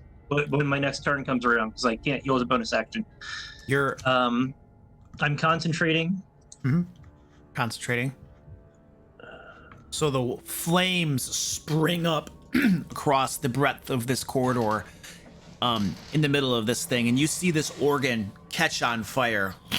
The whole thing. The tentacles are aflame, writhing and lashing around, and several sphincters open on this thing and just begin spewing bile all over the place.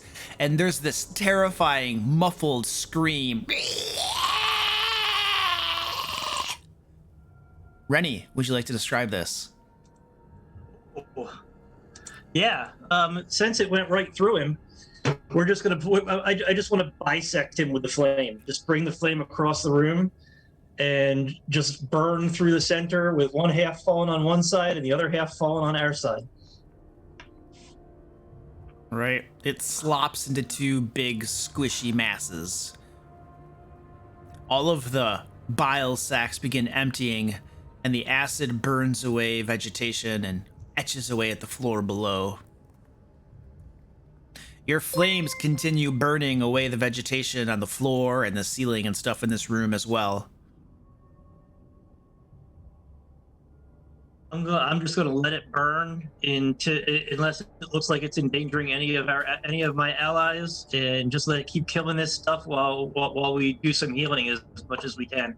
All right. So we're no longer in combat, but there are several of you that are down on the ground with mushrooms sprouting over you. So what are our first course of action here? Jenny is going to use her healer's kit on Penny. So let's see. That was Rennie's turn, and then So I'm gonna go in initiative order here as we go, since that is actually pertinent in this case. So Benny is up next, and Benny is down, right? Yes. Yep.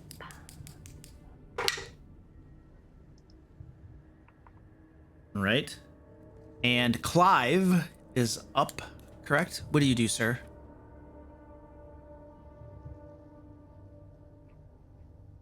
Clive, you're muted. I'm gonna cast Healing Word on Benny, All right. which I'm within range for. 7 points of healing into Benny, and it is my extreme dissatisfaction to inform Goliath Cleric that Benny is alive still. Whew. And I'm gonna then rush directly over to Penny and use my action to pour my last potion of greater healing into her mouth. Jenny. All right. And you pour it down Jenny's throat. Penny, yeah. Oh, Penny's throat. And she is healed and her eyes flutter open. Benny, please give me a D12 roll to determine your lingering injury.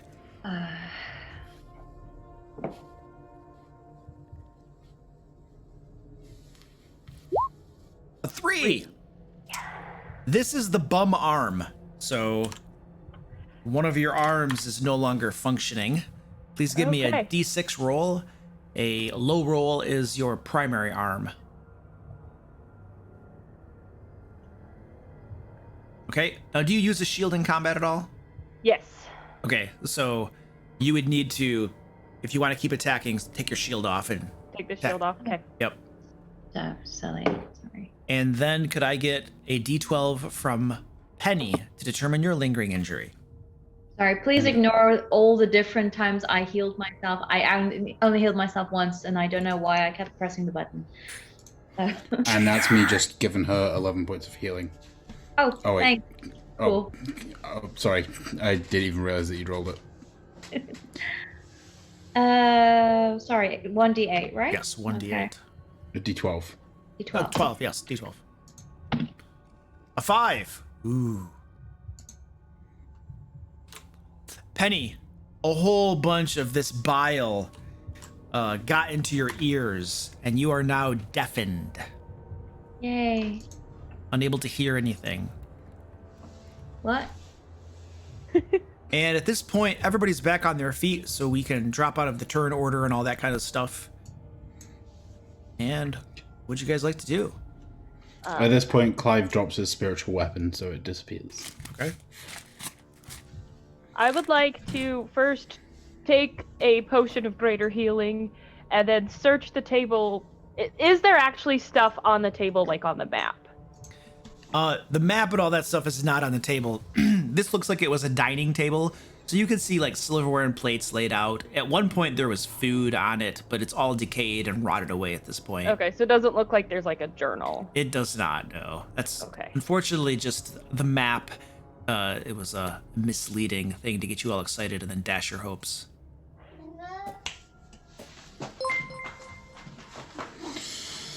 Now, in this room, you guys can see a door right there.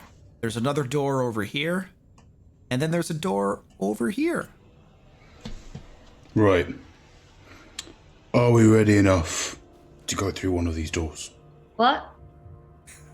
Are we ready enough to go through one of these doors? Do we have 10 minutes for some of us to sleep if Benny has a spell slot for it? I do have a spell slot for it. Because if I short rest with catnap, I get all of my wild shapes back. I would like my second wind in my action search back. I can catnap up to 4 people if I use a 4th level slot. What? I have a little notebook and like pen in my bag, so I'll like write some of this stuff down. Penny, Right, Penny, so please take inspiration, Penny. I don't think Penny would get any benefit from a short rest other than healing hit points. Yeah, I don't know if barbarians get anything back on a short rest. I think everyone else though would get something back. Yes. Do rages? I think rages might come back. I I think think those. rages are long Yeah. rest only. I think they're long rest. They're long rest.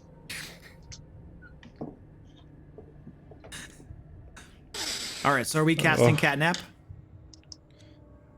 The 10-minute short rest. What we if we can explain to Penny to stand watch, I could pantomime it. I have books and pens and paper and a scholar.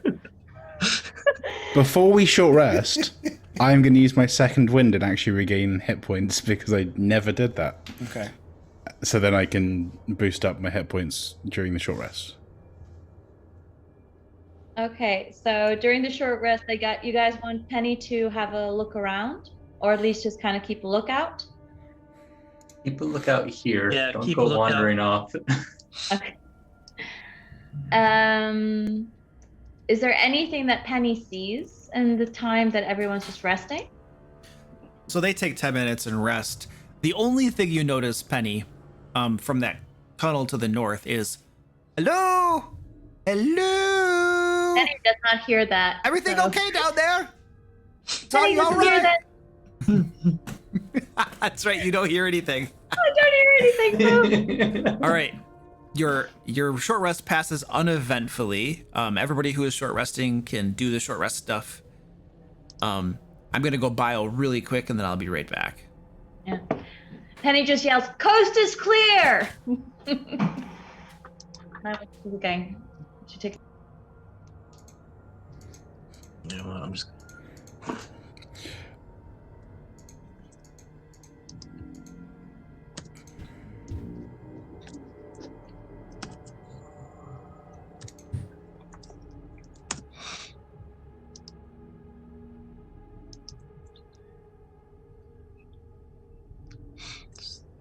Did that roll only one dice?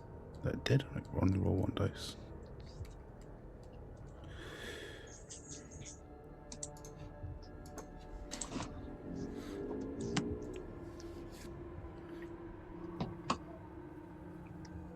Right, time to find where hit dice are on Roll20 on D&D Beyond. You click the short rest button. Yeah.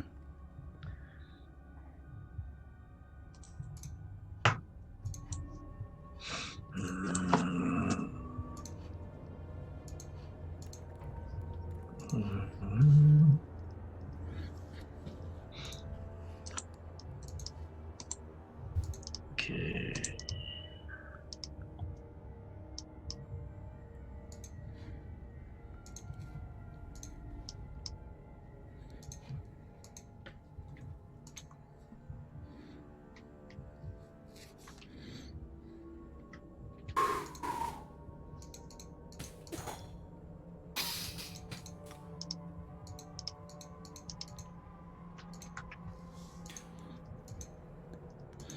There we go, that's close enough. That wasn't that bad, right?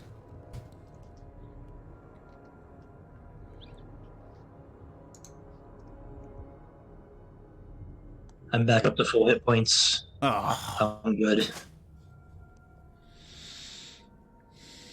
Hey, you did 184 hit points of damage to me, Luke. nice. There we go. Well, that makes me feel a little better.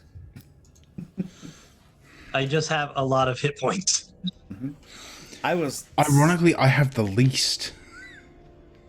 I just have the highest AC, so I didn't get hit as much. Cleric. Yeah. Or mostly fighter. Fighter cleric. Yeah, Goliath Cleric's in chat. He's like, the more PCs go down, the more likely a nat 20 death save is. I was rolling lots of d20s, yeah. Hey, it was clutch. I would. Without ready for that, that. it would have been completely gone. Yeah, I was ready for that wall of fire. I've been saving that. I did it. All right, ladies and gentlemen, you are feeling rehabilitated.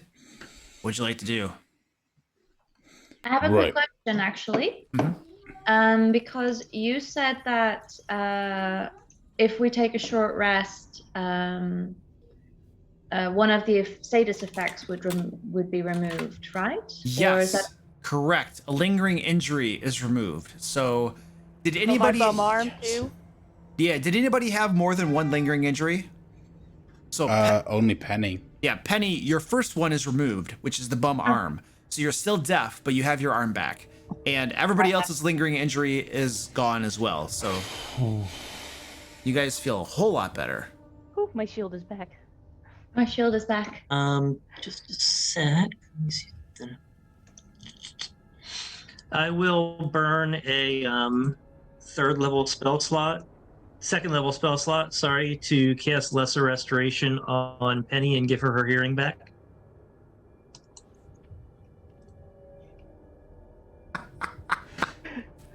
Chat is discussing whether they could pay to have me TPK you all. Hey, how about this? Goliath Cleric, if you do a $600 tip, I will give each of the players $100 and keep 100 for me, and then we'll do a TPK. That way everybody gets $100. How's that sound? Sure. Yeah. I don't think he's gonna do that. Actually, if you do a solo tip that's higher than the total amount of tips I did for that one stream. Well, yeah. I don't know how much you dropped, man, but All right, let's do this. What are we doing? Right. We have 3 doors. We have 5 of us. We're not splitting up. Why did you keep us? He's the Fred of this situation. All right, gang, let's split up and look for clues. Well, that's actually a good point. Well, we've already looked in this room. Let's just get out of this this room. Sorry. And the demonetization comes. We have being 3 doors. Do we feel this is worth it? We have 3 doors out of this room. It's always worth it. It could be gold. It could be anything that we get in the end. This place doesn't look like it'll have anything I can send to the museum, so what's the point? But if you want to go Adventure. on, go on. Adventure is the adventure. point. I do like adventure. Let's What if go. there's a boulder around here somewhere, or an idol that you can pick up? I do have bags of sand for that. So, door number 1, door number 2, door number 3. Well, door number 3 is always the bum door. So, I think door number 1 or door number 2. I'm personally in favor of 2. Boulder parchment shears? Anybody? Sure. Let's kick in number 2 first. All right. Okay, I'm at door number 2, right? Yes, you are. Then I'm kicking it in. Okay, I got my whip ready. All right. Penny opens door number 2. Kicks open door number 2. Penny kicks open door number 2. And as the wood splinters and breaks and door slams open, you can see beyond a very large, well-appointed room. Well, it was well-appointed before all of the vines and mushrooms grew throughout it.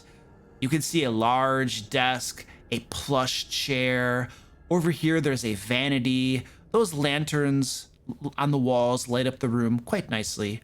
And over here, you can see a sitting chair, a table. There's Any a book. books? There's a bookcase right over here, and a bunch of books are on it as well.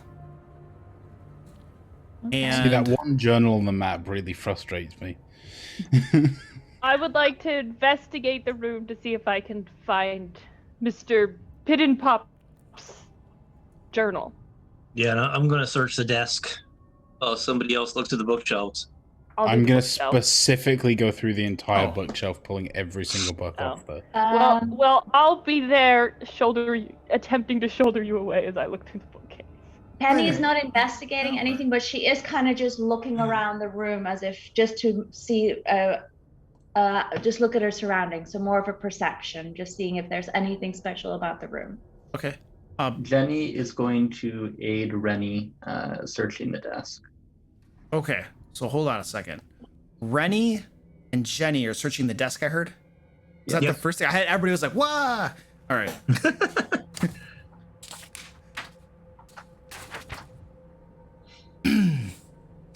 All right. So Rennie, give me a perception check with advantage as Jenny helps you. All right. 25. You shake that desk down. There's some stuff on the top, some loose paper, pen quills, inkwells, and stuff like that. Opening one of the drawers, you find a very large book. Nothing is on the cover.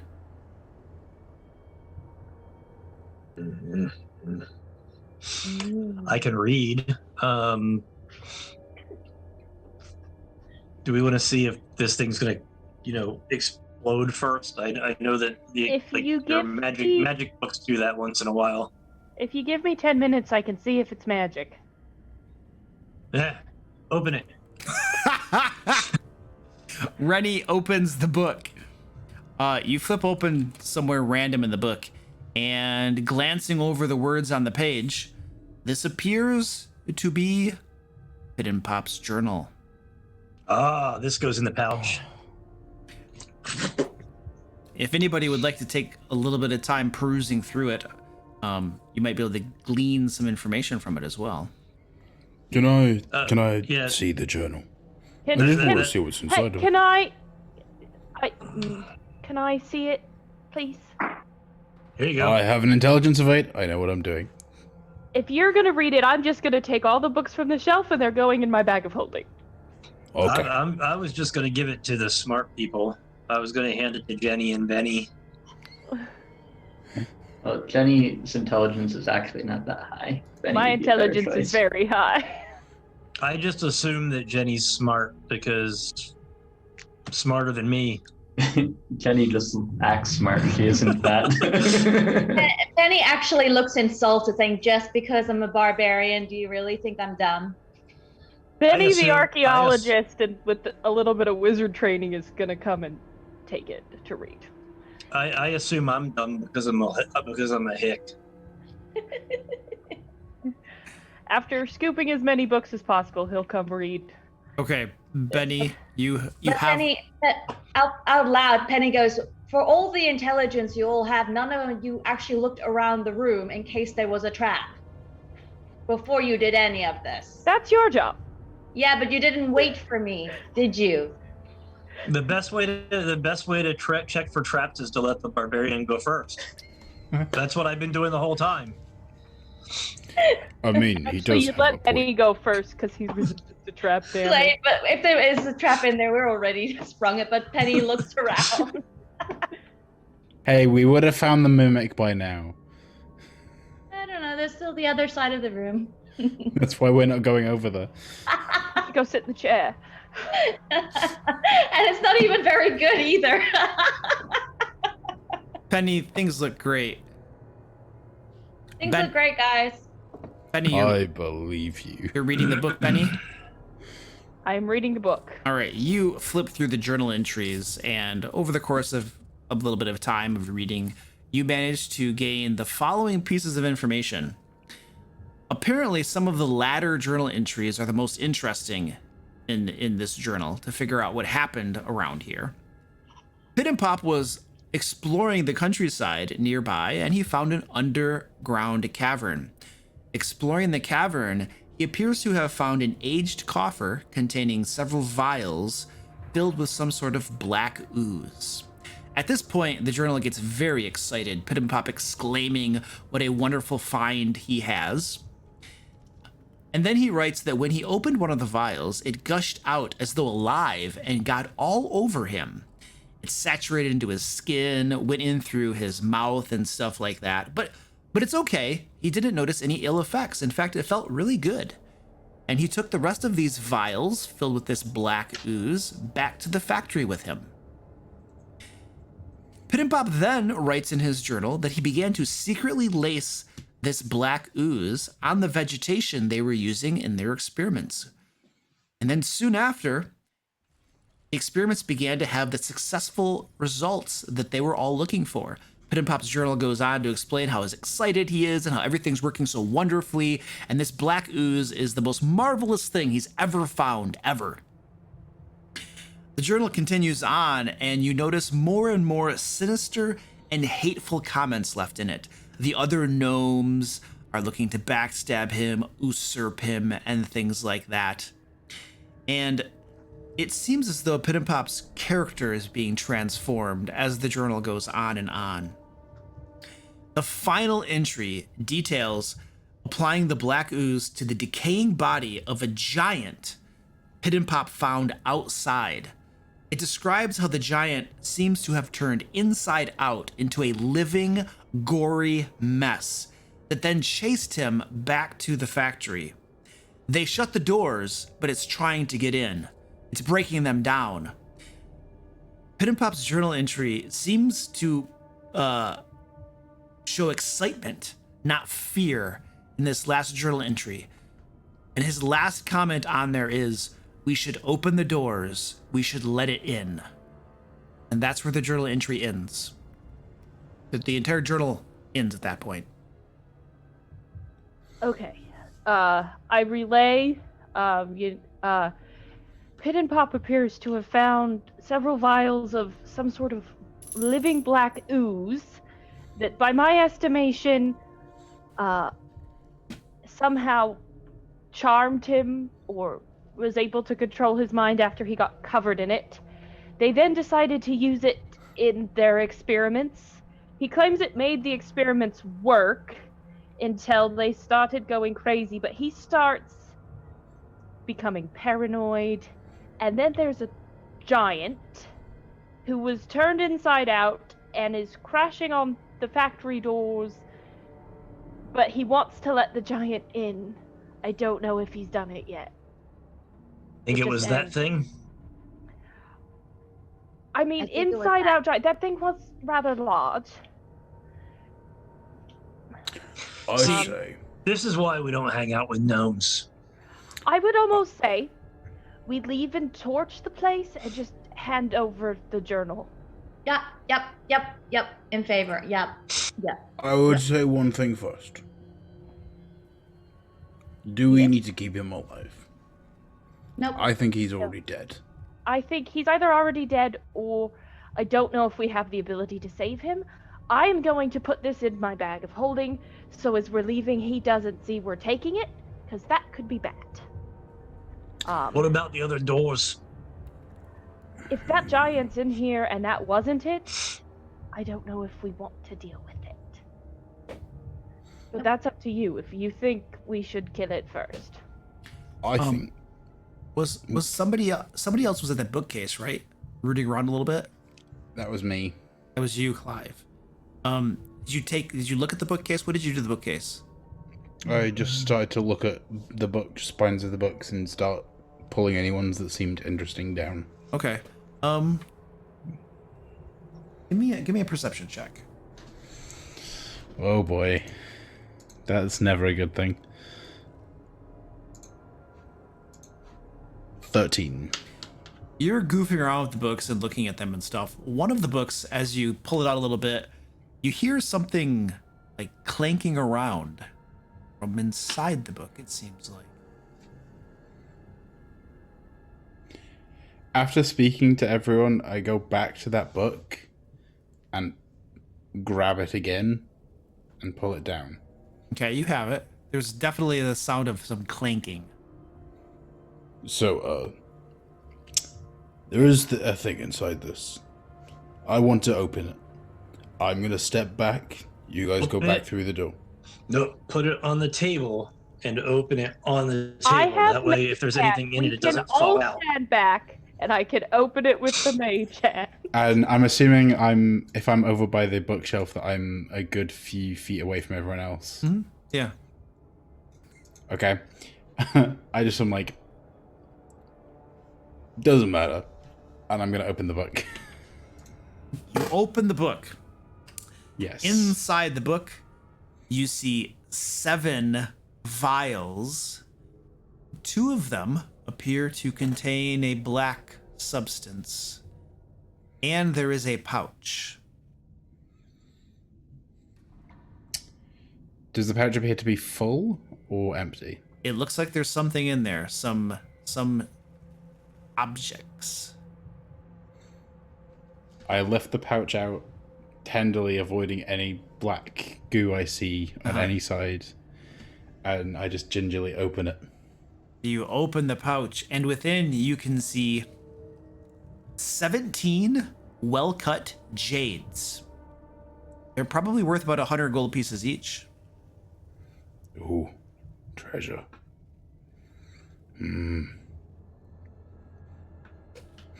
Right. We take this pouch as slight retribution. Because that's fair on us. Then, Oh, I'm taking the rest of the books too. They're mine now. alright, I'll take this. And he puts the pouch basically in his back pocket. Okay. And about these. How do we get rid of these? Burn them. I'd say fire. Fire. I place one on the ground and uncap it.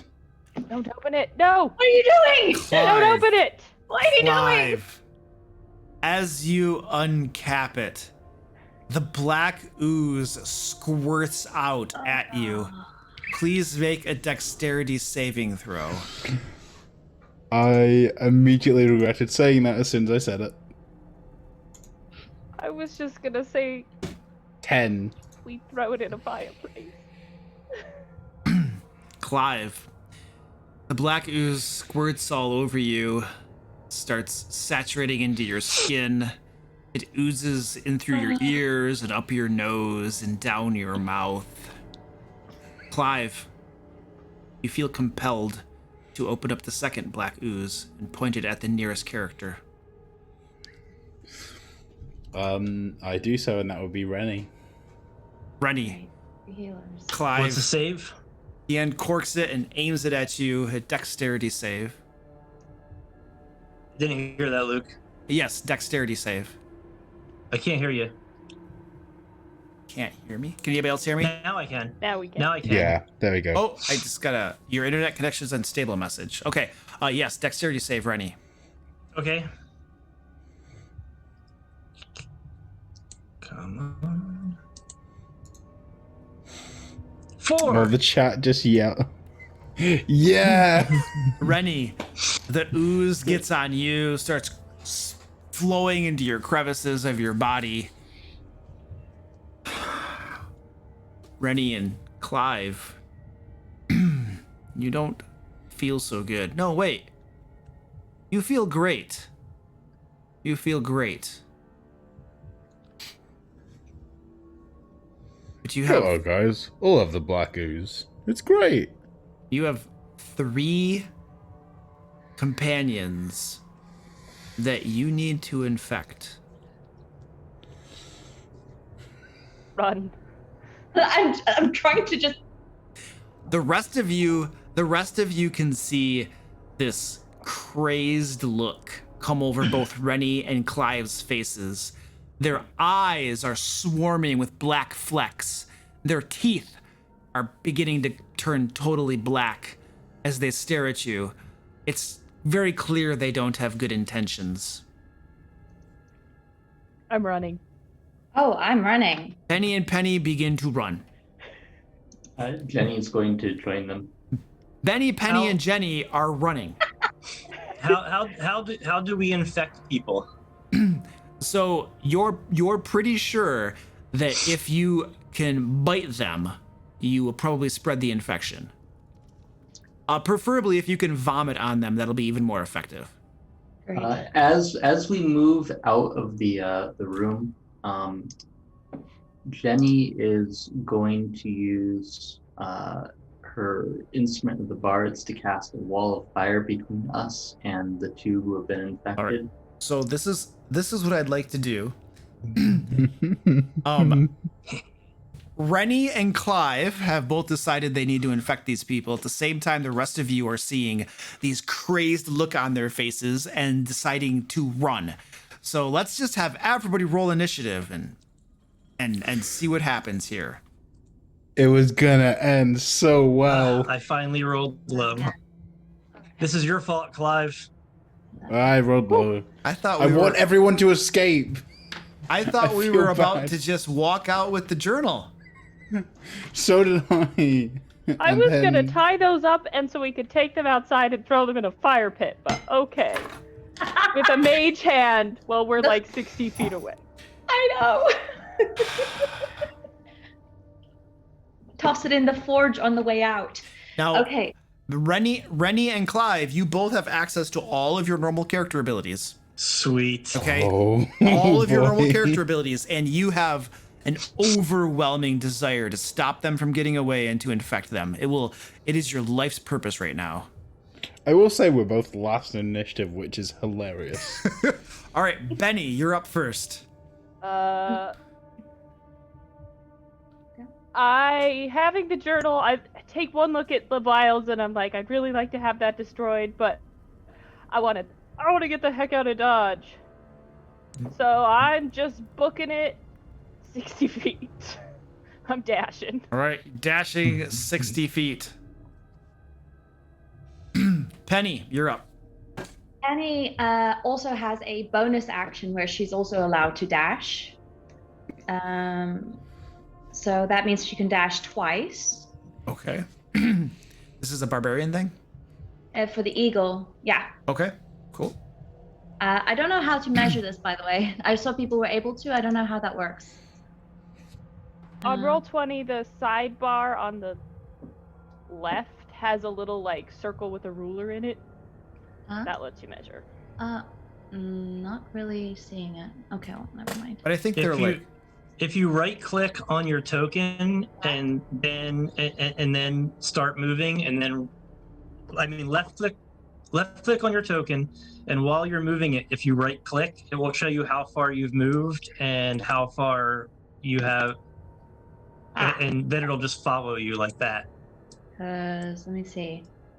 I now have to math for a second, and that's never a good thing with me. Cool.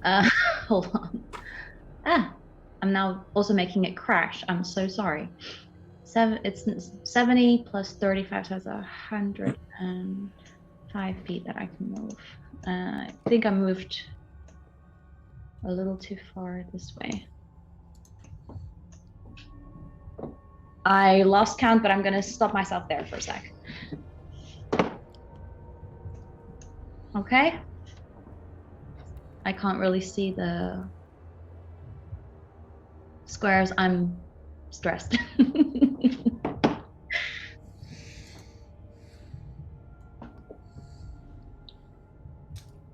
Jenny. It would have ended so All right, nice. Jenny is going to move. I have a question, Luke. I have a spell called Stone Shape through my Instrument of the Bards, and it specifies that I could make, for example, a passage through a wall if the wall is less than 5 feet thick. Would I be able to move a section of the floor to block these doors? Stamp.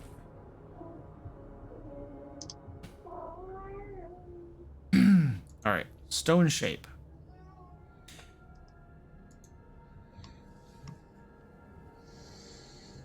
Okay, 5 feet of stone, form it into a shape that fits your purpose. Okay, and you would like to... I would like to move a 5-foot section in the center of these two doors to try and seal them shut so that they can't be opened. Okay, so that door swings inward per OSHA rules. So to close it, you would pull it closed behind you. If you were to...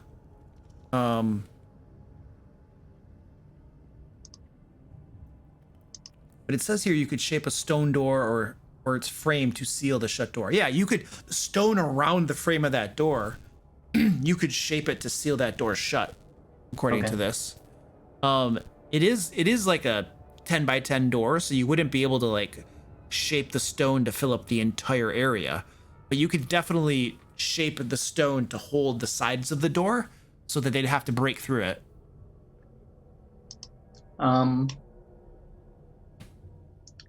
Let's see. Yes, I will do that. And then I still have, I think, 10 more feet of movement after I cast that. I'm going to move here. All right. You've closed that door and stone shaped it, holding it shut. Rennie, you're up.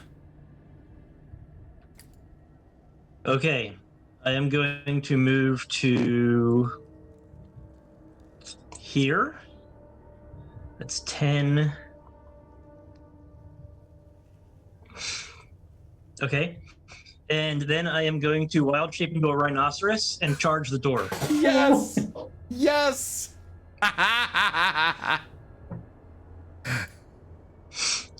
So I'm a large creature now.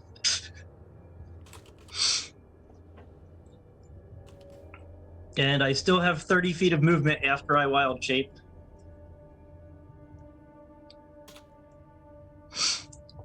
All right, stand by. Need to... not finding a token. You can just make me bigger. Yeah, I'll just do that. That way I can just move. All right, you are a rhinoceros. And that it's 20 feet to the door, which means I get my charge bonus when I hit it. Oh, nice. Very nice. Make an attack roll.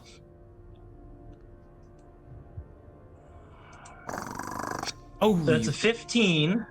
that's a hit. It does 9 bludgeoning plus my charge bonus, which is another 2d8.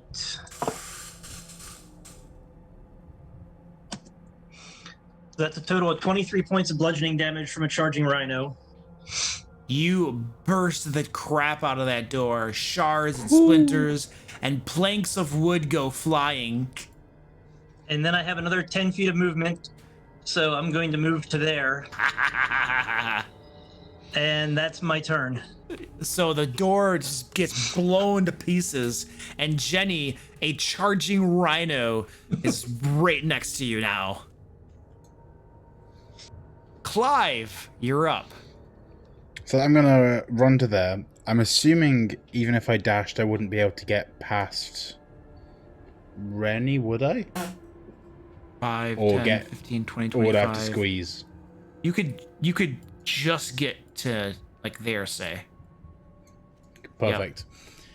I'm then going to use a Yep. forceful bite by using action surge. Action surging. And I'm gonna bite, which would be an unarmed strike, I imagine. Yes. Unarmed strike, yes. And that'll be 2 of them because I have extra attack. Oh. 16? Does not hit. That's not hit. 24. That hits. So it's a bite attack. It'll just be 1 plus your strength modifier in damage. So 4 points of damage. 4 points of damage.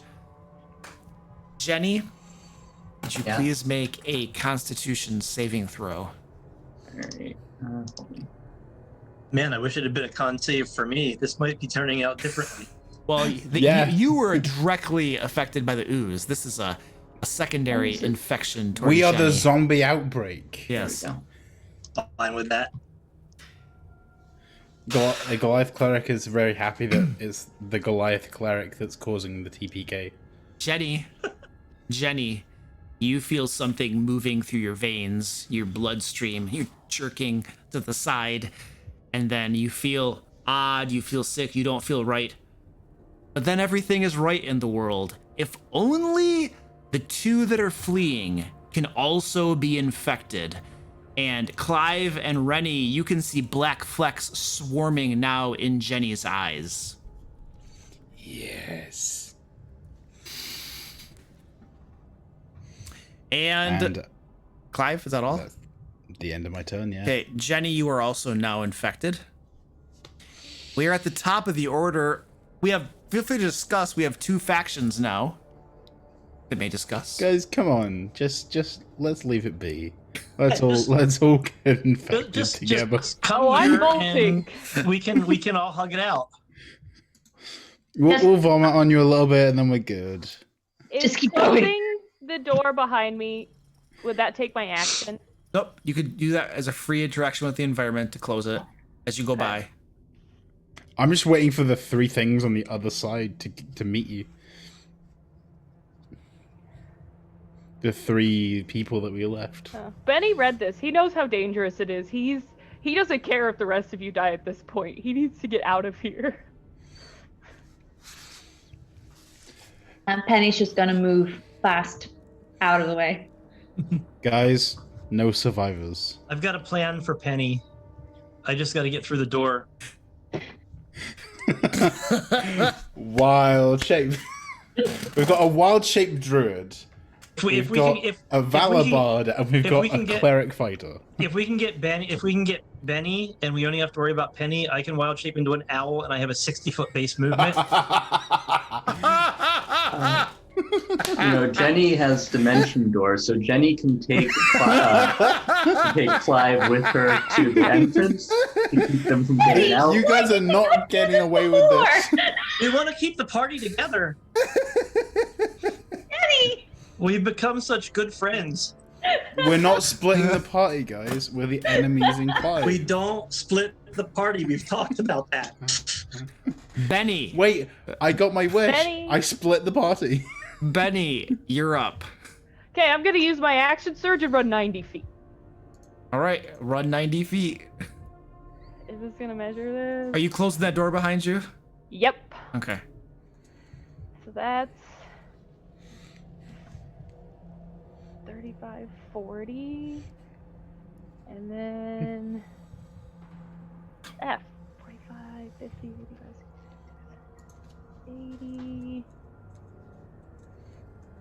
85, 90. And that is my action. And then I'm going to use my second wind as bonus action. Just in case they do catch up. All right. So Benny is booking it as fast as she can, or he can, I think it is. And Penny, you're up. Okay, well, Penny's following in suit and taking 105 feet again. If I can figure out how to do this, I'm very sorry. 5, 10, 15, 20.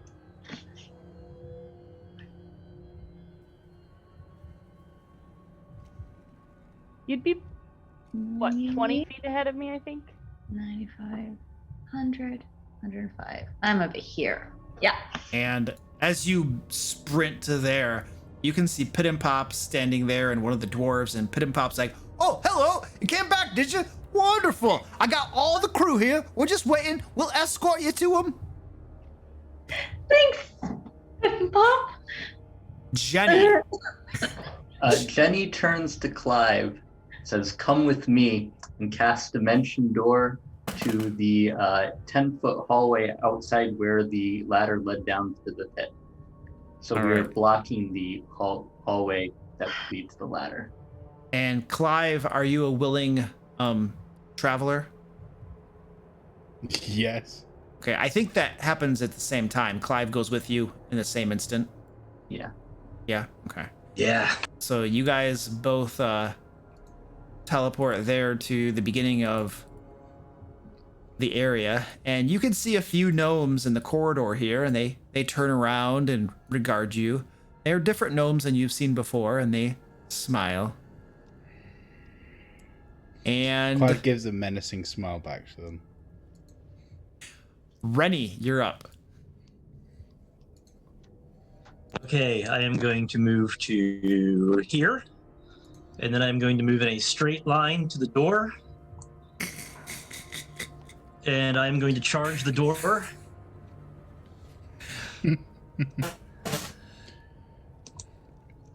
Wait, does Which this is, mean I'm a death domain cleric now? Maybe. So that is 25 points of damage to the door, Oh yeah, you bust the crap out of it. and let's see, that's my movement. Okay. And the last thing I'm going to do, because I don't remember there being a door between me and the exit at this point, I am going to drop Wild Shape Okay. as a bonus action. All right. Let me shrink you down. There you go. And let's see, that was Rennie. So Clive, you're up. Are these gnomes infected? You Do I know that from my thing? they do appear, they don't appear to be infected per se, but you can feel that they are part of the collective. So they are allies, not foes. Okay, I'm gonna go here.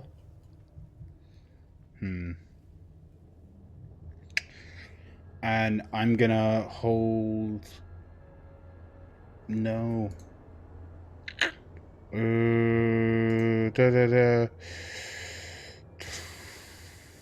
Yeah. I'm gonna. Nah, I'm gonna dash. No, wait.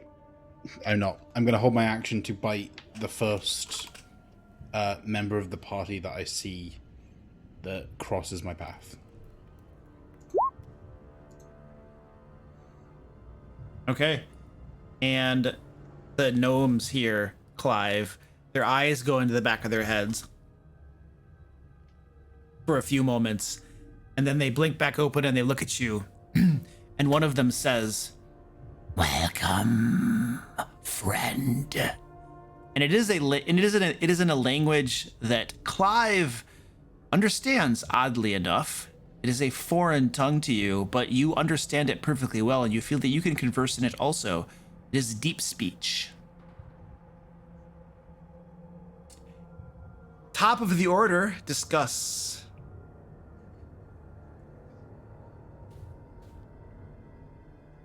Penny, you're Lanny, muted. we can't hear you. You're We muted. kind of lost sight of each other, so we can't really. Oh, We're just running. That's We true. just I mean, I'm just shouting, run, run, run. Okay. Yeah. Benny, you're up. Okay. This is the best thing I've ever done at 4 a.m. Well, 5 for me. Oh, jeez, I'm sorry. 30. I started a zombie apocalypse in a one-shot. Nah. And I can get right there, I believe, with my 60 feet of movement. So you're running that way. As you go by Piddenpop, it's like, Hey, where are you going? Where are you going? Didn't you say it was the other way? give me a deception check.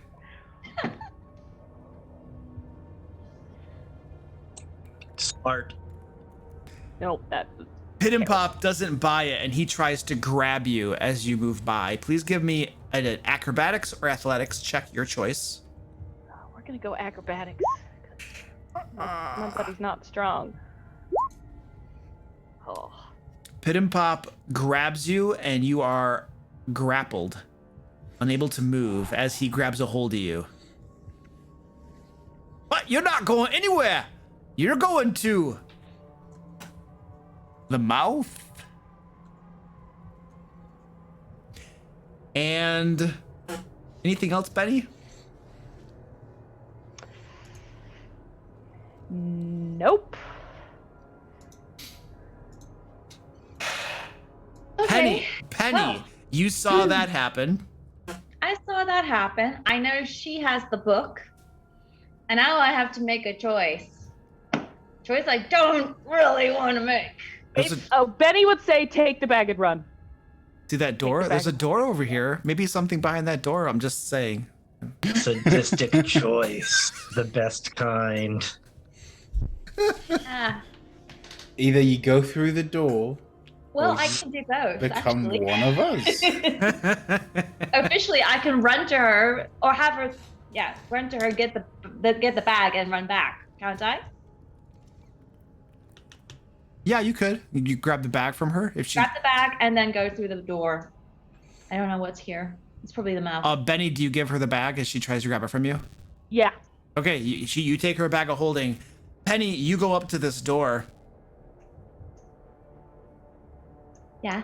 I'm not as reckless abandon. I'm just going in. You fling that door open, and you walk into a massive, buzzing cloud of glow bugs. I really needed to talk to them before. I really wish I had done that at the beginning of this entire. These glow bugs swarm over you, begin landing on you, burning at you, and more than that, you can see that they are depositing some sort of small parasitic creatures all over you, and they begin to burrow into your skin. Stand by. I don't know why you went through the door. I wouldn't have gone through the door. I don't know. Why not? I will say, chat is absolutely loving this. They wanted a TPK from the start. This is The undead. time to kill a character is a one shot because then you don't feel bad that your character. I'm still alive. I'm not dead. Penny, you Yeah.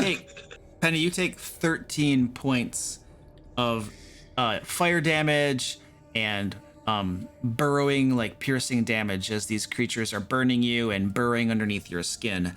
And you can feel these things in your skin continuing to burrow and stuff. This isn't gonna go away if you do nothing. And you're standing in a cloud of these things. Well, I mean, I can still go out and run around. I don't really have anything that can help me. Oh, the door's open, right? And if I run, they follow me, right?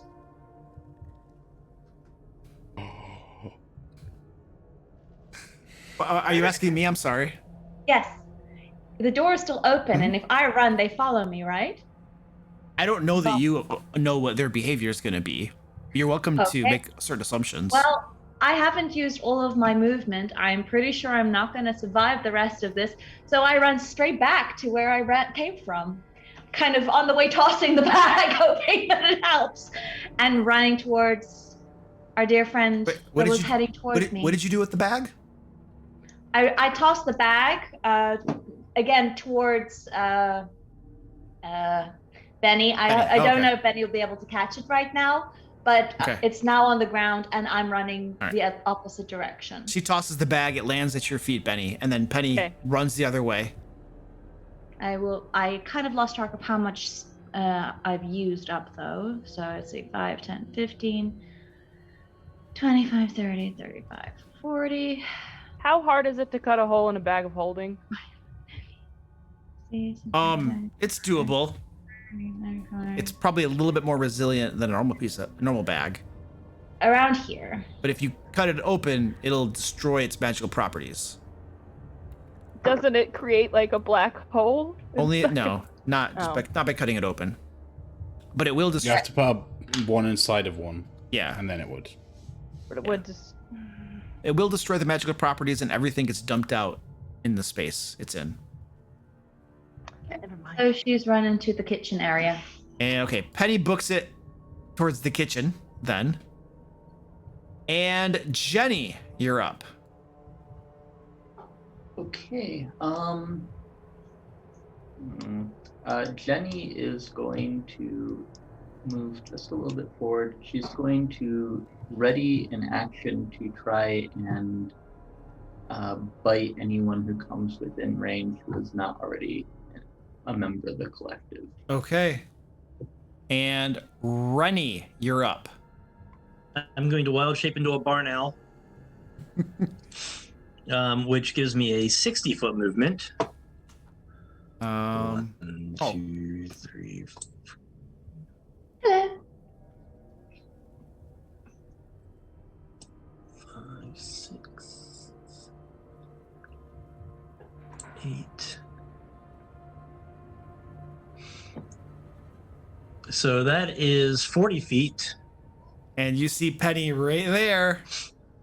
I am going to attempt to... do I think I can infect her with my talons, or do I have to bite? Pretty sure it's got to be a bite. Okay, then I will bite her. It's going to be the same as the talons because it only does 1 point of damage. And if he bites me, does he get some bugs into him? They're burrowing into your skin, Penny. That's only a 9. 9. I think. Yep. Penny, isn't your armor class higher now too? Because you have your shield back on. It's 17. Okay, would you change that in Zoom, please? All right. Yeah. Rennie, is that all, sir? No, because I have flyby. Oh. So I'm going to continue moving. Okay. To here. All right. Just gonna keep strafing her. And that was ready. Clive, you're up. So, that gnome is in a terrible place for me. Can I fit where that gnome is there, or would I not be able difficult. to? It's still difficult terrain. You can go through the square because you're allies now, but it is difficult terrain. Oh, that means I couldn't, because that would be my movement on there. Dang it. That messed up my plan. But you can see Benny standing there, and Piddenpop has got a hold of him.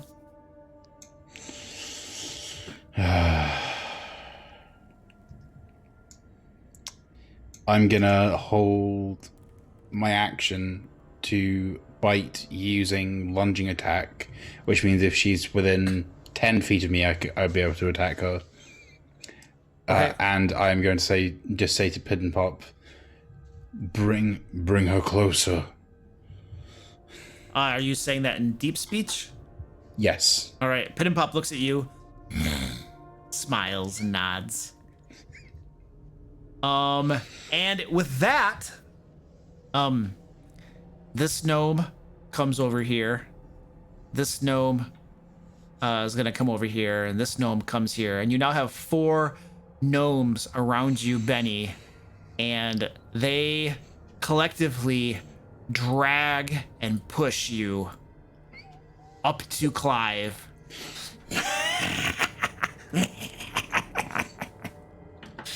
Clive, your reaction? Yep. 12. Misses. Nope. You get 2 attacks, And that's right? Does extra attack affect That's ready one- attacks? It's one of my house rules. I do allow it, yes. Okay. 14. Also misses. So his teeth are chomping at you, and you're not dead yet. And let's see. I don't know. These other gnomes don't really know what to do here. They're just gonna stand there. Top of the order. Benny.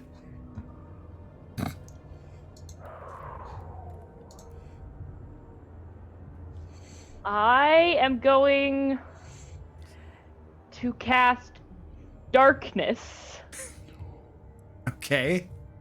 centered on myself. It has a 15-foot radius, a sphere.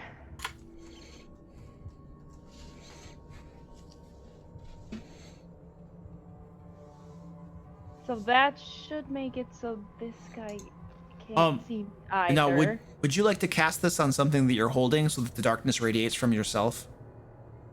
Yeah, I'll cast it on the whip. Okay, I'm just gonna give you an aura then of 15 feet. Okay, because I can't be disarmed, so...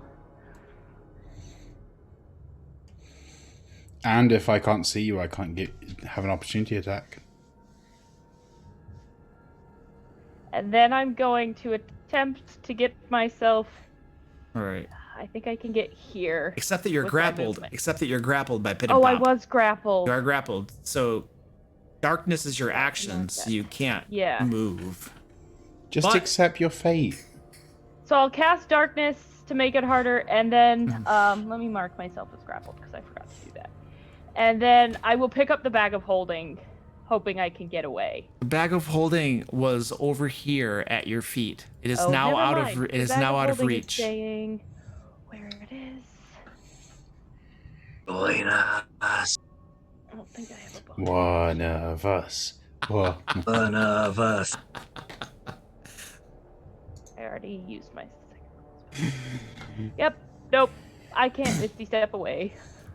I wasted Okay. that earlier. You also have to see where you're going when you misty step, and it's dark now. I probably wouldn't have done darkness had I had Misty step. Okay. And Yeah. Penny, this owl is trying to peck at you. What would you like to do?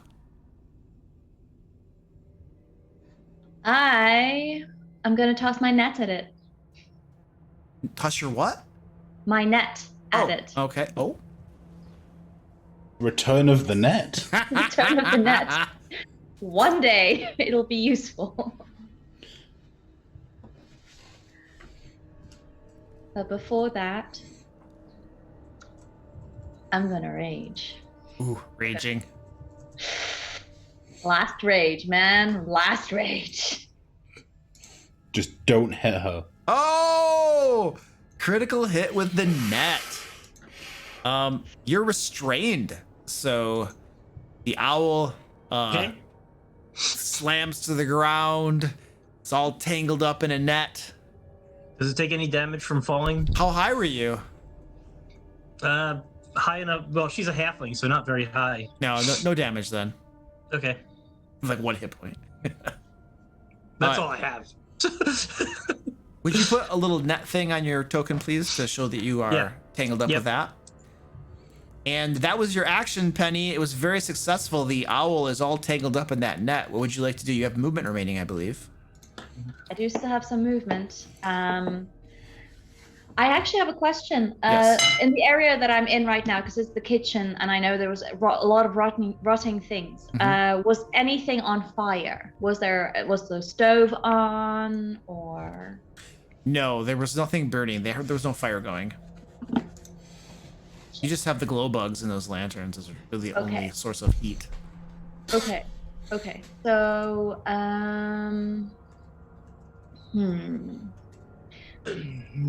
yeah, no, Penny knows she can't go back that way, but she can't go back this way because then she will just basically be trapped. So, Well, there are other doors you didn't go through. Yeah, there were other doors. That was an advice I took a moment ago. You know what? Let's go find some more things. I'm going exploring while there's some bugs inside of me. I'm just giving you options. Sorry, what did you say? I'm just giving you options. Of course, good options. Very good options. Always good options. Yes. We're going for the TPK anyway, aren't we? Okay, so. You guys had the journal. I don't. He had the journal, and then he opened the vial, and had I been a few steps closer, I would have whipped his hand to stop it. I was probably the worst person for him to infect. Okay, well, I'm heading back this way and seeing if there's anything else behind the doors that won't kill me, but probably will. As I said before, I had an intelligence of 8, and I know what I'm doing.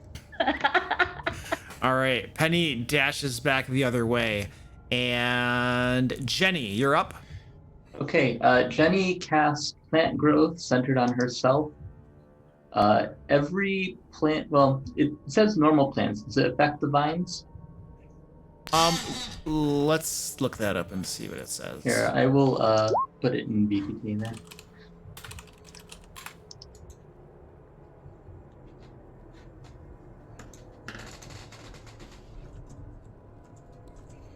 You're trying to cause everything to become thick and overgrown? Yep. Yeah, it'll affect these. Okay, so within a 100-foot radius of me, everyone who is walking on the ground needs to use 4 feet for every 1 foot of movement they make. Holy crap. And Penny, as you're running away, suddenly all the vegetation around you begins getting all choked up. Let's see how far that is. It's 20 feet for 5 feet. That's almost the entire map. Yeah. It's pretty much, it's almost the entire map, yeah. We're just, for simplicity's sake, you're pretty much in the center of the map. So, yeah, the entire map. Everything has become choked up now. That's awesome. Oh. So that's 1/4 speed if you're walking on the vegetation. Is that a concentration or anything like that? It is instantaneous, so there is no concentration. Oh. All right. That's gonna put it over to Rennie. I would like to make an acrobatics check to escape from the grapple, please. Okay, go for that. It actually says, hold on, it actually says it's a strength check. Let's make it a dexterity check. Yeah, acrobatics, go for it. I'm tiny, I can probably squeeze through.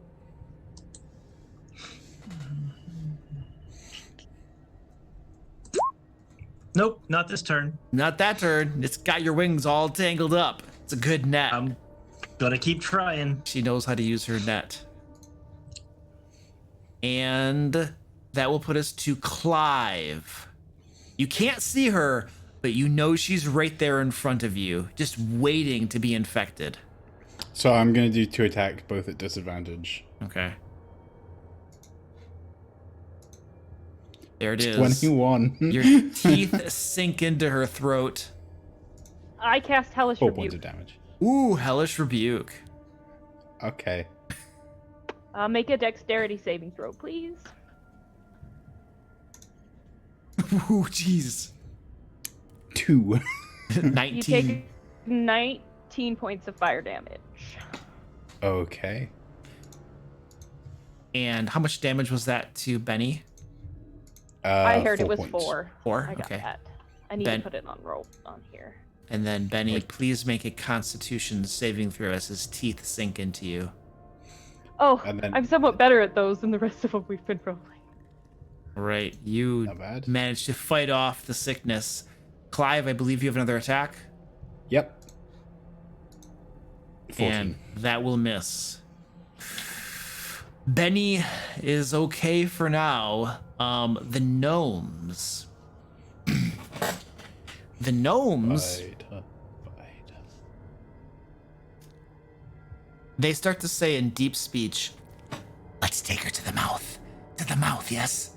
Take her to the mouth. She becomes one with the collective. Yes. Yes.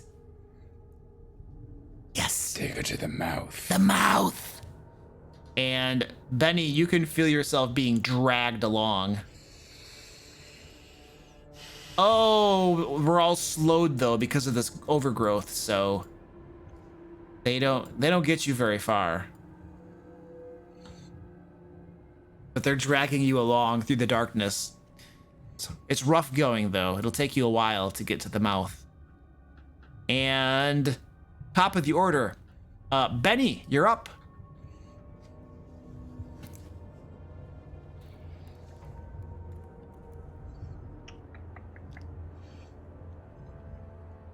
With the dark, I'm gonna try and break the grapple. Okay.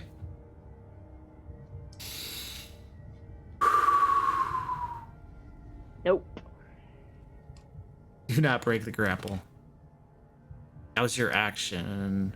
And I don't have any. Actually, hold on a second. When another person is grappling you, I allow you to use one of your attacks if you have multi-attacks to try to break a grapple. Do you normally have 2 attacks? I normally have 2 attacks. Okay, so you still have 1 more. You could use it again to break the grapple if you wanted to, or you could do something else, or like attack. I will try again to break the grapple. Okay, go for it. All right, you have broken the grapple.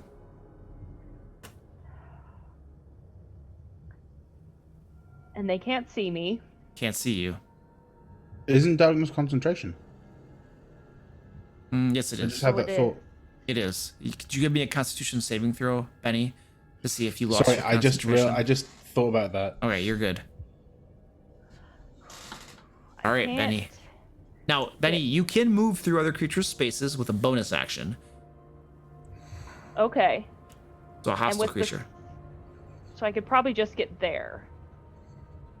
With Yeah, how if you slow. have 30 feet of movement, yeah, you could just get there. Yes, agreed. Yeah. But Okay. I do need you to make. You have to force your way by them. So make either athletics or acrobatics check, your choice, to try to slip by them. Acrobatics. Yeah, you get by no problem on the other side of them. Okay. So the exit is closer and closer with each passing moment, Benny. I don't have the book, but at least I know the information. And Penny, vegetation has grown up all around you. Make it slow going. Yeah. Okay. So I'm going to try to head to door number 1. Door number 1? Was one here, wasn't there? We called this Yes. this one door number 1. Oh, yes, there is one over here, yes. Yeah. That's 5. I think that's all my movement that I can take right now, because it's 4 feet is removed per 1 square or something like that. What was it exactly? Correct. For every 1 square movement, it costs you 4 feet. So if you normally have 30 feet of movement, I believe that goes down to it's like 5, right? Exactly, and I had 105, so I calculated Oh. that to 25. Okay. If I Sure. did my dash and my bonus action dash, Okay. then I think that's about as far as I can go. All right. You're moving it. Jenny, you're up. Okay. Jenny is using her instrument of the bards to cast fly on herself. Okay. Here we go. And then she is going to fly over to Benny and attempt to hit Benny with.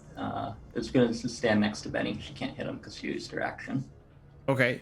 All right. You move in there and you're sealing off Benny. Rennie. I'm going to try to escape again. Okay, acrobatics. On Dex. And you slip free from the net. Then I am going to move.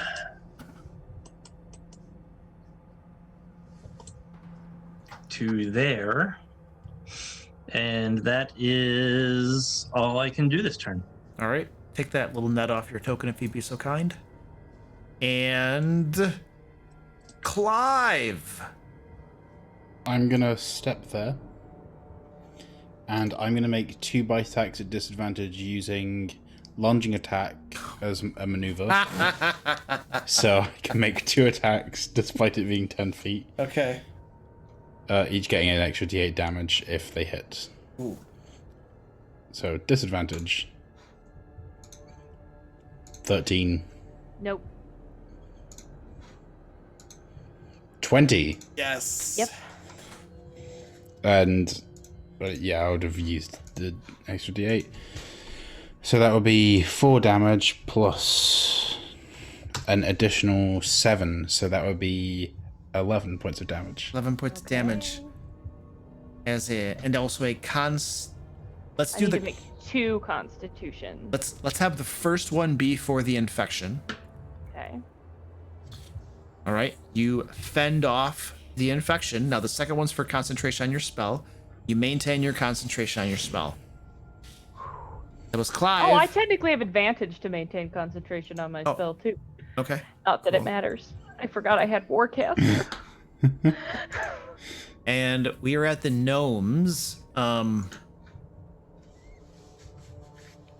Well, they're just gonna move about a little bit. You guys are still trying to get at her and bite her, so they're just gonna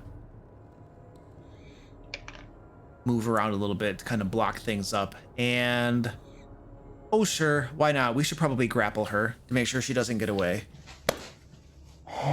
So some of these gnomes, 3 of them are reaching out. The ones that are nearby to you are reaching out to try to grapple you, Benny. So if you could give me an acrobatics check, what would you want to use? This is the slowest TPK we could have done. You end up getting grappled by the very first gnome, so you're grappled again. And Benny.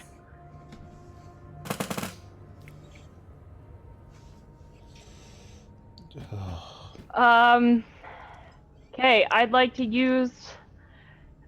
try and break the grapple. Nope. Well, hold on, I gotta roll their opposing check. Oh, You do not break the grapple. I'm gonna try one more time. You do not break the grapple. Dang it. I have a climbing speed. I was gonna climb the wall. And there's nothing else I can do. Penny. Okay, here we go. Question: how much further does the growth go? It's the whole map. So even if in places that we haven't discovered yet. Fantastic. It's magic. So Penny goes through this door. All right. You open that door. Stand by. I'm bracing myself already. Yeah. Open that door. There's overgrowth in that entire room. I close the door behind me as I come in. The opening it once is a free action. Okay. If you want to open it a second time, it will require an action. Oh, I mean, I open the door and I want to close it as I enter. That's what I'm saying. You can only do one of those things as a free action. Okay. It'll require an action if you want to close it behind you. That's fine. I'll take that as an action then. Okay, close it behind you. Ooh, yes, because little owls can't get through closed doors.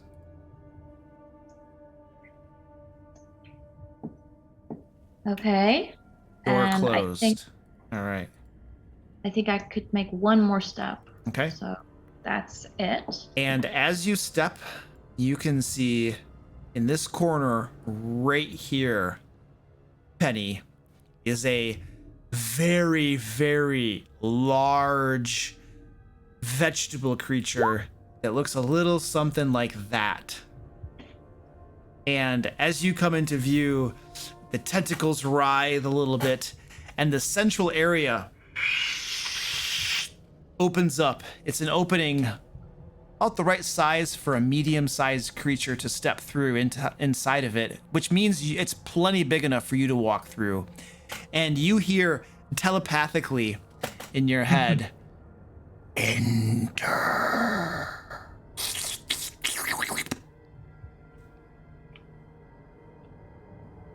Lovely.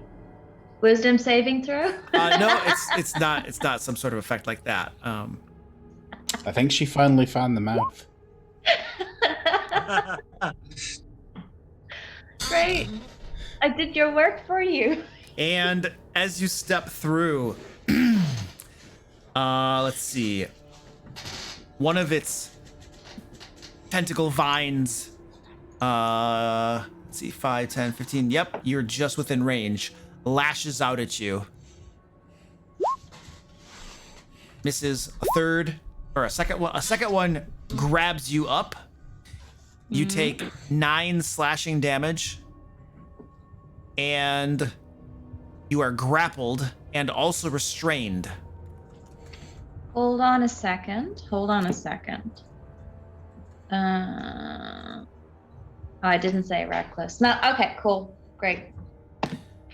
And then... So, go ahead, sorry. Okay. That is all for that. Jenny, you're up. Okay, Jenny is going to take a swing at Benny and trying to bite him. Let's see, and that's with disadvantage.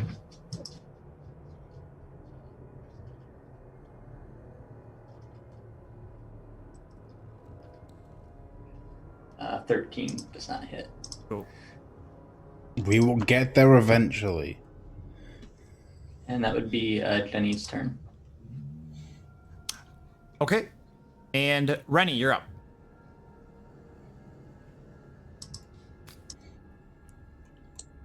Okay. Fly in. I do not see her because the door is closed, correct? Yeah, and you did not have line of sight to her to see which way she went either. Yep. So I am going to move back to here. I'm going to change back to myself. Okay. Let me see. Measure something here.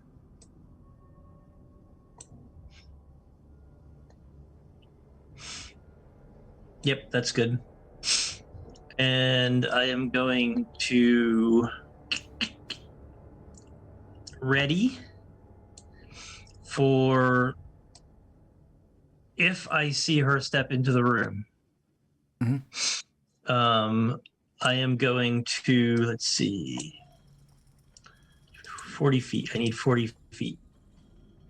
Yeah. In whichever corner she comes in from, whether it's this one or this one, I'm going to drop a sleet storm. So you've cast it and you're concentrating on it now. Yeah, I am ready to drop a sleet storm the minute she steps into the room, if she comes into the room. Okay, you are concentrating on your readied sleet storm. Yep. And that was Rennie. So the gnomes. The gnomes are just holding on to Benny so that she can get bitten. Clive, you're up. Speaking of which, Then he's gonna drop darkness. He's given up. Well, on your turn. On my turn? Okay. Yeah. an 8 Miss. does not hit. Miss. A 19? That hits. Yes, that does. So, deal 4. But I'm also going to use Distracting Strike. So that'll add more damage on. I'll add D8 of damage. And the next attack against you before my next turn from anyone other than me has advantage. Okay. Okay. So you take an additional 3 points of damage. I'm gonna willingly failed a Constitution saving throw. For the concentration. No, for the disease. For the disease, you're just giving yourself over to it. Betty's to the point of there's no way he's making it out. Hopefully, if none of them do, they'll send a better equipped party next time. All right. Yes, but we'll have a long rest by then. You give yourself over and succumb to the disease, and it's horrifying at first, but then everything's better, and you have a singular purpose in life: to bring more into the collective and spread this gift to everyone that you can. And then there was one. And then there was one. And we're at Benny's turn. Well, yeah. What do you want to do? Darkness will be gone. Darkness is gone, okay. Because these guys are my buddies now. But all I know is that Penny ran the opposite direction, but I also know I'm not moving that fast to get there. No. So when it's your turn, like, so we have the thing going on with Penny and this creature, right? And the rest of you are kind of like way across the map.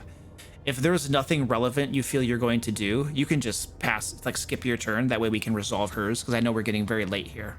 yeah, I'll just unless she gets close enough to hit, I think Benny's just gonna wait there for her to potentially appear. Okay. Yeah, I think Clive is just going to stand by the entrance, go towards the entrance and stand, and then be ready to go.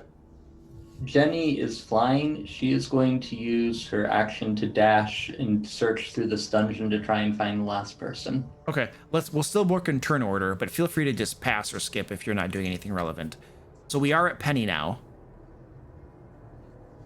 So Penny is currently basically incapacitated. You just grappled. And you're restrained too. You are restrained too. You Okay. can try to break the grapple and escape. Okay. With athletics? Yes. Okay. Am I still raging? I think my rage still counts, so I can use it advantage. That's a 24. When did you rage? I raged when I I didn't use I didn't attack. Right. No, it doesn't count. Sorry. Do it again. All right, 19. you do manage to slip free of the grapple. Yeah. Okay, so I'm free. So that's one action, and I can still move, but I can't move very far. I'm going to take 2 steps back. Okay.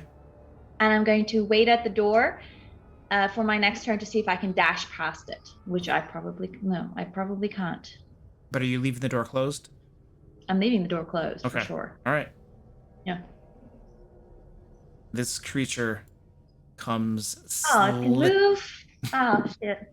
comes slipping forward through the vegetation, tentacles writhing, and Demoralization too. one lashes out at you. That's a hit. You take 11 slashing damage. You are grappled and restrained once again, and then it begins pulling you. Well, Penny is down and she cannot resist any of that. Oh, you go down? Okay. I'm down.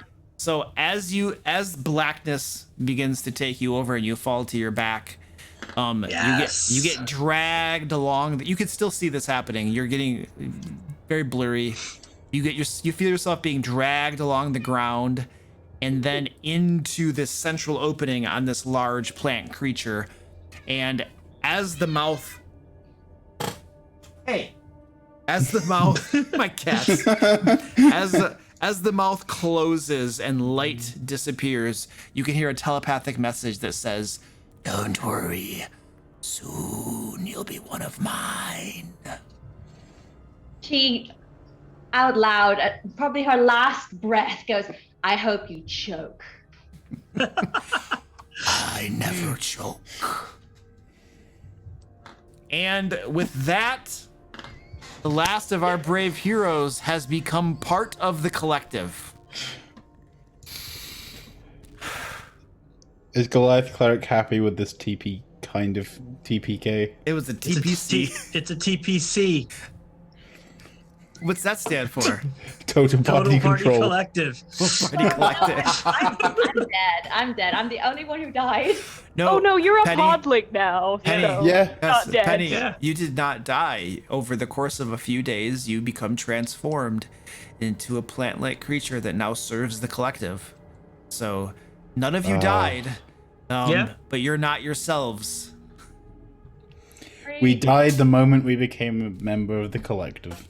Thank Hey, you, Clive. I am not admitting death. I made this character as a hit point monster to see if Luke could kill it. I did not go to 0 hit points. Luke did not kill it. One failed dexterity save does not take away all the hit points I built this character for. I didn't design mine for next my hit adventuring points. I party will be designed killing mine us to all. be. I designed mine to be the dumbest, and he did the dumbest thing and caused a No, zombie it was great. apocalypse. It was great. I built this character specifically to make Luke have to work to kill it. So I'm not accepting death until I go to 0 hit points. I built mine to be fast. I didn't realize I was going to be running from the party. All right, excellent. Well, that'll wrap it up. If you guys want to stay on the Zoom call for a hot second, I'm gonna throw a raid somewhere, and then I'll come back to the Zoom call, and we'll wrap this up. All right. Okay. All right, ladies and gentlemen, thank you for joining us for this wonderful game session. And I'm going to find us somebody to raid tonight, and we're gonna raid somebody. So give me a hot second. I'll get this set. So Goliath Cleric got his wish. Finally got his wish. They had won. They literally had won. They had totally won. All they had to do was walk out with that journal, and he had to open that vial up. I don't know what else I can do. You know, do the best I can around here. All right, we're gonna do. Let's do these guys. -1 C charisma. We're gonna raid those guys. Give me a hot second. Oh, all my stuff is on the wrong screen. Raid channel. -1. All right. Okay, boom. Go. Raid. Go, raid. See you later. Goliath Cleric's proud of me. Yay. That's awesome.